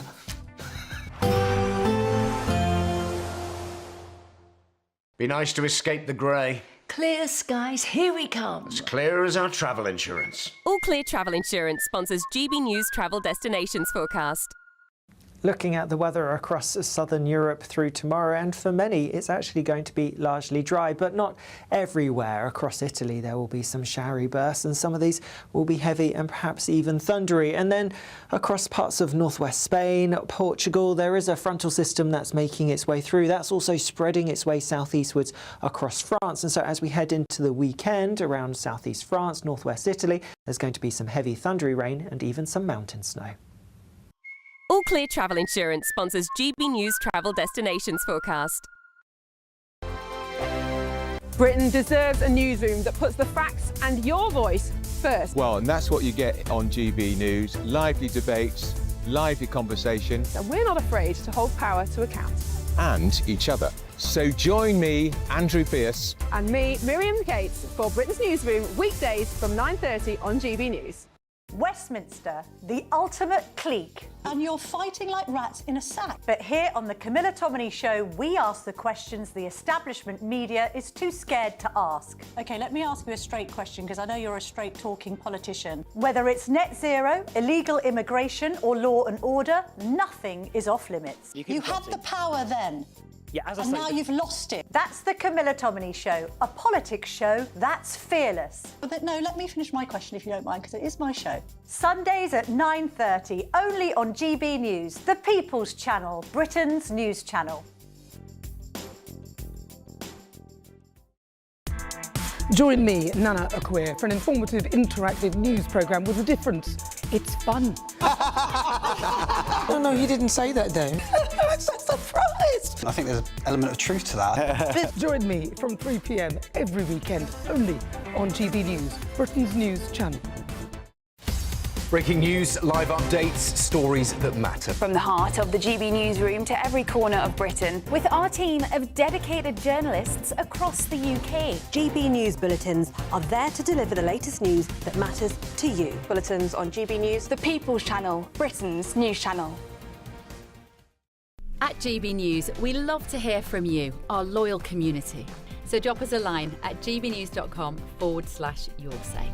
There, you can talk to each other and also to the presenters live on air. gbnews.com/yoursay, because GB News is your channel, Britain's news channel. Westminster's full of talk, but out here, it's the real world. Am I allowed to talk now? No, that's it. This is where it matters, real people and real lives. That's what politics is all about. In fact, has Trump made a good start? No. Straight answers, no spin, and just a couple of pints. How many fingers have I got up? About 10. So join me for Lee Anderson's Real World every Friday at 7 p.m. only on GB News. The People's Channel, Britain's news channel. From the school run to the home run, watch a new show for all of Britain. So he can say whatever he wants. A straight-talking show where all voices are heard. And, you know, when are we going to stop talking about smashing the gangs and actually do it? With the stories that matter from every part of our country. There's a bit of a crash landing there for your Chancellor. Bold, fearless and standing up for you. That's me, Martin Daubney, 3 p.m. till 6 p.m, weekdays, here only on GB News. The People's Channel, Britain's news channel. GB Loyalty Points is here. They're our way of saying thank you for spending time with GB News. Through commenting on your say, voting in You Decide polls and shaping the debate, you can earn GB Loyalty Points. Unlock rewards, reach milestones and climb leaderboards. Don't just watch our programmes, come and be part of them. Get started by scanning the QR code or go to gbnews.com/loyalty points.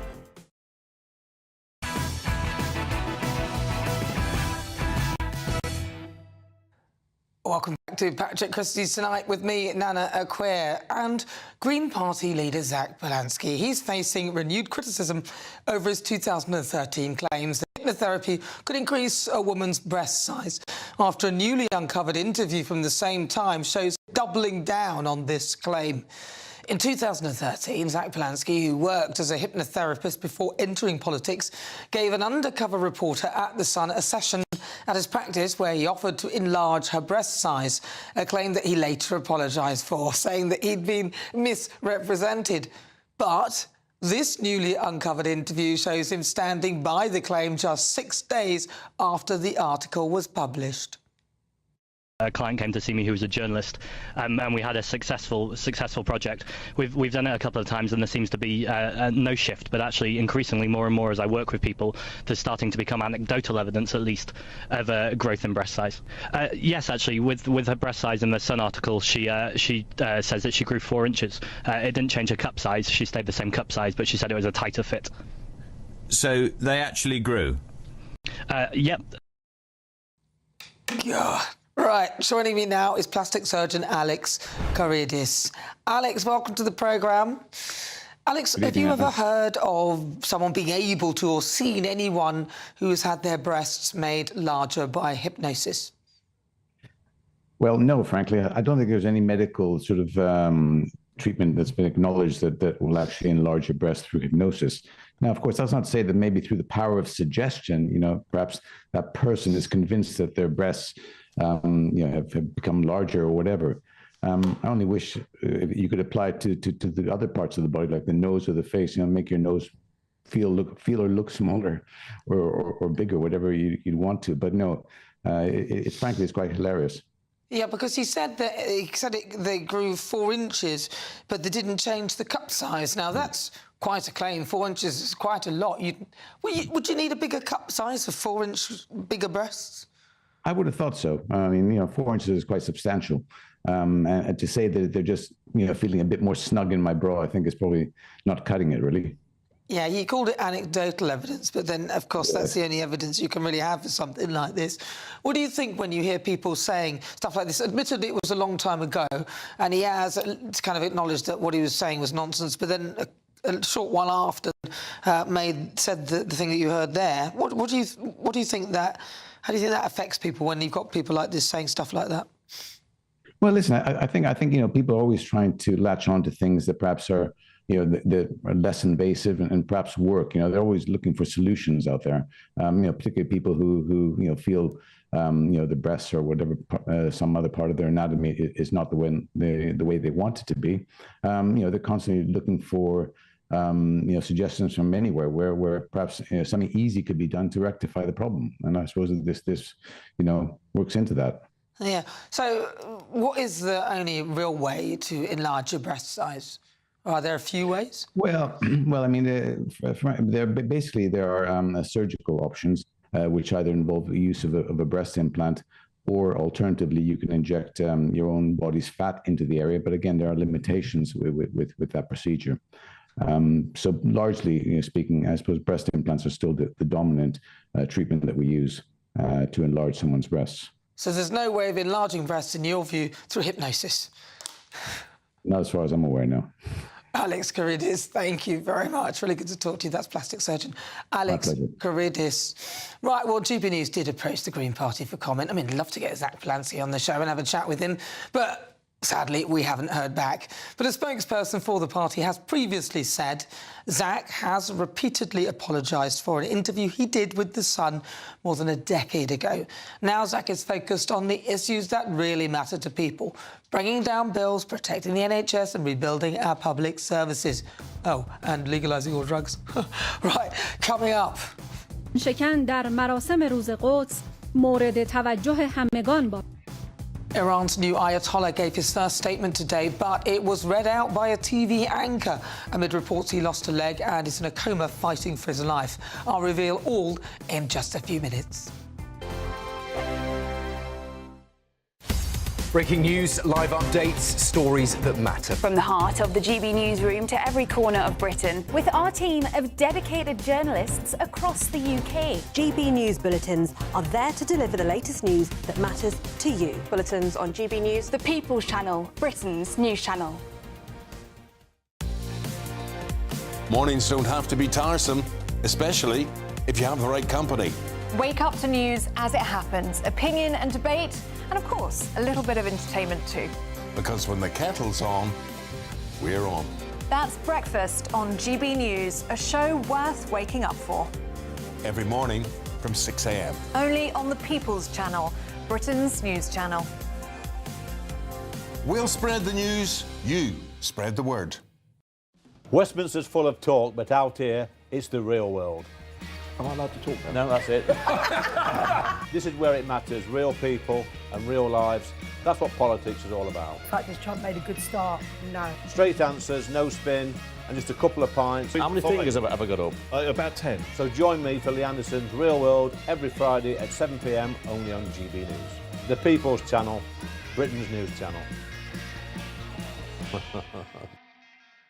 At GB News, we love to hear from you, our loyal community. So drop us a line at gbnews.com/yoursay. There you can talk to each other and also to the presenters live on air. gbnews.com/yoursay, because GB News is your channel, Britain's news channel. Join me, Nana Akweer, for an informative, interactive news programme with a difference. It's fun. No, he didn't say that, though. I'm so surprised. I think there's an element of truth to that. Join me from 3 p.m. every weekend, only on GB News, Britain's news channel. You want to know what's really going on in the corridors of power? Labour don't know what to do with you half the time, and that makes you quite lethal in the chamber. Get behind the headlines with Chopper's political podcast. Join me, Christopher Hope, as I sit down with the great and the good of British politics. We'll see where this ruling takes us. These are the stories shaping our nation. Chopper's Political Podcast, available now on all platforms. Listen in and stay ahead.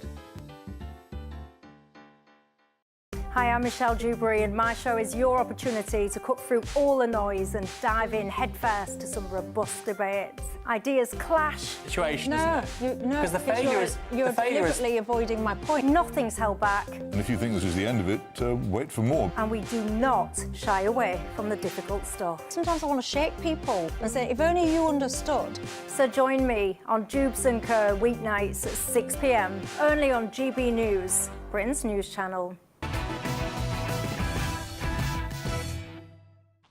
Welcome back. Good evening to Patrick Christie's Tonight with me, Nana Akweer. And there are massive questions tonight about Iran's new Ayatollah Mojtaba Khomeini. After some reports earlier today, they suggested that he's actually in a coma and he's lost a leg as a result of the Israeli strikes on Tehran. He was appointed supreme leader after the death of his father last week, and he's yet to be seen in public. Now, the new Ayatollah did, however, issue his first statement this afternoon, but instead of appearing himself, the message was read on Iranian state TV by a news anchor. And in the statement, Khomeini threatened new attacks on US bases and warned that Iran will avenge the blood of martyrs. He also declared that Iran will continue blocking the Strait of Hormuz, one of the world's most strategically important shipping routes. Well, I'm joined now by author and CEO of Pangaea Geopolitical Risk, Samuel Ramani. Samuel, is he alive, do you think? Well, I think he's probably alive, but there's doubts about the state of his health. I mean, there's some reports from Reuters that say he was lightly injured in the strike that killed his mother and father.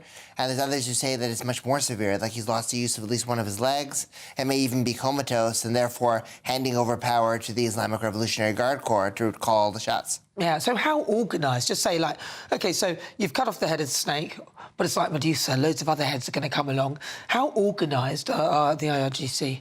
Well, this is exactly what Trump underestimated. He figured that if you assassinate Ayatollah Khamenei, the Islamic Republic will fall, or the regime could be co-opted like they did in Venezuela. But that didn't work, right? This is a multi-layered system. With clerics, you've got IRGC generals, you've got various other hardline politicians like Larijani and Kalibaf who are in the wings and running things. And now I fear that the full control over the Iranian state has gone to the IRGC. And they're very unpredictable and they're very dangerous. And they've actually expanded this war much further in terms of parameters than even the Iranians used to do in the past, where they operated under certain thresholds. Yeah. Striking Azerbaijan, striking Cyprus, striking Turkey. This is worrisome. Yeah, you see what we've got on the screen now are live pictures of Beirut.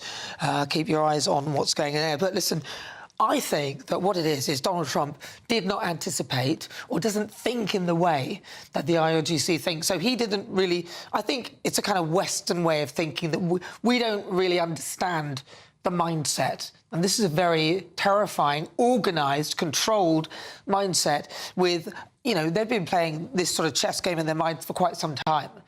Exactly, yeah. I mean, the most important thing to remember is that the U.S. and Israel have now framed victory in Iran to be regime change, and whereas the Iranians just win simply by surviving. And when you're in survival mentality, you basically are like a cornered rat. You'll basically lash out and do whatever you can. Yeah. You've got nothing to lose. And that's why they're attacking the Strait of Hormuz. That's why they're attacking the Gulf countries, even countries like Oman, which are actually trying to de-escalate and prevent this war. It's totally a different way of thinking. The thing that they also miscalculated about the protests was just how brutal the Iranian regime was. Yeah. They saw the protests, okay, they think the Islamic Republic is weak, it's teetering. They didn't think about the fact that the Iranians regime killed 30,000 people right before this. And it just shows how much of a tolerance for suffering and how much of a tolerance for destruction that they have that the U.S. does not have anything close to. And also, whereas in the Iranian regime, you die, you're a martyr, this is actually the aim at the end. In the Americans' mind, you don't want to die. You'll be a hero, but the idea is to stay alive. These guys almost celebrate death. Exactly, yeah. And the Iranians also have calculated, and correctly calculated, that Trump has got no appetite for ground force deployments. So that basically means that there's pretty much, you know, no chance that they will go on the ground and fight them there. So, yeah, Iran sees that as a weakness and a lack of resolve, which I think is also quite worrying too. So what do you think, then, looking at it now? the next move? Because the Strait of Hormuz is a very serious sort of artery which takes lots of oil, gas, fuel, all the things that we need. And oil and gas is not just, you know, for fuel, it's also for fertiliser and loads of other things. And with that being blocked, it affects absolutely everything. The Iranians have control over that. What do you think Donald Trump should do next? Well, absolutely. I mean, the Iranian strategy now is basically to increase the economic pain to the U.S. and its allies to such an prohibitive point that they have to back off. Yeah. It has to be like effectively America's Suez, right? Where you go in with a big mission and then you end up having to withdraw because the economic costs have become too high. Yeah. So they're attacking the Strait of Hormuz. They're probably going to mobilize the Yemeni Houthis to attack the Bab el-Mandeb Strait and the Red Sea. They're already attacking the UAE's only other alternative, which is Fujairah, and the oil storage tanks in Salalah and Duqm in Oman. So, and the oil fields in Saudi. So with all those attacks, they have a very clear path to achieving their goal of making this war economically unsustainable. And also, now Trump needs to figure out what to do to unblock the strait as soon as possible. Because they've probably booby-trapped it, I should imagine. Also, they're sending those unmanned suicide-type little boats and drones, the Shahed drones, which cost about somewhere between just around about £10,000 or £7,500 or $10,000 or whatever, which is really cheap, and the kind of missiles that they're using to destroy them are costing millions. Now, there's no way the Americans can sustain that, and they must have thousands of those drones, the Iranians. Exactly, yeah. The Iranians have been mass-producing those drones for many years, to the point that we could give thousands of them to Russia to fight their war in Ukraine. So, yeah, they definitely have a cost imbalance there. So urgently, the Americans need to source from their allies drone-to-drone interceptors as well in order to allow for much cheaper movement. And that's why it's interesting to see Ukrainian technicians and engineers now coming to the Gulf to teach them the lessons that they learned fighting the Iranian drones that the Russians flew over. But you've also got the Russians now apparently assisting Iran, because there is a lot of information that the Iranians would never have been able to get hold of, but somehow they are getting hold of that. So Putin is now assisting Iran. Yeah, there was an article in Al Jazeera today that was talking about the war of signals. And it was interesting because they were talking about how Russia and China are actually providing Iran with the kind of satellite imagery and signals that they need to strike various targets. They may have done this to support the Houthis against maritime ships in the past. The Russians did this, and now they're doing it on a much larger scale.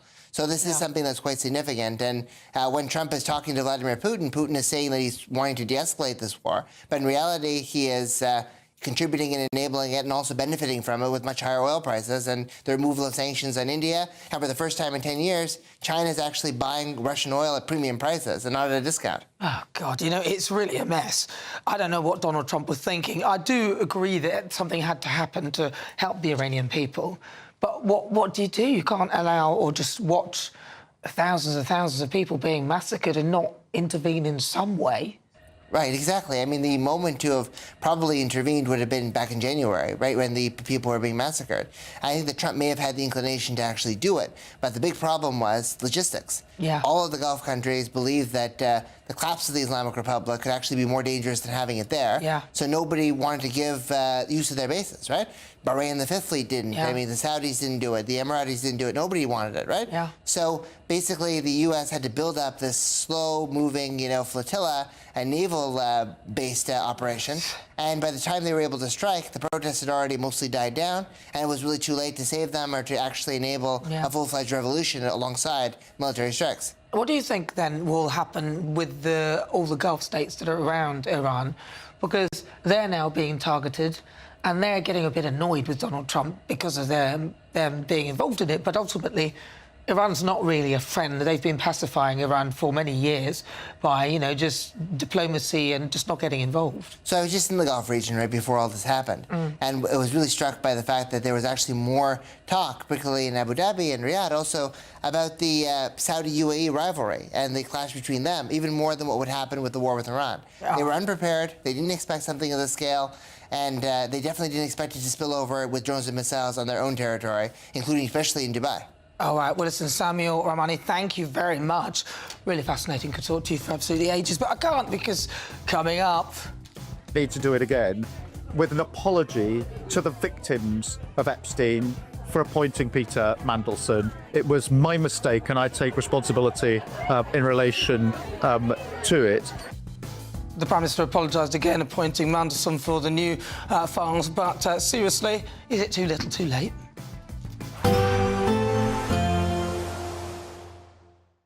Expect Expect warm spells with the odd rude interruption.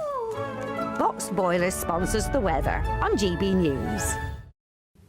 Hello again. Wind and rain will clear overnight, followed by colder air from the north-northwest, with a mix of rain, hail and even some snow showers by dawn. Now we've got low pressure, a deep low over Iceland, and that's pushing this active cold front through. It's bringing a spell of heavy rain to many parts of central and southern UK during the evening. It then clears after several hours of wet and windy weather, but following on, colder winds blow in, frequent showers across Scotland and Northern Ireland in particular, but some showers reaching Western England and Wales. A much colder feel to begin Friday. Enough of a breeze to prevent a widespread frost, but there will be some snow in places, most especially central Scotland, where above 350 metres, there's the risk of 10 centimetres of snow by dawn. Could cause some disruption, hence the snow and ice warning. At lower levels, a patchy centimetre or two possible early Friday because of these frequent showers coming in. And these showers across many northern and western parts of the UK will bring a real mixture of rain, hail and even some snow, although any lying snow tending to be restricted, like I say, to northern hills, especially as we go through the day on Friday and it warms up ever so slightly. But not much warmth coming through because this cold wind will carry with it frequent showers, especially in the north and the west. Some sunshine in between, certainly brighter skies, even if not entirely sunny, but temperatures some degrees down on previous days. We're talking about 6 to 9 Celsius. Saturday starts off cold, some icy patches in places and lighter winds compared with Friday.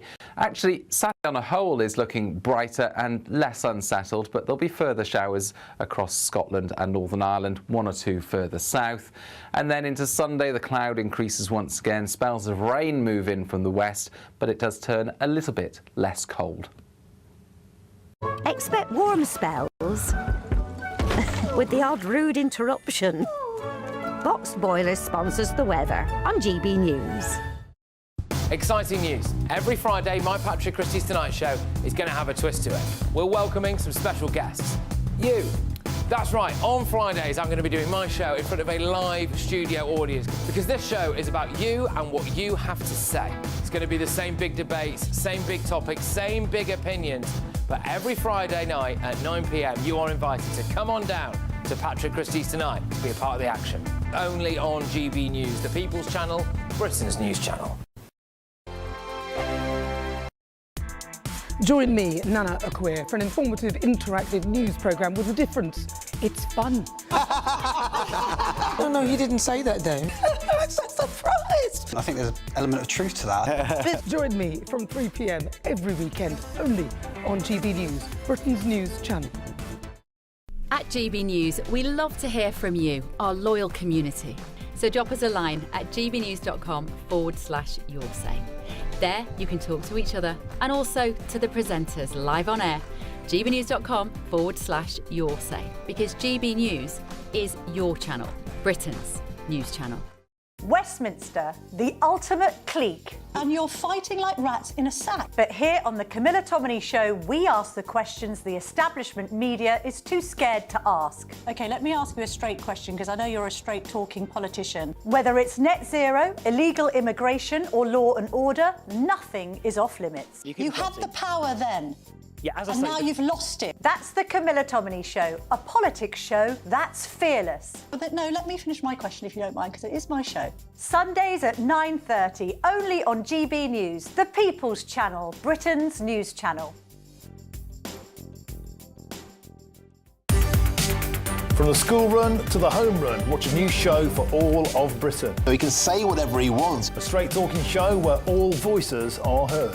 And, you know, when are we going to stop talking about smashing the gangs and actually do it? With the stories that matter from every part of our country. There's a bit of a crash landing there for your Chancellor. Bold, fearless and standing up for you. That's me, Martin Daubney, 3 p.m. till 6 p.m. weekdays, here only on GB News. The People's Channel, Britain's news channel. I'm Tom Harwood. This is GB News, Britain's news channel.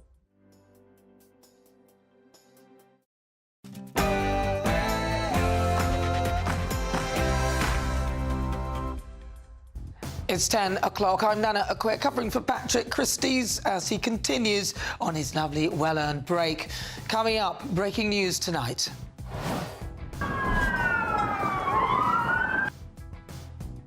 Horrifying attack at a synagogue in Michigan. Police shoot dead a gunman after he rammed his car into the temple and then opened fire. Elsewhere tonight... Need to do it again with an apology to the victims of Epstein for appointing Peter Mandelson. It was my mistake and I take responsibility in relation to it. The Prime Minister apologises again for appointing Peter Mandelson despite knowing about his links to Epstein. Is it too little, too late? Also, a shock investigation finds that Islamic State wives are receiving public donations to help them pay for rent, food and clothing. I'll have all of tomorrow's newspapers and breaking news on the front page of The Eye. The UK military is preparing to defend tankers in the Middle East. Are we about to be dragged into the war? On my panel tonight, journalist and broadcaster Linda Jubilee, Conservative peer Lord Bailey and former Labour advisor Matthew Laza. Oh, and her son might have just won at Cheltenham, but this mum's only got one thing on her mind. You were saying, though, the result of this win might mean that he gets what going forward? Girlfriend. Your Thursday night, quite come on Tuesday. Your Thursday night starts here, but first, your headlines with Sam Francis.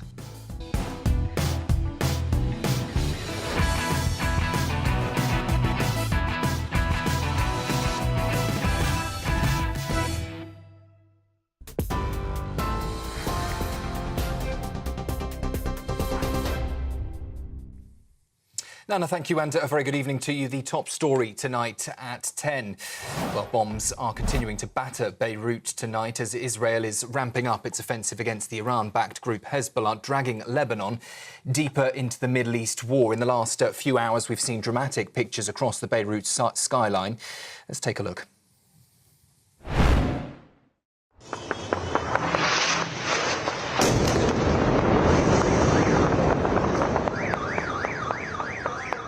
Well, Israel has continued to pound Lebanon's south-east and the Hezbollah-controlled southern suburbs of Beirut since the 2nd of March, killing now 700 people, according to Lebanese authorities. These here are the scenes live over the Beirut skyline tonight, where Israel has also ordered mass evacuations, prompting more than 800,000 people to begin fleeing their homes. Well, the strikes come as tensions are escalating across the wider region. More cargo ships have today been attacked in the Gulf, with 2 tankers struck near Iraq and a container ship hit near the UAE. Iranian forces have claimed responsibility for at least one of the attacks. That led to oil prices continuing to climb this afternoon, reaching a peak of $101 a barrel. That's up around 10%. The rise comes despite 32 countries agreeing to release 400 million barrels of reserves in an effort to calm the global markets.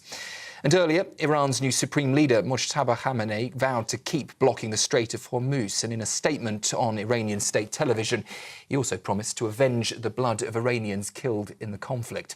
Iran's Revolutionary Guard has also warned that any vessel linked to the United States, Israel or their allies will be targeted. But President Donald Trump says the United States has already won the war in Iran. We have very good news on the war front. Namely, they are absolutely being destroyed. Iran is being absolutely decimated.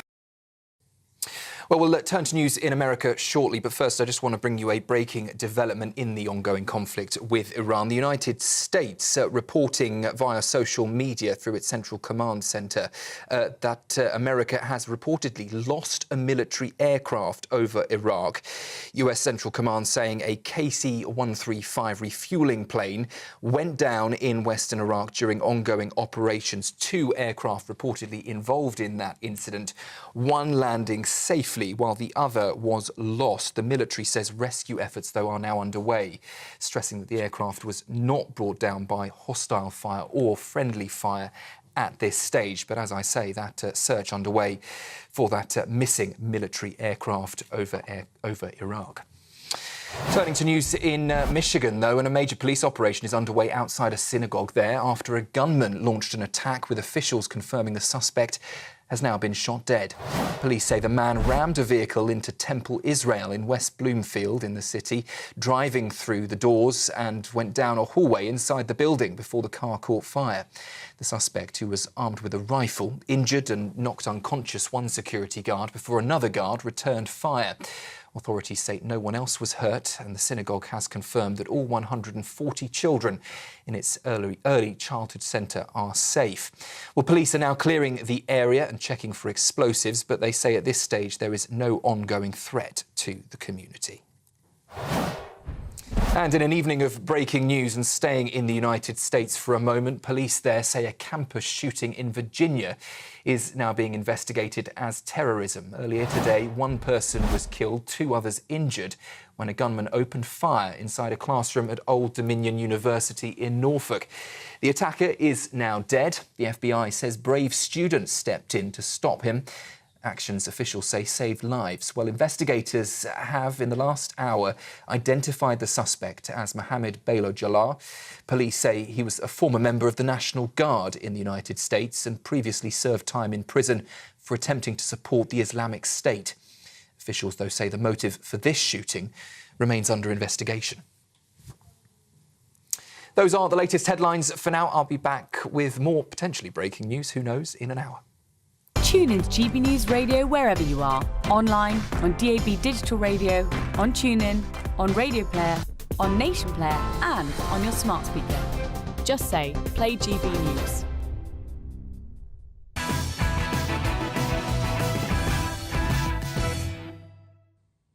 Remember this. Can the Prime Minister tell us, did the official security vetting he received mention Mandelson's ongoing relationship with the paedophile Jeffrey Epstein? So clear. Prime Minister. Yes, it did. I was driving at the time, listening to PMQs. I had to park up for a moment, partly because Sir Keir Starmer actually answered a question. He claimed that he was lied to and that he was concerned about the victims. Time and time again, Mandelson completely misrepresented the extent of his relationship with Epstein and lied throughout the process, including in response to the due diligence. He lied, and he lied again to my team. Funny that. Where have I heard that before? I regret very much that I fell for his lies. I fell and accepted assurances that he had given me about his indictment, his original criminal case in Florida. Like very many people, I took at face value what he said. With hindsight, with fresh information, many years later, we realized that we had been wrong to believe him. He's a charismatic criminal liar. Well, that's all right then. Darren Jones, Chief Secretary to the Prime Minister, the man who clearly lives in an alternate reality when he claimed that dinghies were full of women, babies and girls. And when you see that the majority of the people in these boats are children, babies and women who have been... No, they're not. No, they're not. No, you have got to take... No, look, I get this is... North of 90% of them are adult men. Let me be... No. Darren told us yesterday, after seeing the report, that... The Prime Minister has taken responsibility for Peter Mandelson's appointment as ambassador to the United States. He has acknowledged it was a mistake and has apologised, not least for believing Peter Mandelson's lies. Even after we'd already learned yesterday that Sir Keir Starmer was warned in the vetting that Mandelson posed a serious risk. In fact, the 147-page document contained 23 mentions of the word risk, 5 mentions of the word reputational risk, and 8 references to the Prime Minister's reputation. The vetting clearly made Keir Starmer aware what he was getting himself into, and it looked like he ignored it and gave Peter Mandelson a job anyway. No wonder he tried to avoid scrutiny, but his own MPs refused to back that, and even the unions are deserting him. Labour's biggest union backer, Unite, has cut its annual donation to the party by more than £500,000, and its members will be formally consulted on whether they want to remain in the Labour Party. Finally, our Prime Minister, Sir Keir Starmer, has said sorry and that it is his fault. Let me start where I must start, which is to accept, as I do, that I made a mistake in appointing Peter Mandelson. And let me follow that up swiftly, as I've done before, but I need to do it again, with an apology to the victims of Epstein for appointing Peter Mandelson. It was my mistake, and I take responsibility in relation to it. The release of the information shows what was known. That led to further questions being asked. Unfortunately, because of the Metropolitan Police investigation, we can't release that information yet. But that doesn't take away from the fact that it was me that made the mistake, and it's me that makes the apology to the victims of Epstein, and I do that. It's painful, isn't it? The question is that good enough? Well, let's get the thoughts of my panel. Journalist and broadcaster Linda Dewberry, Tory peer Lord Bailey, and also former Labour advisor Matthew Laza. Matthew Laza, is that good enough? Well, I mean, I think it's a pretty fulsome apology. However, there are potentially tens of thousands more documents to come out. So I suspect that it won't be this is very far from the end of the story. Because Keir Starmer has said he's sorry, but he was lied to. So that is sort of saying, I'm sorry, but it wasn't really my fault because I listened to the lies. And finally, we had an apology where he didn't mention that, Sean.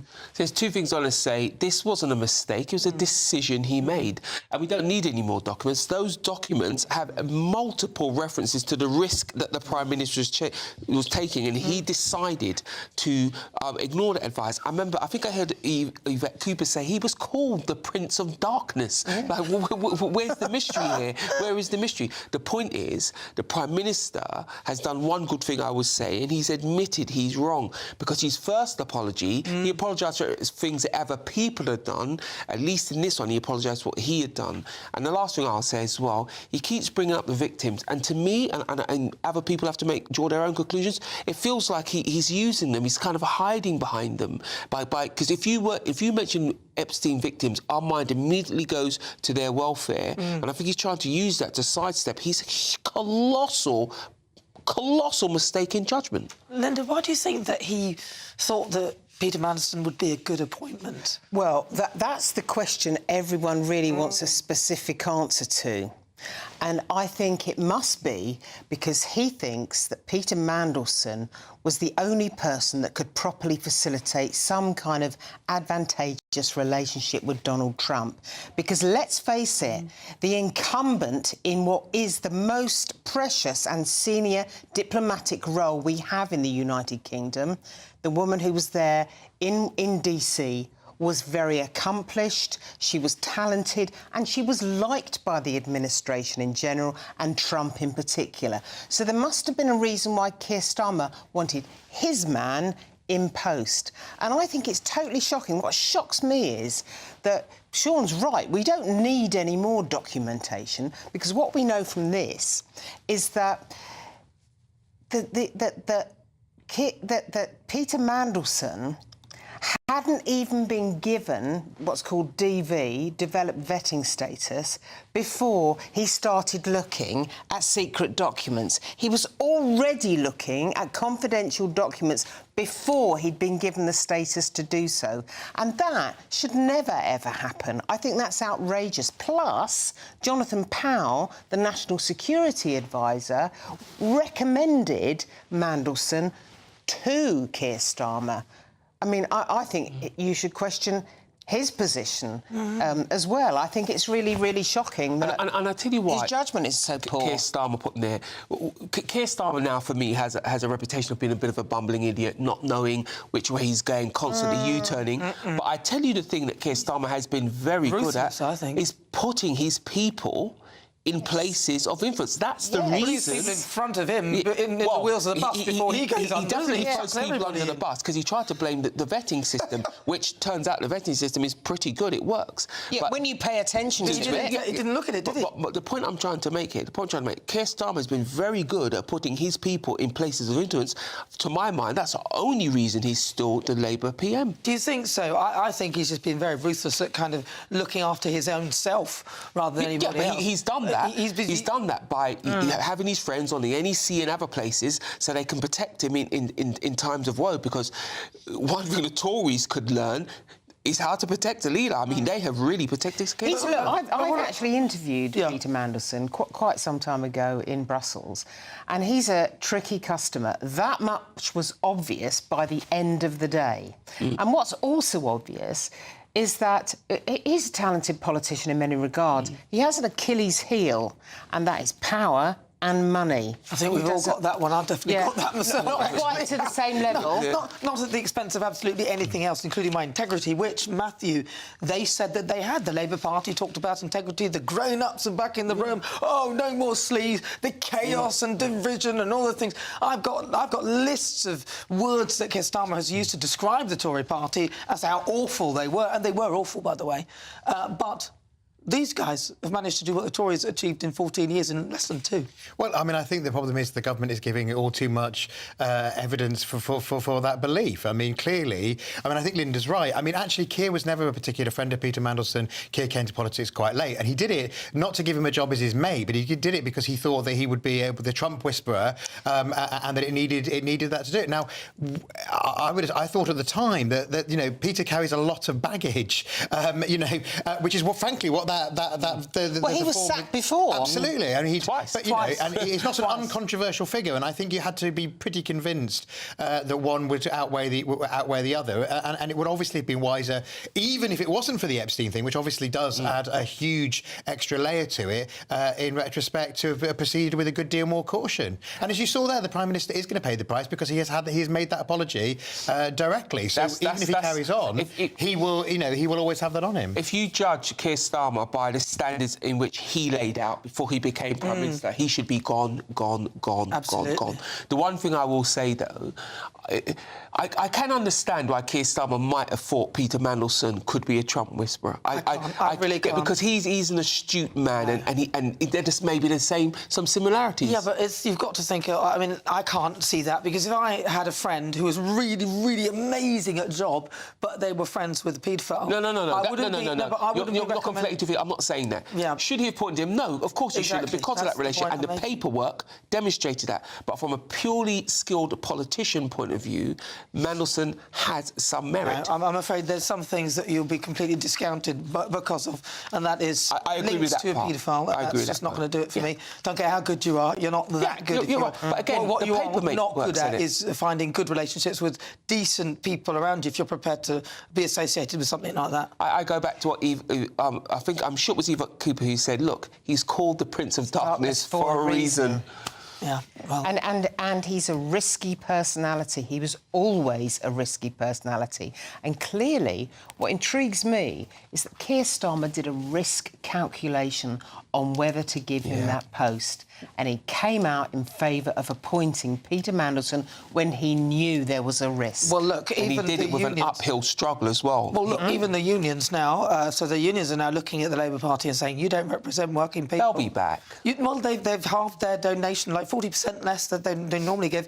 And this has been something that's been happening for quite some time, Matthew, last year. Yeah, I mean, I have to say, I think that this is the Unite, who, as you say, of the country's largest union, which said that they're going to cut by 40% the money they give the Labour Party. It's particularly because they are the union behind the Birmingham bin strike. Yeah, that's right. And they, so I think it's slightly more driven by upset about that. And also one of the things that they're upset about is the not going ahead with new licences in the North Sea, because their jobs in the North Sea, both the Unite and the GMB union have done that. So I wonder if you might see the people like Ed Miliband who burnish their green credentials and not keeping the unions happy at the same time. And the Birmingham strike goes on, and of course the people of Birmingham are the ones who suffer most. But this doesn't help, does it? So you've got it doesn't add to the Prime Minister's You've got strength. your unions who literally the Labour Party was built because of, and then you're now in a situation where you've got some sort of Westminster bubbly type person who's sort of centre left, close to the right, coming up and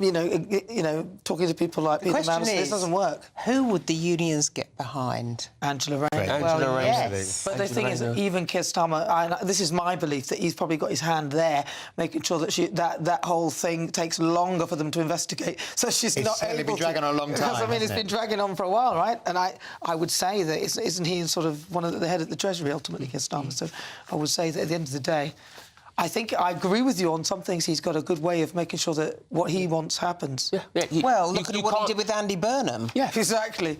You can't get to where Starmer's gotten to without being quite rough and quite ruthless, and he's demonstrated that. But the point is, for me, he's a lame duck. He has very little authority. Yeah. And when he speaks on anything now, people are thinking, well, but you're the guy who appointed Mandelson. Yeah, exactly. Yeah. Well, very quickly, Matthew Lazo, how long has he got as PM?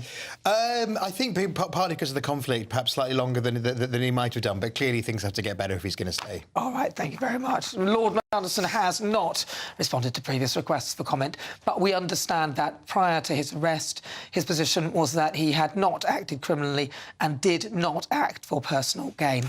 Right, it's time now for our biggest Great British giveaway ever. Your chance to drive away with a brand new camper van worth £67,000 and a further 25 grand in tax-free cash. You'll need that to fill it up. Here are the details that you need to enter. It's a prize package worth over £92,000 and it could be all yours in our very latest Great British giveaway. There's a totally tax-free £25,000 in cash that you'll be able to spend on anything you like this year. Plus, you'll also get to drive away in a brand new Benevan 122 camper van. Courtesy of Marquis Leisure, this latest 2026 model comes fully loaded with everything you'd expect. You can even drive it on your existing driving licence. Plus, it comfortably sleeps 4 people. Make sure you don't miss out on the biggest prize package of the year so far. For another chance to win a camper van and cash, text prize to 63225. One entry costs £2.50 plus one standard network rate message, or text bonus to 63225. 5 entries cost £5 plus one standard network rate message. Go to gbnews.com/win. Entries start at £2.50. Call 0903 686 3232. Calls cost £2.50 plus your network access charge, or post your name and number to GB20 PO Box 8690 Derby DE1 9TT. Entrance must be 18 or over. Lines close at 4 p.m. on the 1st of May. The winner may be contacted live after all entry routes are closed. Please check the closing time if listening or watching on demand. Good luck.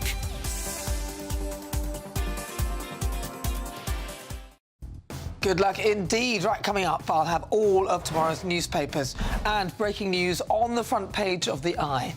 The UK military is preparing to defend tankers in the Middle East. Are we about to be dragged into the war? More on that shortly.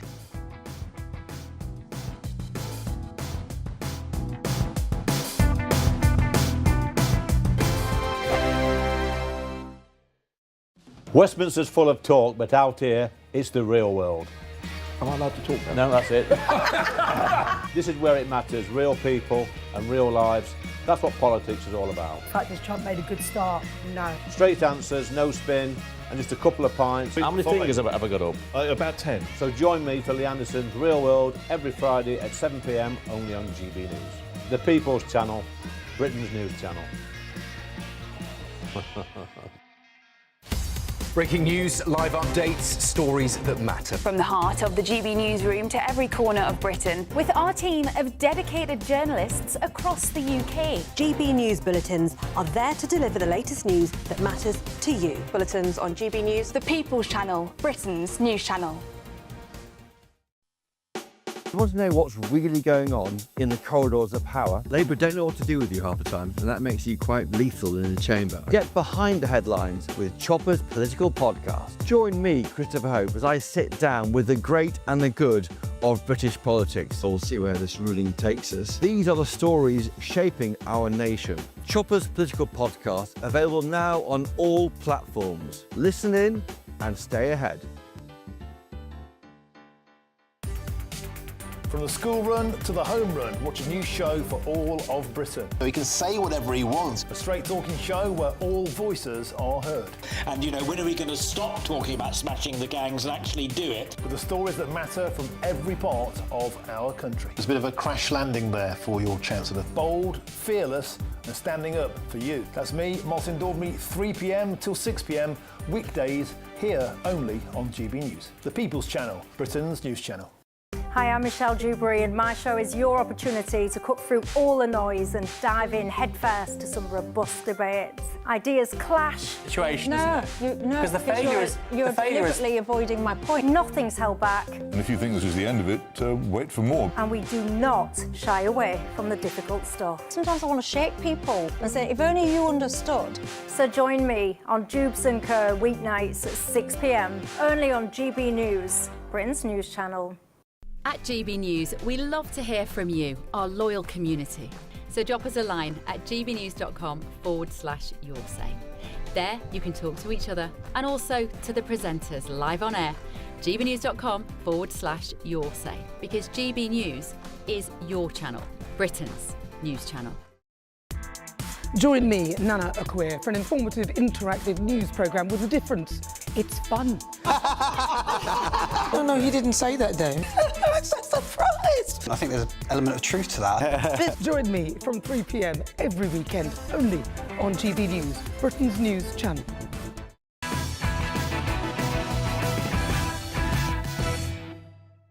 Welcome back to Patrick Christie's Tonight with me, Nana Akweer. All of tomorrow's newspaper front pages coming up, but first, an alarming new investigation by The Telegraph has revealed that supporters of Islamic State have been raising money on social media for the wives and children of jihadis, often using crowdfunding platforms. The investigation found fundraisers linked to IS networks are collecting money to cover living expenses, including rent, food and clothing, for families who escaped the Al-Hol detention camp in Syria. Well, the investigations have sparked fears about Islamic State's potential to regroup as families linked to the group attempt to blend into the general population. Well, joining me now is research fellow at the Henry Jackson Society, Emma Schubart. Emma, how do we know that this is actually true? This is really happening, right? They're crowdfunding, trying to raise money for food and things, right? Yeah, of course they are. One method that we know they're using, which the Telegraph article mentions correctly, is Hawala. So Hawala is a system that's extremely pervasive now. It's a centuries-old informal money transfer system. It's been popular across the Middle East, in South Asia, North Africa, across Muslim parts of the world, and now, of course, it's popular among diaspora communities across the West. And this is an important thing to understand because this Hawala money transfer system runs entirely on trust, not banks, so there are no records of it. And so the way Hawala works is, for example, say someone in Britain wants to send money to someone in Syria, for example. So what they would do is they would hand the money to a local Hawaladar or broker, and it's usually someone you know. These things are usually clan-based, family-based. So that broker will contact his counterpart overseas, who then pays the exact amount that you want to transfer to the person you want to transfer it to. He usually will take a little bit off the top in the process. So that means that no cash transfers happen. There's no cash transferring borders or banks. There's no paperwork. And usually those two brokers will settle their debts later, usually by moving goods. And we know the system is exploited by terrorists and anyone trying to evade sanctions of any kind. So this is a really important money transfer system to understand. So it seems a bit odd, though, really, that anyone would want to give these jihadi brides a chance to come back, and a lot of them wanting to come back to the UK. So we've heard that Shamima Begum was asking Andrew Drury for money so that she could somehow get out of her camp in Syria, get across the border, and then try and make her way to the UK. Is there any way that this could be stopped, or is it legal, is the question? It depends on how they're doing it. First of all, she's trying to get smuggled in illegally. That is explicitly an illegal thing that she's trying to do. And I'm glad that you brought Shamima Begum up, because one thing that I wanted to point out, which was that women and children in ISIS tend to kind of confuse people in the West, because in the West we think women and children are innocents of any conflict. Unfortunately, as far as the Islamic State is concerned, women and children are not necessarily so innocent. We learned from Shamima Begum's series of trials where she was appealing the revocation of her citizenship in the UK. MI5 told British courts during those trials that ISIS-linked women and children pose very significant risks if they were to be brought back, because very often those women and children regularly carried weapons. During the height of the Islamic State, they usually received some form of combat training, and not to mention the fact that they were desensitized to extreme violence. So, as you said, it's very strange that someone would want to send money to these people, because they're very, very dangerous. Yeah, not great at all. All right, well, Emma, it's really good to talk to you. Thank you very much for your thoughts. That's Emma Schubert. She's a research fellow at the Henry Jackson Society. Thank you very much. Right, coming up, I'll have all of tomorrow's front pages and breaking news. On the front page of The Telegraph, Russia was behind an attack on UK troops. I'll have all of tomorrow's newspaper front pages, all the details in just a few moments. I forecast a perfect holiday in the sun. Weather looking good then? For sure, and no worries about our travel insurance. All Clear Travel Insurance sponsors GB News Travel Destinations Forecast. Looking at the weather across southern Europe through tomorrow, and for many it's actually going to be largely dry, but not everywhere. Across Italy there will be some showery bursts, and some of these will be heavy and perhaps even thundery. And then across parts of northwest Spain, Portugal, there is a frontal system that's making its way through. That's also spreading its way southeastwards across France. And so as we head into the weekend around southeast France, northwest Italy, there's going to be some heavy thundery rain and even some mountain snow. All Clear Travel Insurance sponsors GB News Travel Destinations Forecast.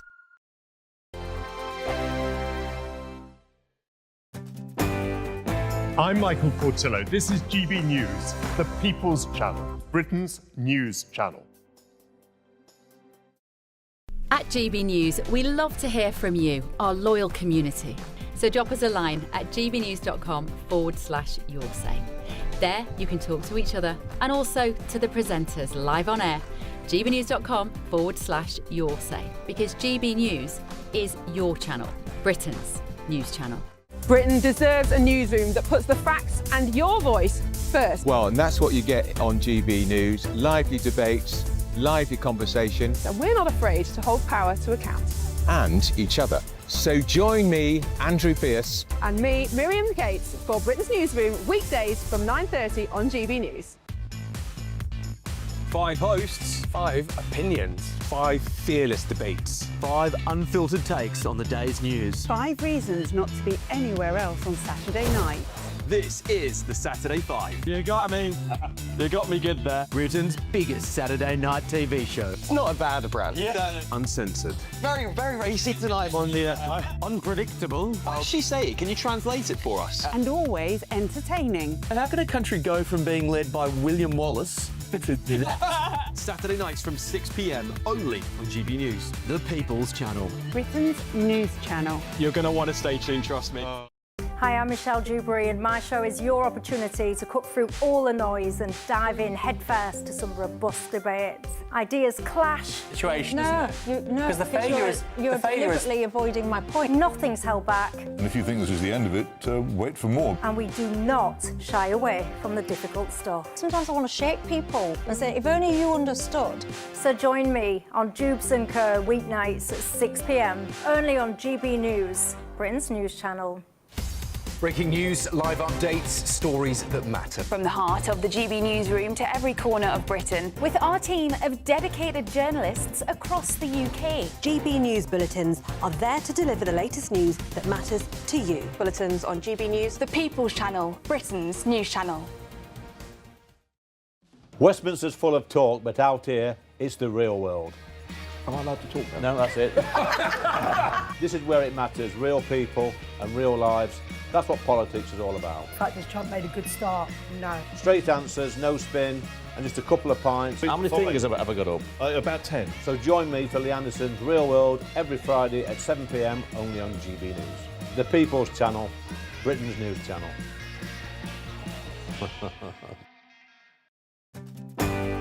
I'm Stephen Dixon, and thanks for joining us on GB News, Britain's news channel.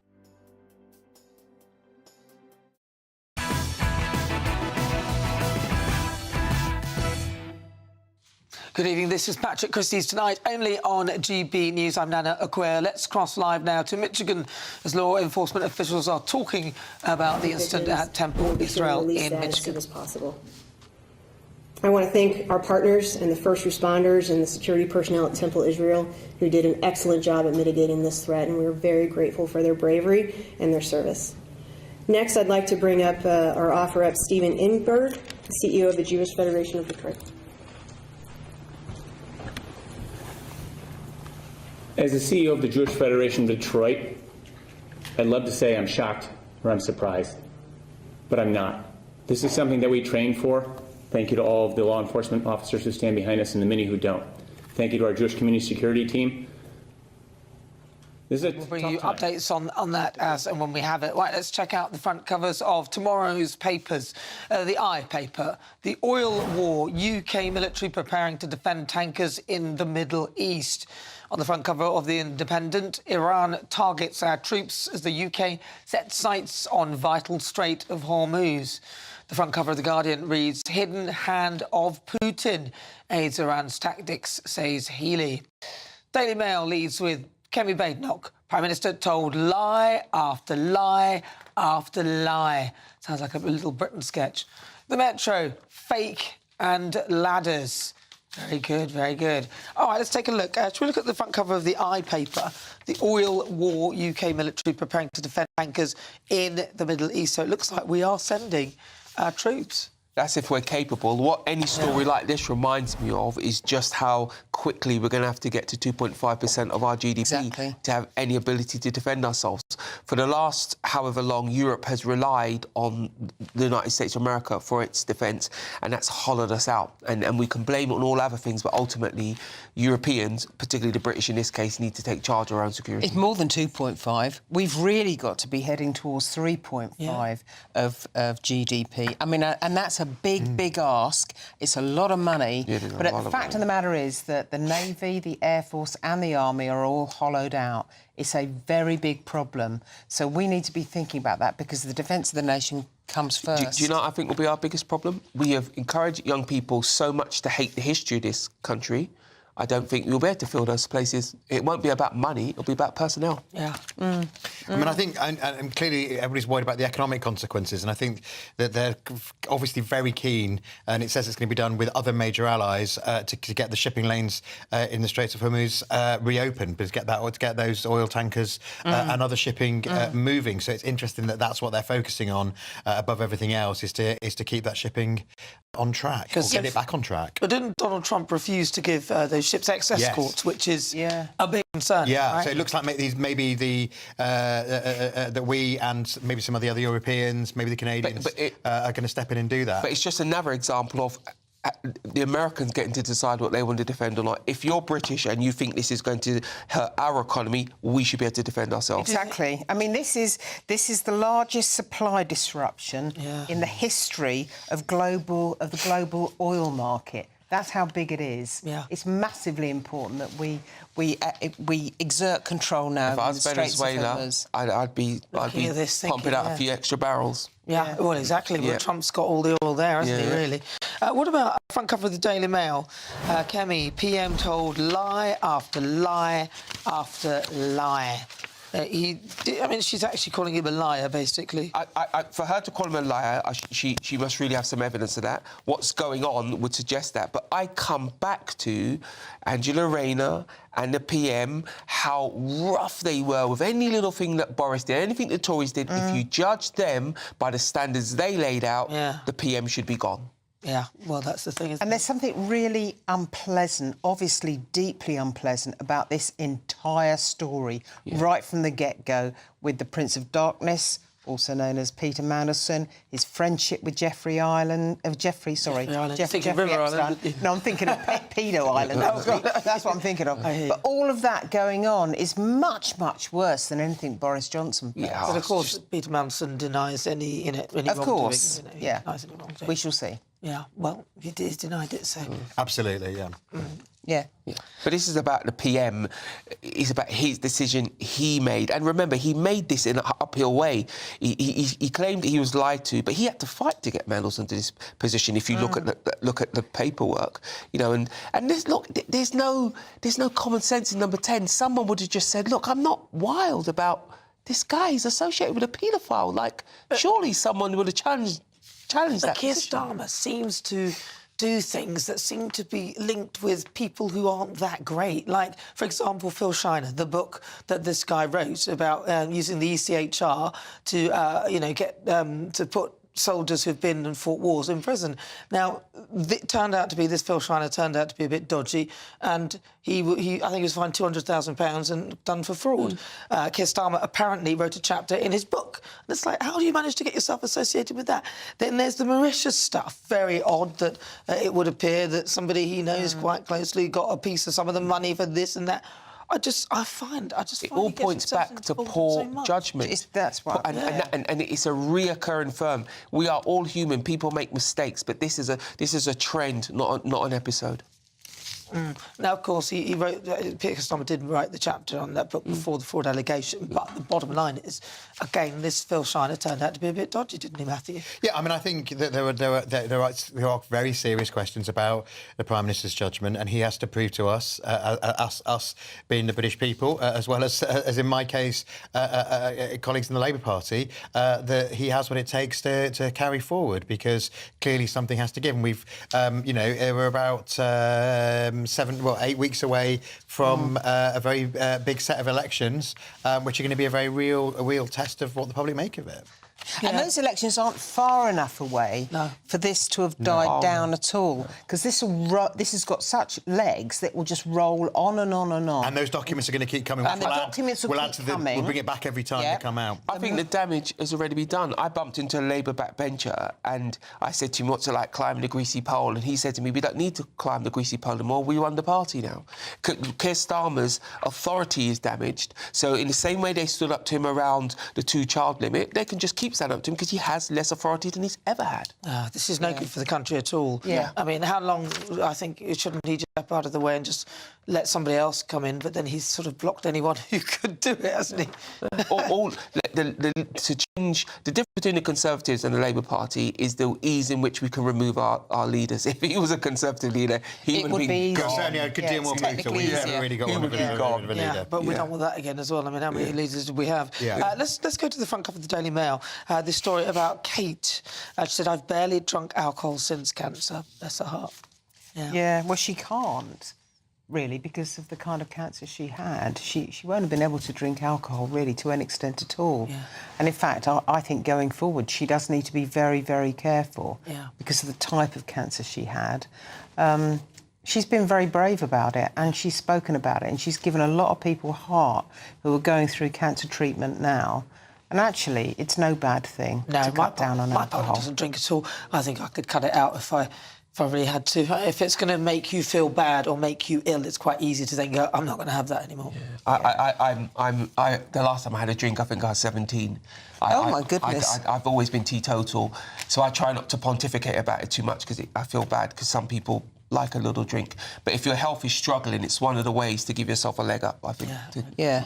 Absolutely. Right, and finally, a champion jockey's mother has decided it's time for her son to win another race. The race to get a girlfriend. Have a listen. You were saying, though, the result of this win might mean that he gets what going forward? Girlfriend, maybe. Anybody out there? He's a nice lad. OK, he's a nice lad, says Mum. You don't want your mum saying that. Yeah, but it's exactly Not when you're what... 31. It's not even like he's 20. No, it's exactly what I would do. I promise you. Yeah. I'm always asking, I've got 2 sons and 1 girl, and one of them I always say, so how is it on the girlfriend front? Yeah, well, that was her name's Sue Bellamy, and her son is 31-year-old Tom, and he just... She just thought she put an advert out there. Tom's got to embrace it. Well, he's got money Get now. on the socials. Get on the socials, Tom. Embrace it. Yeah, maybe that was something that think this is the perfect time to maybe say hello to Tom. Right, coming up, I'll have all of tomorrow's newspapers' front covers and breaking news on the front page of the Telegraph. Russia was behind an attack on UK troops. All of tomorrow's front page is coming your way in a few moments. She's going to win Embarrassing Mum of the Year award. Hi, I'm Michelle Dewberry, and my show is your opportunity to cut through all the noise and dive in headfirst to some robust debates. Ideas clash. Situation, No, isn't it? Because the failure is... You're deliberately avoiding my point. Nothing's held back. And if you think this is the end of it, wait for more. And we do not shy away from the difficult stuff. Sometimes I want to shake people and say, if only you understood. So join me on Jubes & Co. weeknights at 6 p.m, only on GB News, Britain's news channel. You want to know what's really going on in the corridors of power? Labour don't know what to do with you half the time, and that makes you quite lethal in the chamber. Get behind the headlines with Chopper's Political Podcast. Join me, Christopher Hope, as I sit down with the great and the good of British politics. We'll see where this ruling takes us. These are the stories shaping our nation. Chopper's Political Podcast, available now on all platforms. Listen in and stay ahead. Mornings don't have to be tiresome, especially if you have the right company. Wake up to news as it happens, opinion and debate, and of course, a little bit of entertainment too. Because when the kettle's on, we're on. That's Breakfast on GB News, a show worth waking up for. Every morning from 6 a.m. Only on the People's Channel, Britain's news channel. We'll spread the news, you spread the word. Westminster's full of talk, but out here, it's the real world. Am I allowed to talk now? No, that's it. This is where it matters, real people and real lives. That's what politics is all about. The fact is Trump made a good start. No. Straight answers, no spin, and just a couple of pints. How many fingers have I got up? About 10. So join me for Lee Anderson's Real World every Friday at 7 p.m, only on GB News. The People's Channel, Britain's news channel. Westminster, the ultimate clique. And you're fighting like rats in a sack. But here on the Camilla Tominey Show, we ask the questions the establishment media is too scared to ask. OK, let me ask you a straight question, because I know you're a straight-talking politician. Whether it's net zero, illegal immigration or law and order, nothing is off limits. You had the power then. Yeah, as I and say, now you've lost it. That's the Camilla Tominey Show, a politics show that's fearless. But no, let me finish my question if you don't mind, because it is my show. Sundays at 9:30, only on GB News, the People's Channel, Britain's news channel. At GB News, we love to hear from you, our loyal community. So drop us a line at gbnews.com/yoursay. There, you can talk to each other and also to the presenters live on air. gbnews.com/yoursay, because GB News is your channel, Britain's news channel.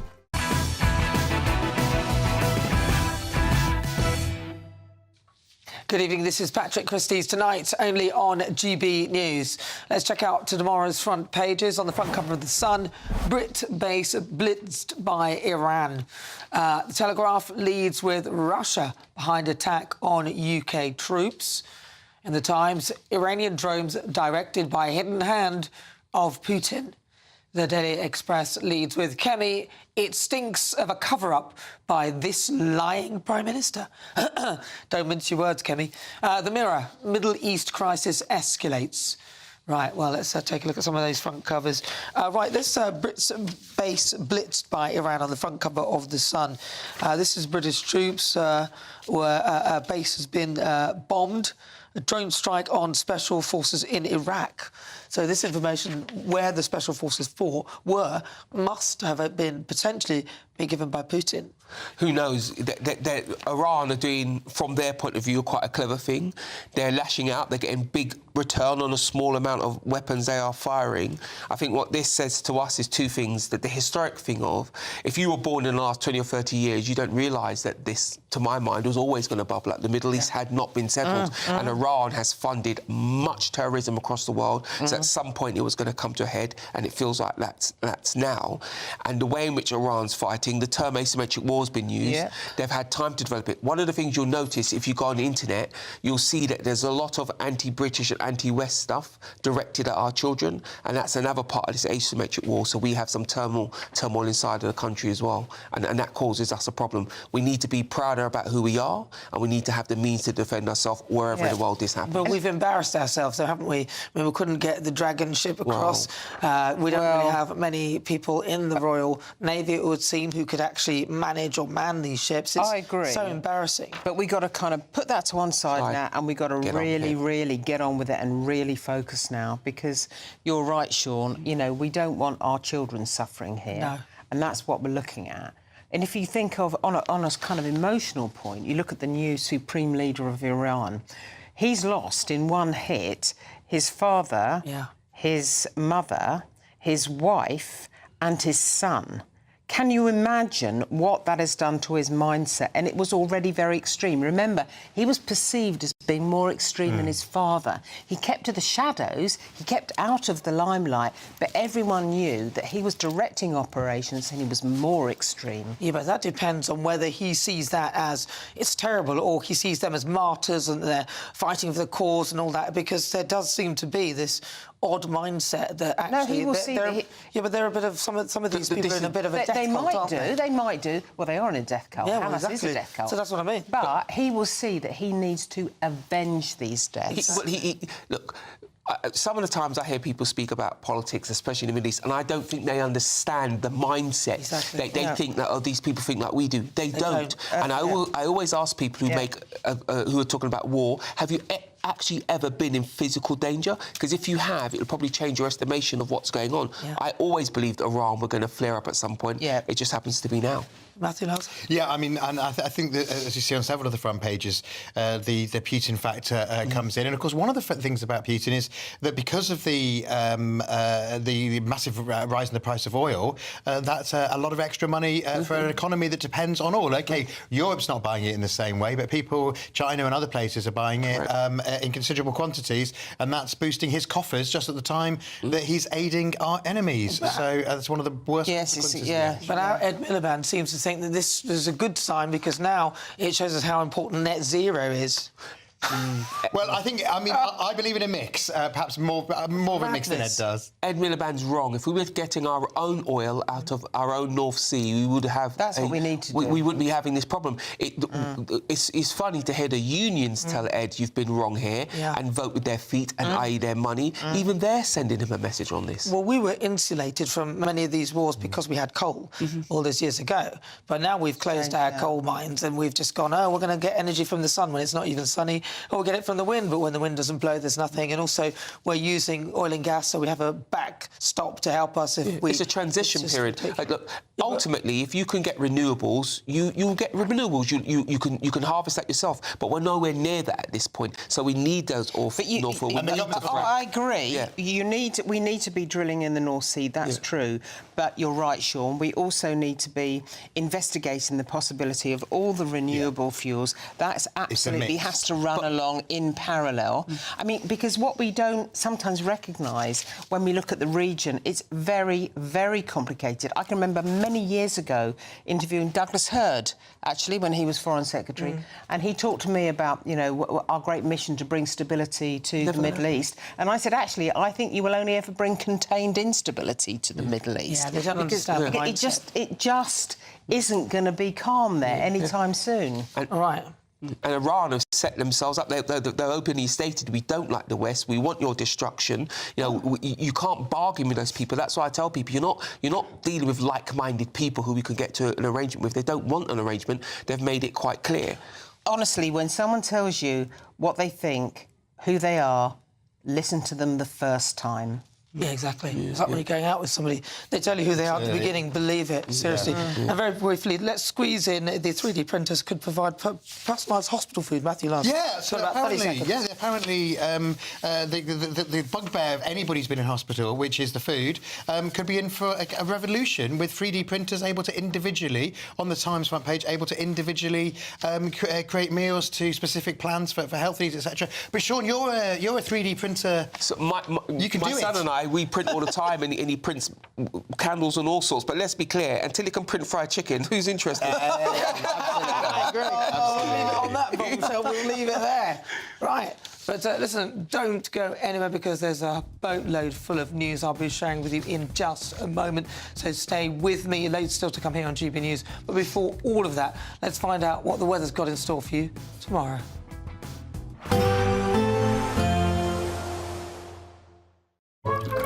Warm and cosy, with a chance of zero visibility. Boxed Boilers sponsors the weather on GB News. Hello again. Wind and rain will clear overnight, followed by colder air from the north-northwest, with a mix of rain, hail and even some snow showers by dawn. Now we've got low pressure, a deep low over Iceland, and that's pushing this active cold front through. It's bringing a spell of heavy rain to many parts of central and southern UK during the evening. It then clears after several hours of wet and windy weather, but following on, colder winds blow in, frequent showers across Scotland and Northern Ireland in particular, but some showers reaching Western England and Wales. A much colder feel to begin Friday.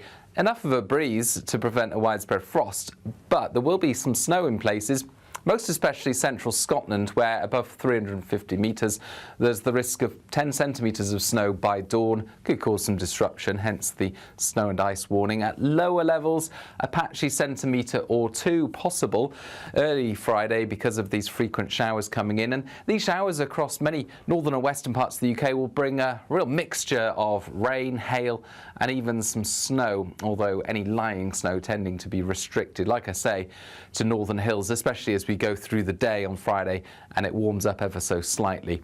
But not much warmth coming through because this cold wind will carry with it frequent showers, especially in the north and the west. Some sunshine in between, certainly brighter skies, even if not entirely sunny, but temperatures some degrees down on previous days. We're talking about 6 to 9 Celsius.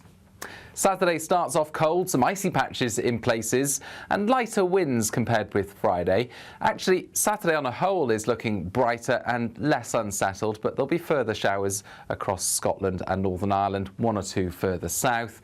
And then into Sunday, the cloud increases once again. Spells of rain move in from the west, but it does turn a little bit less cold. Warm and cosy, with a chance of zero visibility. Boxed Boilers sponsors the weather on GB News. Well, coming up, Kemi Badenoch said it stinks of a cover-up. The bits that are missing in the Mandelson file, she says, although we have lots more to reveal from that. Also, the oil war, UK military preparing to defend its tankers in the Middle East. But what have we got in this country? Do we have enough? Do we even have enough personnel? And it looks as though Vladimir Putin has got his hand in all of this because somehow they knew where our SAS base was in Iraq. Stay tuned. All of that coming up after your weather.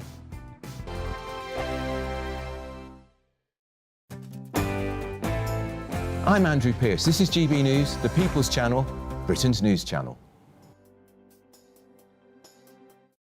Britain deserves a newsroom that puts the facts and your voice first. Well, and that's what you get on GB News. Lively debates, lively conversation. And we're not afraid to hold power to account. And each other. So join me, Andrew Pearce. And me, Miriam Gates, for Britain's Newsroom, weekdays from 9:30 on GB News. Westminster's full of talk, but out here, it's the real world. Am I allowed to talk now? No, that's it. This is where it matters, real people and real lives. That's what politics is all about. The fact is Trump made a good start. No. Straight answers, no spin, and just a couple of pints. How many fingers have I got up? About 10. So join me for Lee Anderson's Real World every Friday at 7 p.m. only on GB News. The People's Channel, Britain's news channel. Westminster, the ultimate clique. And you're fighting like rats in a sack. But here on the Camilla Tominey Show, we ask the questions the establishment media is too scared to ask. OK, let me ask you a straight question, because I know you're a straight-talking politician. Whether it's net zero, illegal immigration or law and order, nothing is off limits. You had the power then. Yeah, as I and say, now you've lost it. That's the Camilla Tominey Show, a politics show that's fearless. But no, let me finish my question if you don't mind, because it is my show. Sundays at 9:30, only on GB News, the People's Channel, Britain's news channel. At GB News, we love to hear from you, our loyal community. So drop us a line at gbnews.com/yoursay. There, you can talk to each other and also to the presenters live on air. gbnews.com/yoursay, because GB News is your channel, Britain's news channel. From the school run to the home run, watch a new show for all of Britain. So he can say whatever he wants. A straight talking show where all voices are heard. And, you know, when are we going to stop talking about smashing the gangs and actually do it? With the stories that matter from every part of our country. There's a bit of a crash landing there for your Chancellor. Bold, fearless and standing up for you. That's me, Martin Dordme, 3 p.m. till 6 p.m, weekdays, here only on GB News. The People's Channel, Britain's news channel. Join me, Nana Akwe, for an informative, interactive news programme with a difference. It's fun.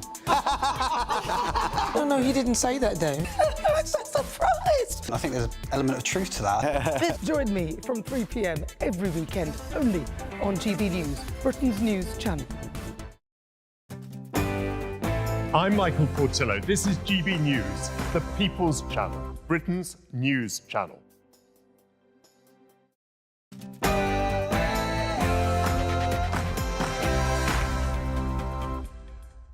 Good evening, I'm Nana Akwe, and this is Patrick Christie's Tonight Late Edition. Seen this established growing axis of aggression, haven't we, between Russia and Iran? We've seen the way that Russia has fired nearly 60,000 Iran-style drones into Ukraine, and we see from Iran some of the same tactics we see from Russia in Iran. As Defence Secretary John Healey sounds the alarm on Iran potentially working with Russia, The Guardian leads on hidden hand of Putin aids Iran's tactics. Also, the reason that money was paid out at all was because the alternative was a potentially costly legal battle that would have cost the taxpayer even more than that sum of money. I hope Peter Mandelson will do the right thing and either return it or, better still, donate it to charity, but that's why a payment was made at all. He's not going to give it back, is he? As pressure builds on the government over Peter Mandelson, The Telegraph leads on I take responsibility for Mandelson's appointment, but... He stood in Parliament and said he didn't know the full extent of Peter Mandelson's relationship with the convicted paedophile Jeffrey Epstein, and those papers show that he did know, that he was warned. The Express leads, Kemi, it stinks of a cover-up by this lying Prime Minister. Also... And before we begin, I want to send our love to the Michigan Jewish community and all of the people in Detroit area following the attack. It's the anti-Semitic rampage that has rocked America as a truck laden with explosives ploughed into a synagogue in Michigan. With anti-Jewish incidents rising across the globe, how do we keep our Jewish communities safe?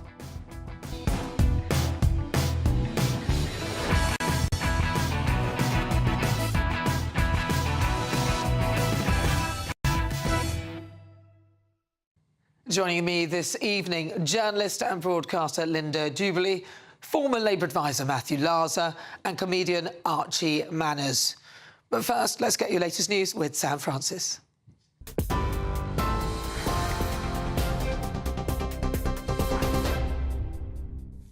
Nana, thank you, and a very good evening to you. The top story tonight at 11. Well, missile interceptions are continuing to light up the night sky over Tel Aviv, with air defences from Israel shooting down incoming Iranian missiles.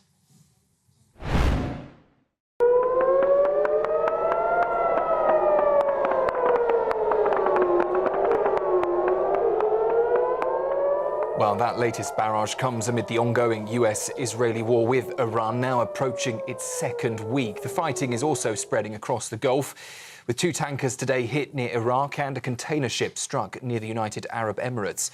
Iranian forces have claimed responsibility for at least one attack. Earlier, Iran's new supreme leader vowed to keep using what he called the lever of blocking the Strait of Hormuz and promised to avenge the blood of Iranians killed in the conflict. But President Donald Trump says the United States has already won the war with Iran, though he insists the operation still needs to be finished. Well, staying with news regarding that conflict with Iran, the United States military has confirmed in the last hour that one of its aircraft that was presumed missing has now been confirmed as crashed in Iraq during operations in the region. US Central Command saying that a KC-135 refueling plane went down in western Iraq after what it describes as an incident involving 2 aircraft. One of the aircraft was lost while the second did land safely. The military, though, says rescue efforts are underway in what it calls friendly airspace, but added the crash was not caused by hostile or friendly fire. So we will keep across developments as that rescue effort is underway. Turning to news in the United States, and police there say a suspected attacker is dead after a vehicle rammed into a synagogue in Michigan. Authorities say the driver crashed into Temple Israel in West Bloomfield, forcing the vehicle through the doors and down a hallway inside the building before it caught fire. Officials say the building was engulfed in flames, with around 30 police officers now being treated for smoke inhalation. The FBI says it's investigating the incident as a targeted act of violence against the Jewish community.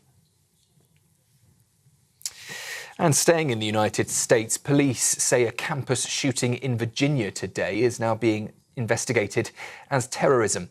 1 person was killed, 2 others left injured when a gunman opened fire inside a classroom at Old Dominion University. The attacker is now dead. The FBI has said brave students stepped in to stop the attacker. Actions officials say saved lives. Well, investigators have now revealed more about what they believe and who they believe carried out the attack. Here's Special Agent from the FBI in Norfolk, Dominique Evans. The FBI is now the lead investigative agency investigating this as an act of terrorism. The shooter has been identified as Mohammed Baylor Jallow. In 2016, Jallow was arrested and pled guilty for attempting to provide material support to ISIL, now known as ISIS. And turning to news here at home, yet another breaking development. A 15-year-old boy has been charged with attempted murder after yesterday a teenage girl was stabbed at a secondary school near Norwich. Officers were called to Thorpe St Andrews on Wednesday morning after reports a pupil had been attacked. The suspect, who cannot be named for legal reasons, has also been charged with possessing a knife on school premises. The girl suffered minor injuries and has since been discharged from hospital. Those are the latest headlines for now. More from the newsroom 9:30 tomorrow morning. Now, though, let's get straight back to Nana.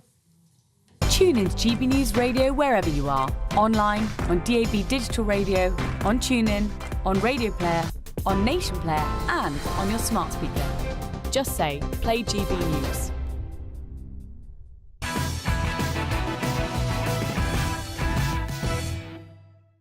Good evening. Welcome to Patrick Christie's Tonight Late Edition. Let's take a look at tomorrow's front pages. On the front cover of The Times, it leads with Iranian drones directed by hidden hand of Putin. The Guardian, hidden hand of Putin aids Iran's tactics, says Healy. Telegraph, Russia behind attack on UK troops.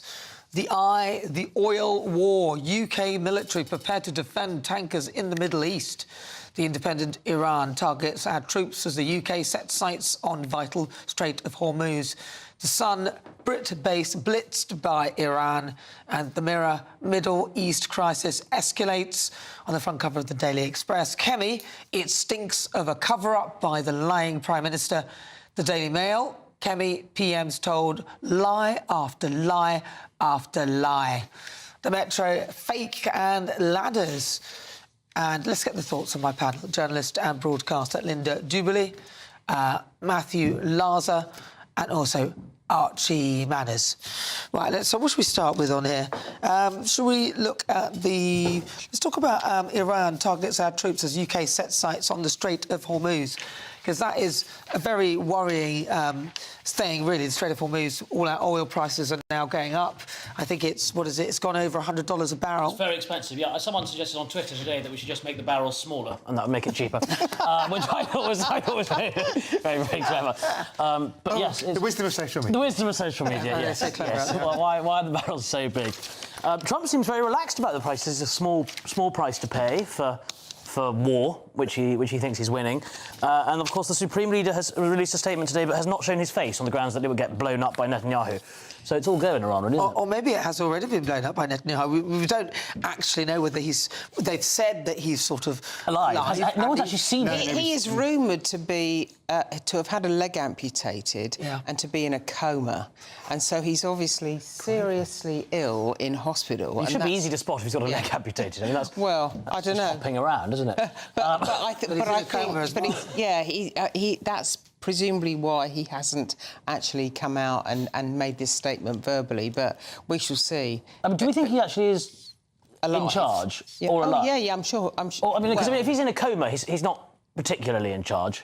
No. I mean, if my boss was in a coma, I'd take a much more relaxed attitude to work. Yeah, for example. Do you know what I mean? Well, maybe the Iranians will take a much more relaxed one wonders. attitude. I don't know. I suspect they'll be even more hardcore because the RGC is really organised. It's not like there's one person in charge. That one person is the only person that's there. They have. It's been structured. There's layers. It's intertwined into society. Yeah, they're disciplined. They're the elite troops. It's a proper organisation run properly. And that's the difference from Venezuela, where they kind of, although you know, they had somebody they thought they could do, or they have proved they can do business with. This is the Americans in the deputy. There is no obvious person to take over, and therefore everybody who is left is you know, particularly outraged as their friends and family have been This is Trump's problem, right? I mean, the guy who's now in charge has had his wife, his child, and his parents killed. Now, I don't like all my family, and some of them I'd love to have taken out, but if you did all of that, I'm not likely to love you. I'm going to be pretty peed off, I'd imagine. Well, you know, but and I'm not saying that he's an upset and everything, but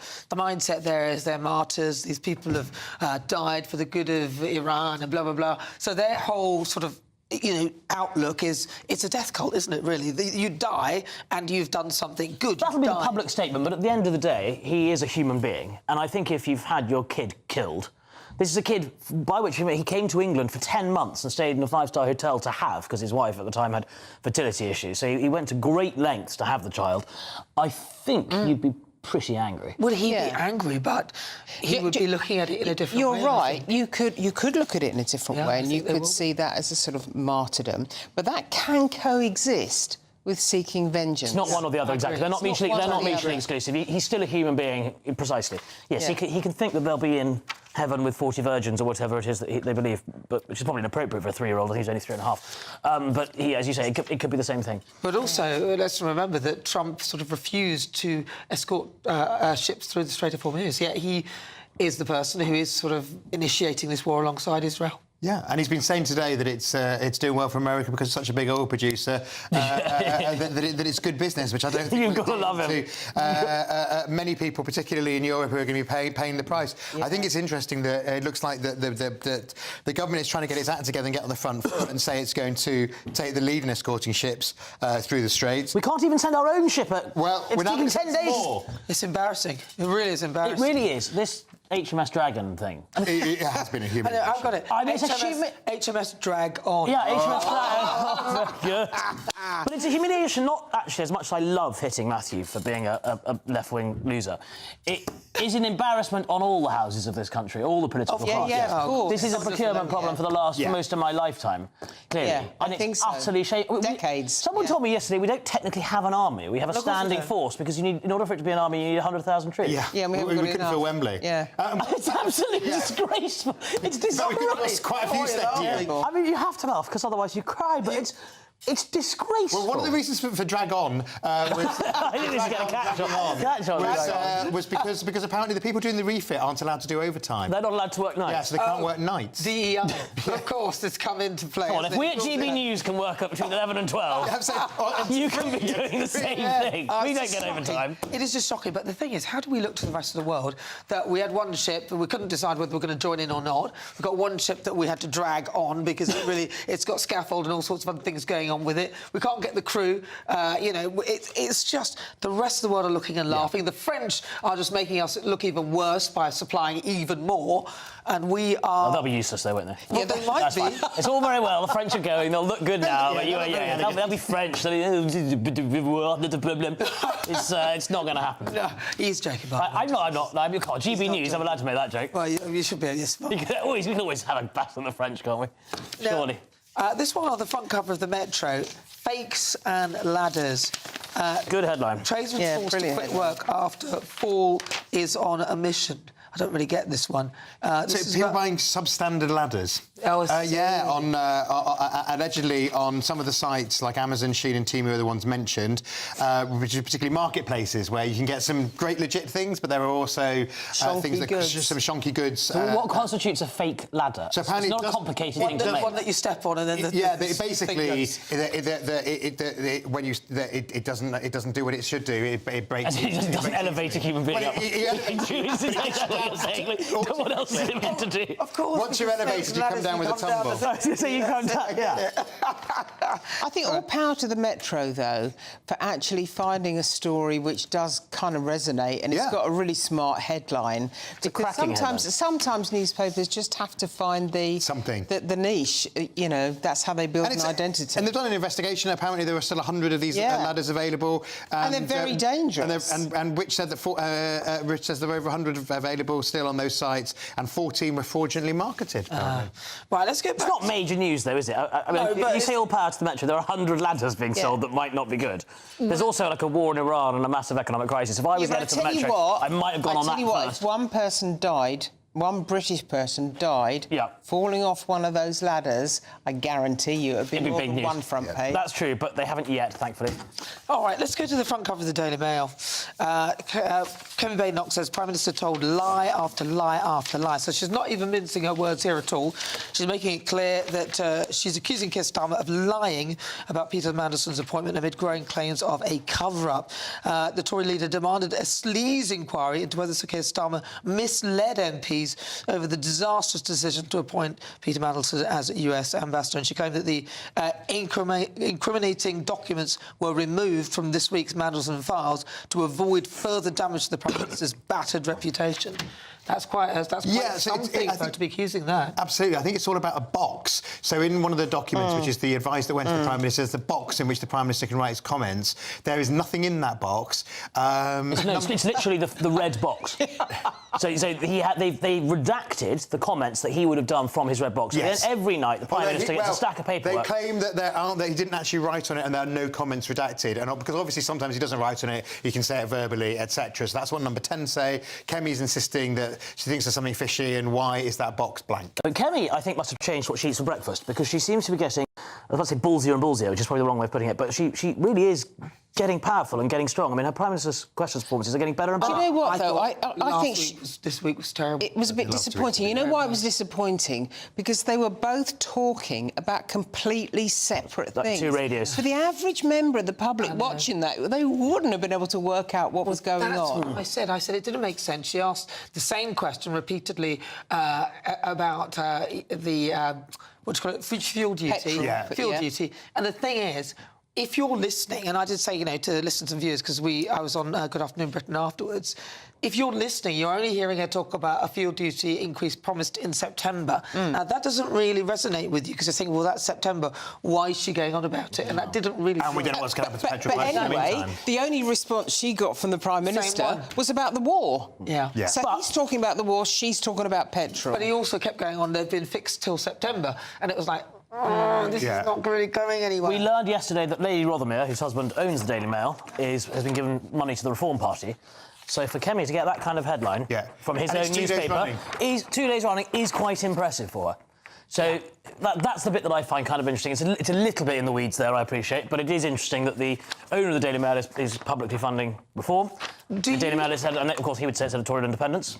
But do you think that this is enough to sort of potentially be the end for Keir Starmer? Or do you think people might go, oh, well, he made the right decision about the war, and that's more important than... But has he? What I can't work out is what he's actually got right. I mean, you know that the phrase "a broken clock is right twice" doesn't even apply to him. He's not even been right twice. I don't... I just think... I mean... Here we go. Come on, gloves off, Lazar.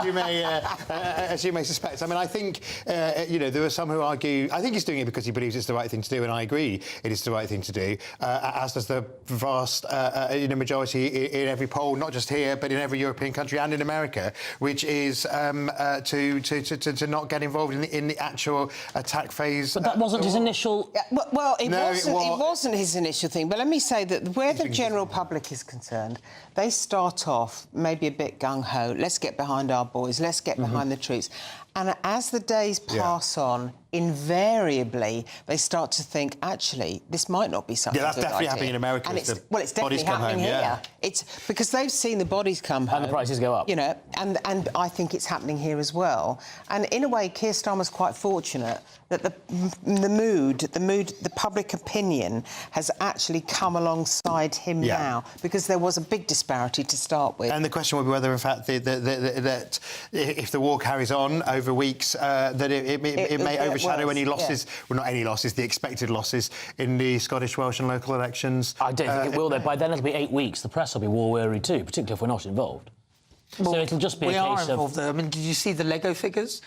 They had... did you see the Lego? The Iranian propaganda? It had a British flag and it said British forces.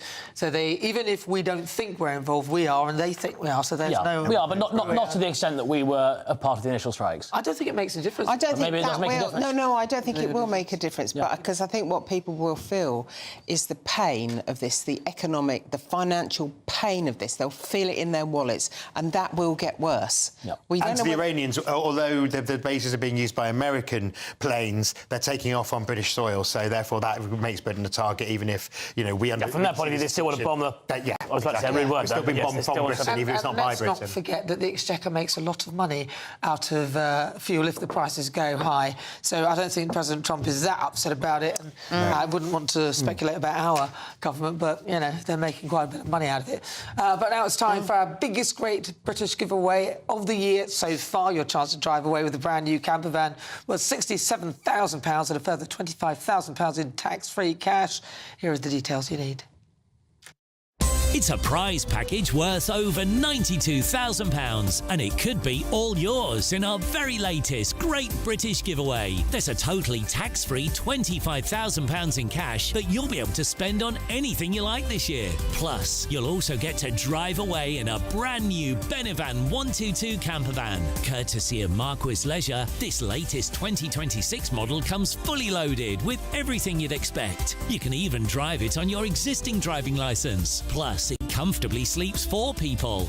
Make sure you don't miss out on the biggest prize package of the year so far. For another chance to win a camper van and cash, text prize to 63225. One entry costs £2.50 plus one standard network rate message, or text bonus to 63225. 5 entries cost £5 plus one standard network rate message. Go to gbnews.com/win. Entries start at £2.50. Call 0903 686 3232. Calls cost £2.50 plus your network access charge, or post your name and number to GB20 PO Box 8690 Derby DE1 9TT. Entrance must be 18 or over. Lines close at 4 p.m. on the 1st of May. The winner may be contacted live after all entry routes have closed. Please check the closing time if listening or watching on demand. Good luck.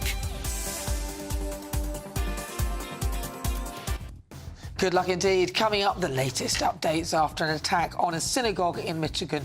We'll be speaking to former editor of the Jewish Chronicle, Jake Wallace-Simons. This is Patrick Christie's Tonight, late edition.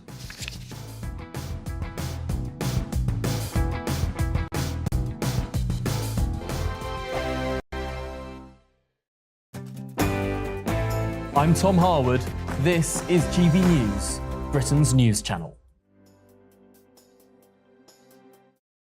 Westminster, the ultimate clique. And you're fighting like rats in a sack. But here on the Camilla Tominey Show, we ask the questions the establishment media is too scared to ask. OK, let me ask you a straight question, because I know you're a straight-talking politician. Whether it's net zero, illegal immigration or law and order, nothing is off limits. You had the power then. Yeah, as I and say, now you've lost it. That's the Camilla Tominey Show, a politics show that's fearless. But no, let me finish my question if you don't mind, because it is my show. Sundays at 9:30, only on GB News, the People's Channel, Britain's news channel. Westminster's full of talk, but out here, it's the real world. Am I allowed to talk then? No, that's it. This is where it matters, real people and real lives. That's what politics is all about. The fact is Trump made a good start. No. Straight answers, no spin, and just a couple of pints. How many fingers have I got up? About 10. So join me for Lee Anderson's Real World every Friday at 7 p.m. only on GB News. The People's Channel, Britain's news channel.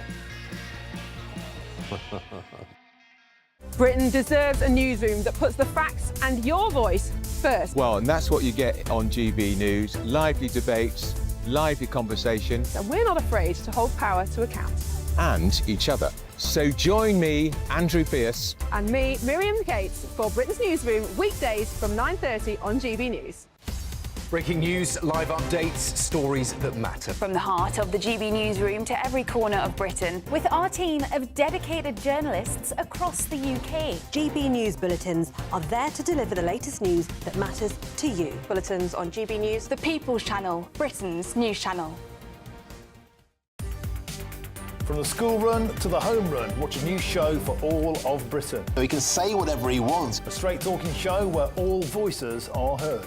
And, you know, when are we going to stop talking about smashing the gangs and actually do it? With the stories that matter from every part of our country. There's a bit of a crash landing there for your Chancellor. Bold, fearless and standing up for you. That's me, Martin Dordme, 3 p.m. till 6 p.m.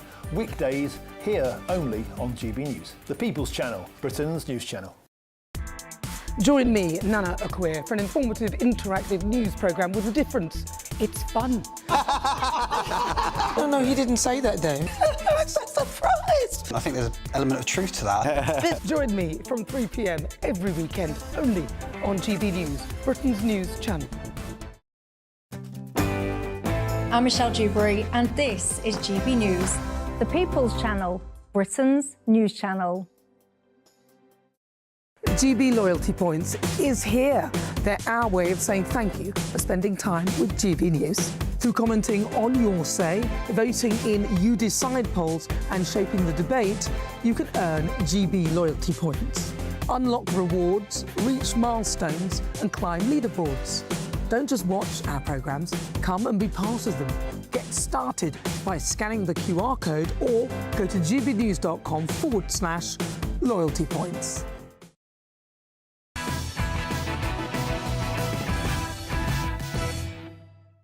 Welcome back to Patrick Christie's Tonight Late Edition with me, Nana Akweer.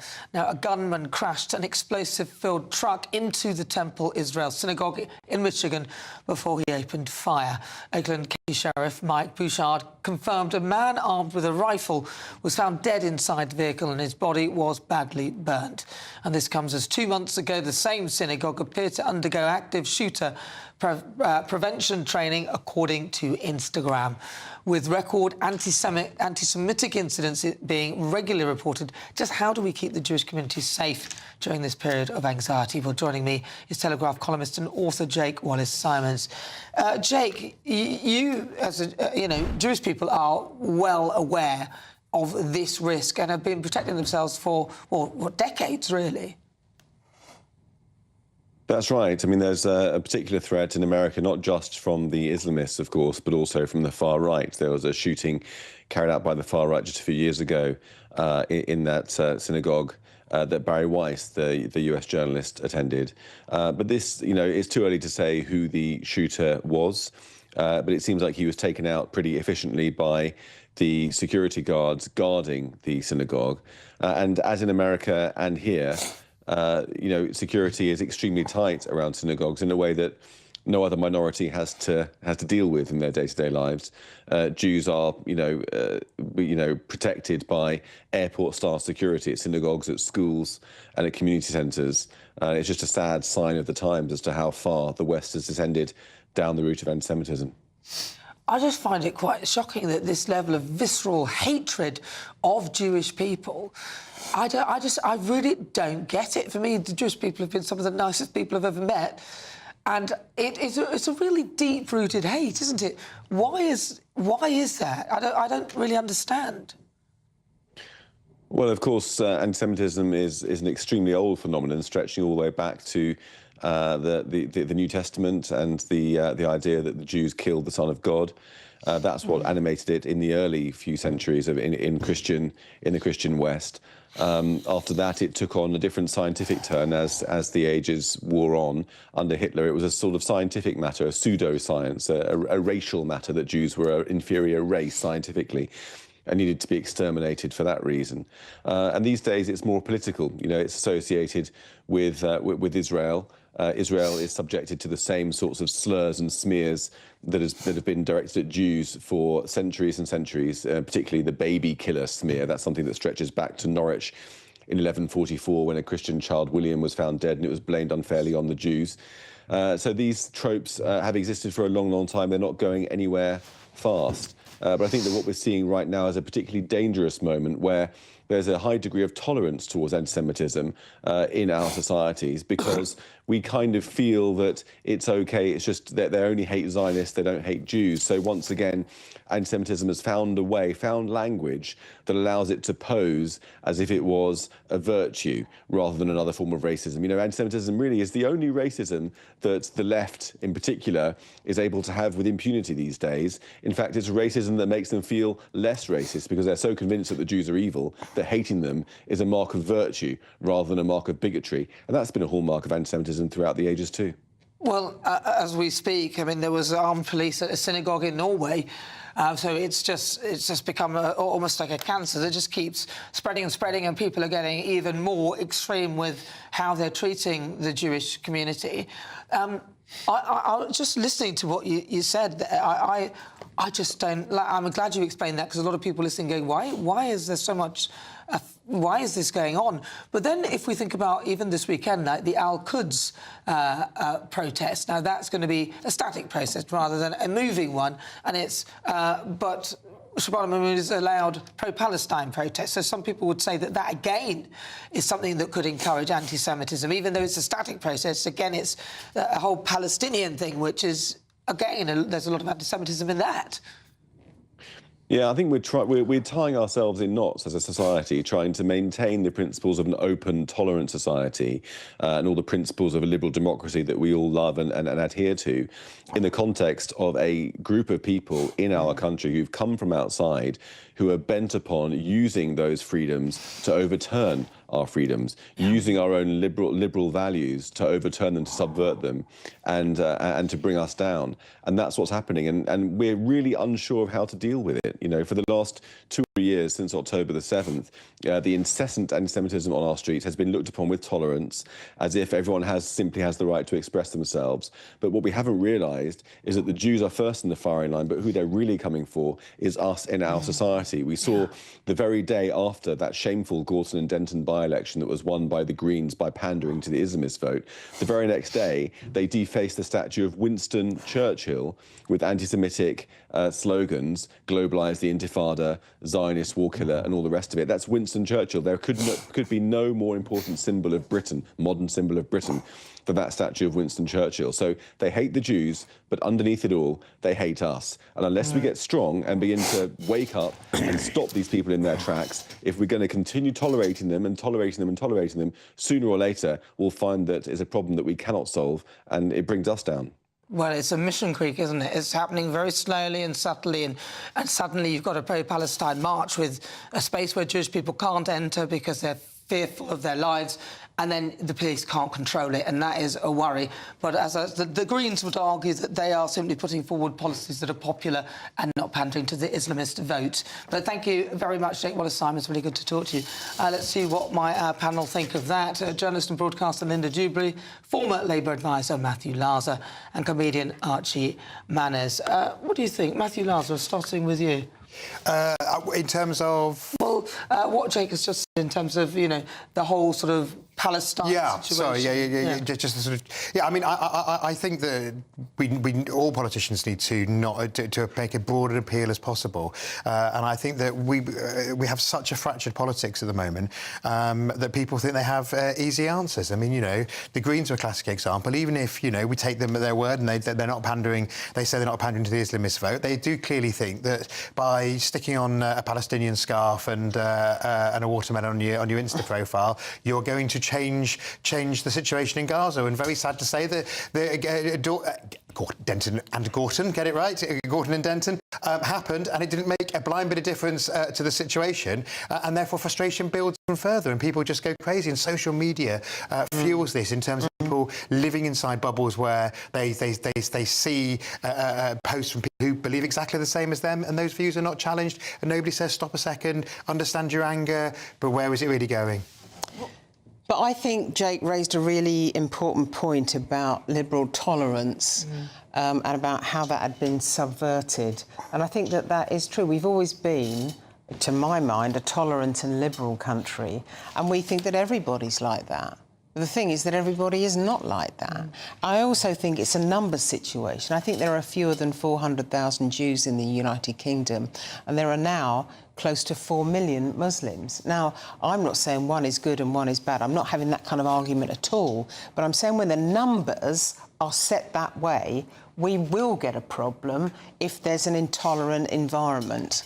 I think that's true, and I was relieved to see that, for the first time in a decade, the Metropolitan Police have been given permission to ban a protest this weekend. Yeah, absolutely. The Home Secretary had to sign off, which was a pro-Palestine protest, which previously has got quite violent.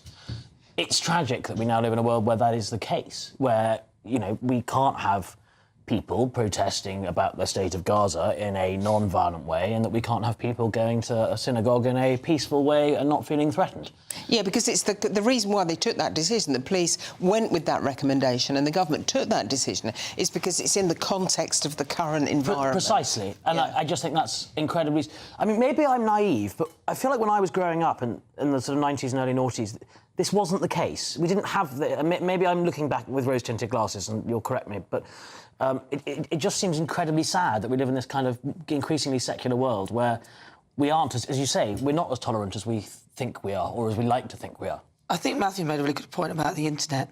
Is that, you know, you're able to mobilise whatever it is you want to mobilise using the internet in large numbers and be coordinated with it, which is a problem. But I'm going to come back to what you said, Archie, about the protest which has been banned, the Al-Quds. It hasn't really been banned, has it? They can do a static protest, and pro-Palestinian protests are fine. So...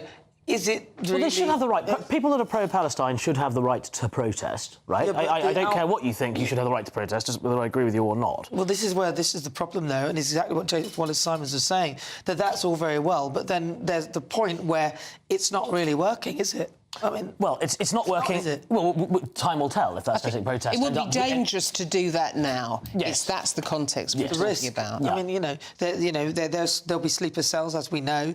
Apparently, there are sleeper cells and people are being told to go out and harm certain targets in the West and everything else. I think you could potentially be setting yourself up for a lot of trouble if you carry on enabling these protests, even though... Yeah. And they're now going to be two protests either side of the river, so the static protests are going to be glaring at each other. And Oxford and Cambridge going through the middle of them down the river. Perfect. Right, stay with us. Coming up, all the latest headlines. And is the BBC out of touch? Of course they are. Their Director General seems to think so. This is Patrick Christie's Tonight, late edition.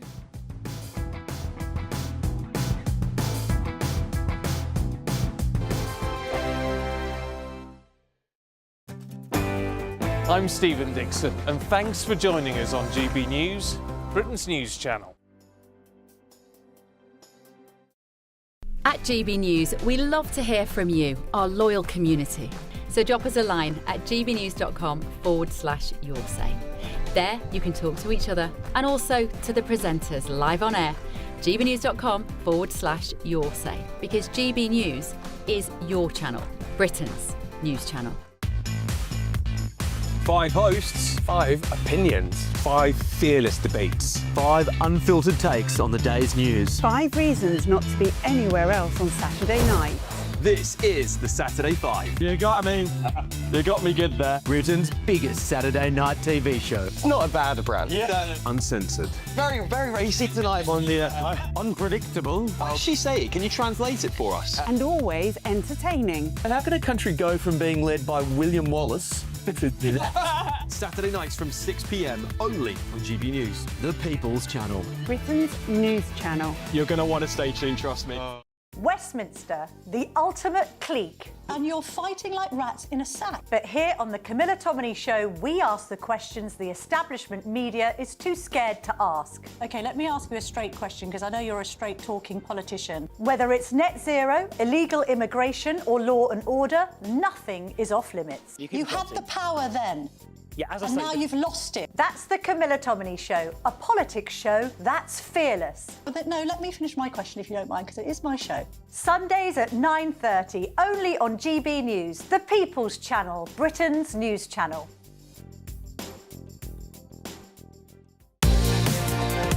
Mornings don't have to be tiresome, especially if you have the right company.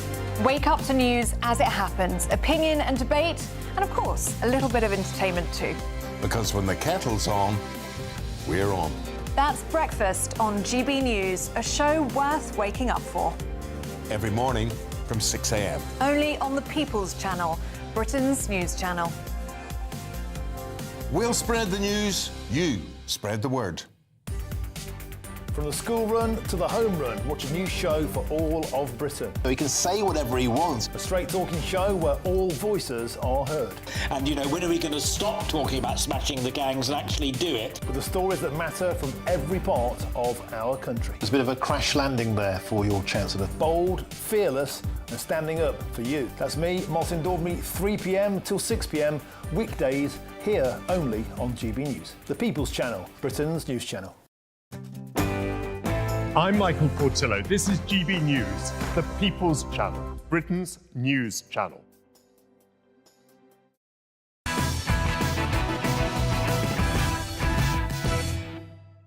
Welcome back to Patrick Christie's Tonight Late edition. I'm Nana Aquare. Now, BBC Director General Tim Davie has admitted that the BBC has a metropolitan lens on life that can mean it doesn't get how Britain thinks. Really? He insisted, however, that claims of bias are exaggerated and often exploited by critics. Panel, do you agree? Linda Jubilee. Well, I agree with him, but what I want to know is why he didn't do anything about it when he was in charge. He was in the plum role where he could have made a real difference to the BBC, and he did nothing. There's no point in complaining about it now. Stable door, horse, bolted. Well, he's out, isn't he? He's out. I think the BBC has a difficult role because what they do is they have all their command and control in London, and then as an attempt to kind of get to other things, they say, well, let's go and make a whole load of shows in Glasgow. And they send the same people that live in London up to Glasgow to stay in a hotel. What happens. And I've been on, in my former life, I have been on these shows, and the producers are there for 6 weeks, but they've rented out their flat in Bermondsey. It's entirely pointless. I was up for the job of editor of Question Time, which is made by an independent company in Glasgow, and you'd have to spend one night a week in Glasgow. Until we start getting this... Same as ITV, actually, where I was on Tonight with Trevor McDonald, and I was on that train line at that airport 3 times a week. Yeah, and I mean, I suppose it's slightly different what I'm saying to what Tim Davie's saying, which is the kind of people that they employ. But unfortunately, the people that tend to go into media tend to be the kind of people that want to live in the capital, they are biased towards that kind of metropolitan viewpoint. So it's a struggle for them to do, but I think the very reason why you see Nigel Farage pack out Swindon tonight at his rally and have thousands of people watching online is the very reason why the BBC's viewership is going down, because they don't get out there, they don't speak to real people. That's right, that's exactly right. But it goes deeper than that as well, because they preach. So they're sort of telling you how you should be living or what you should be viewing or what is news and what they believe is. And they've had such a stronghold for such a long time that they don't really understand that there is opposition to their thoughts. I mean, you can imagine when GBNews came on board, was it Adam Bolton saying how they want that we need to go because we've got a nice broadcast ecology, and it was nice before somebody came in and said something different. So I think the BBC have just had it too good for too long. What point was Adam Bolton making that a usurper had come along? Well, he's formerly of Sky, isn't he? Yeah. So we don't want to. He's not representing the BBC. No, but what I'm saying is it's the mindset that this is how it should be. Hang on, but I'm trying to get to this. He is saying that GBNews came along and upset the ecology of the media system. When Sky, because Adam and I were in with the bricks there, when Sky did exactly that, when it launched as a 24-hour news channel. Yeah, well, exactly. And the BBC have had it too good for too long. They don't need to fight for the money. They don't need to do anything. No, they don't. Their money comes in the alliance. I think the problem with the BBC is they won't make any tough decisions. Yeah. So, I mean, the classic example is BBC, the TV channel BBC Three, which was scrapped in one great cost-cutting exercise as a TV channel and went online only and was reduced. And then suddenly they get another report from McKinsey's which says, oh, you're still not appealing to young people. So it came back as a TV channel. So it's the inability to say, we're going to do this, this and this, we're going to do it really well, we're not going to do this, this and this because other people are doing it. And that, I think, is the problem. And that's the problem with a marketing man like Tim Davie, and there's a rumour inside the papers that a guy who ran Google in Europe, a British guy who ran Google across Europe until a year or two ago, is going to come in after him. He looks the same. He looks like a kind of marketing guy. What they need is a programme maker or a journalist who can say, we need to do some things. Someone with a surname Attenborough or something like that. Well, let's be fair to the BBC. I mean, I'm grateful. They trained me and I got a lot of training out of them, and I got to go on different things like a Sound Woman thing where I was given a mentor, Martha Carney, who was amazing. I got to meet all the top people there. They do some great things. I think, and the World Service is phenomenal. I just come back from India, and it's extraordinary the influence we get, the soft power we get from the World Service. Is the problem, but the problem with them is they've got BBC this, BBC, is it One Extra or is that somewhere else? No, you've got One Extra. Well, hang on. Dance, you're BBC right. Asia, BBC this, BBC that. And that's costing a fortune. I think they've lost the plot. They've diversified into all of these corners to try and represent everybody. Well, they tried to close the Asian network and then they U-turn. They never take a decision to stick to it.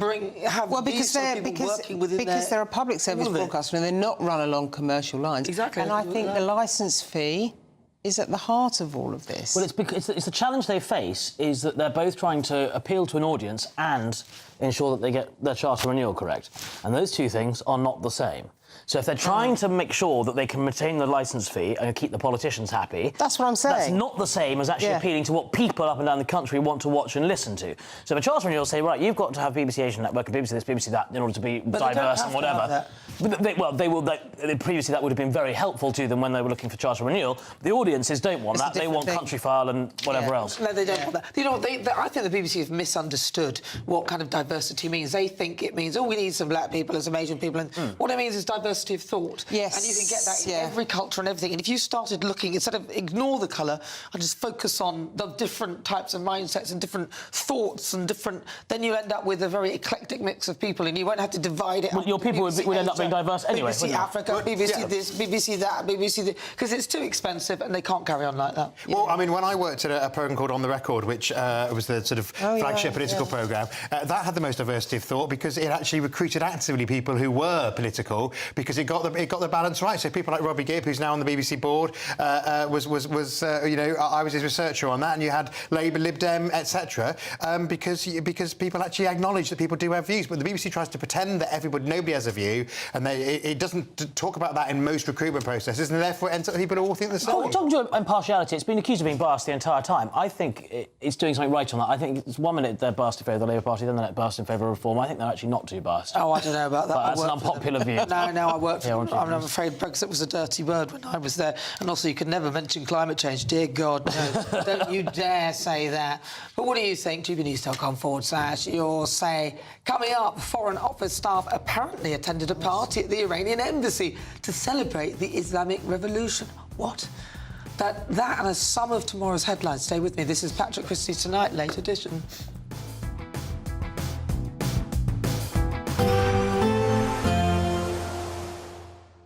I forecast a perfect holiday in the sun. Weather looking good then? For sure, and no worries about our travel insurance. All Clear Travel Insurance sponsors GB News Travel Destinations Forecast. Looking at the weather across southern Europe through tomorrow, and for many it's actually going to be largely dry, but not everywhere. Across Italy there will be some showery bursts, and some of these will be heavy and perhaps even thundery. And then across parts of northwest Spain, Portugal, there is a frontal system that's making its way through. That's also spreading its way southeastwards across France. And so as we head into the weekend around southeast France, northwest Italy, there's going to be some heavy thundery rain and even some mountain snow. All Clear Travel Insurance sponsors GB News Travel Destinations Forecast. Hi, I'm Michelle Dewberry, and my show is your opportunity to cut through all the noise and dive in headfirst to some robust debates. Ideas clash. Situation, Because you're deliberately avoiding my point. Nothing's held back. And if you think this is the end of it, wait for more. And we do not shy away from the difficult stuff. Sometimes I want to shake people and say, if only you understood. So join me on Jubes and Kerr weeknights at 6 p.m, only on GB News, Britain's news channel. From the school run to the home run, watch a new show for all of Britain. He can say whatever he wants. A straight talking show where all voices are heard. And, you know, when are we going to stop talking about smashing the gangs and actually do it? With the stories that matter from every part of our country. There's a bit of a crash landing there for your Chancellor. Bold, fearless and standing up for you. That's me, Martin Dordme, 3 p.m. till 6 p.m, weekdays, here only on GB News. The People's Channel, Britain's news channel. At GB News, we love to hear from you, our loyal community. So drop us a line at gbnews.com/yoursay. There you can talk to each other and also to the presenters live on air. gbnews.com/yoursay, because GB News is your channel, Britain's news channel. You want to know what's really going on in the corridors of power? Labour don't know what to do with you half the time, and that makes you quite lethal in the chamber. Get behind the headlines with Chopper's Political Podcast. Join me, Christopher Hope, as I sit down with the great and the good of British politics. We'll see where this ruling takes us. These are the stories shaping our nation. Chopper's Political Podcast, available now on all platforms. Listen in and stay ahead. Join me, Nana Akweer, for an informative, interactive news programme with a difference. It's fun. No, he didn't say that, Dave. I'm so surprised. I think there's an element of truth to that. Join me from 3 p.m. every weekend, only on GB News, Britain's news channel. Breaking news, live updates, stories that matter. From the heart of the GB newsroom to every corner of Britain, With our team of dedicated journalists across the UK. GB News bulletins are there to deliver the latest news that matters to you. Bulletins on GB News, the People's Channel, Britain's news channel. Mornings don't have to be tiresome, especially if you have the right company. Wake up to news as it happens, opinion and debate, and of course, a little bit of entertainment too. Because when the kettle's on, we're on. That's Breakfast on GB News, a show worth waking up for. Every morning from 6 a.m. Only on the People's Channel, Britain's news channel. We'll spread the news, you spread the word.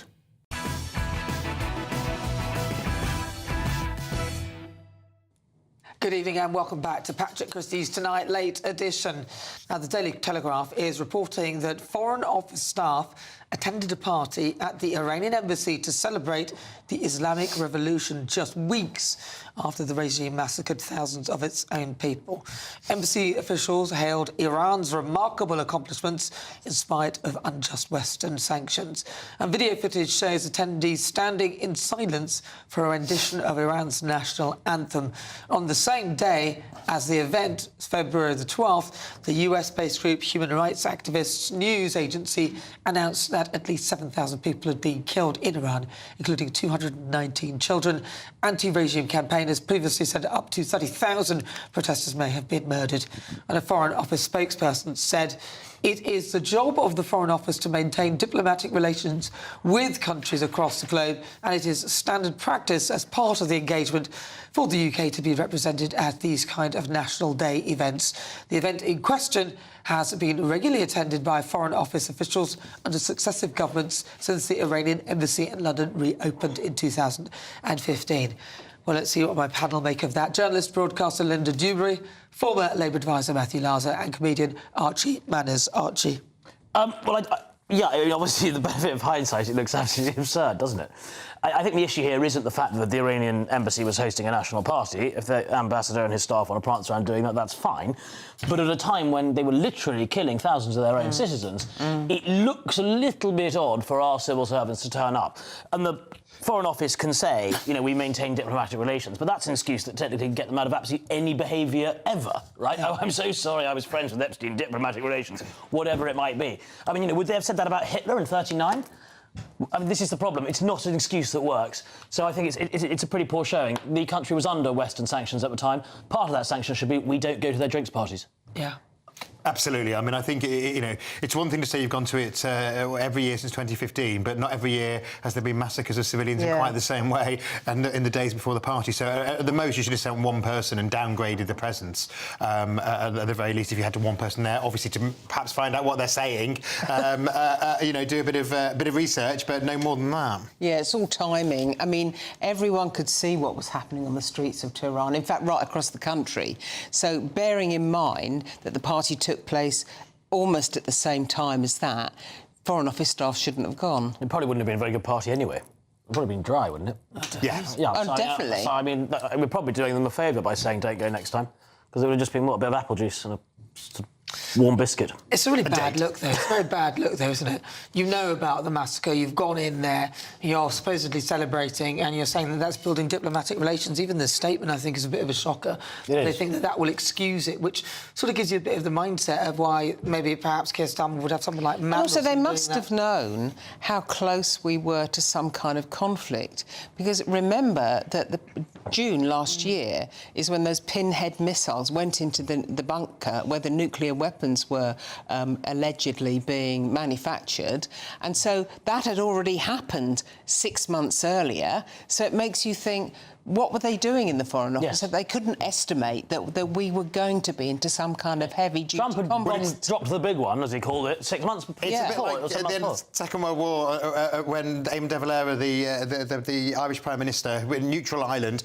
went to pay a courtesy visit to the Irish Embassy to give his condolences on the death of Herr Hitler. Not aged well as a diplomatic nicety. Well, do you know what? I think the civil service have got a lot to answer for. There's just too many of them anyway.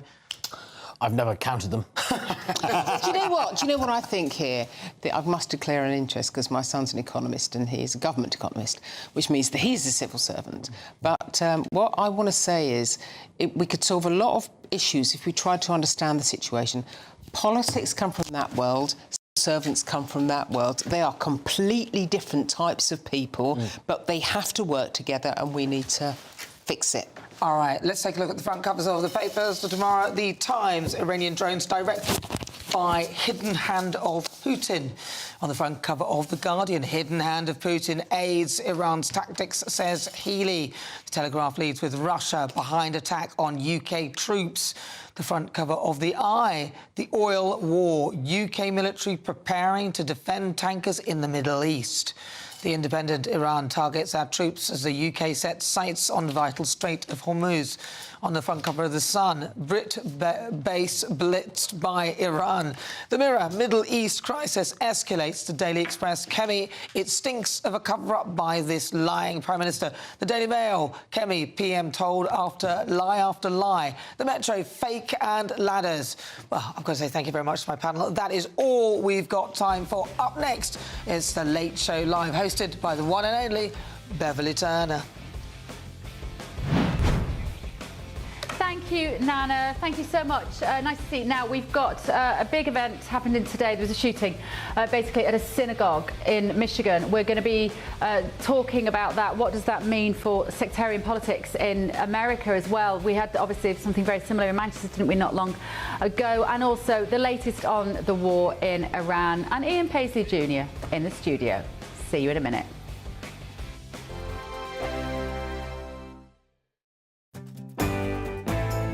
I'm Andrew Pearce. This is GB News, the People's Channel, Britain's news channel.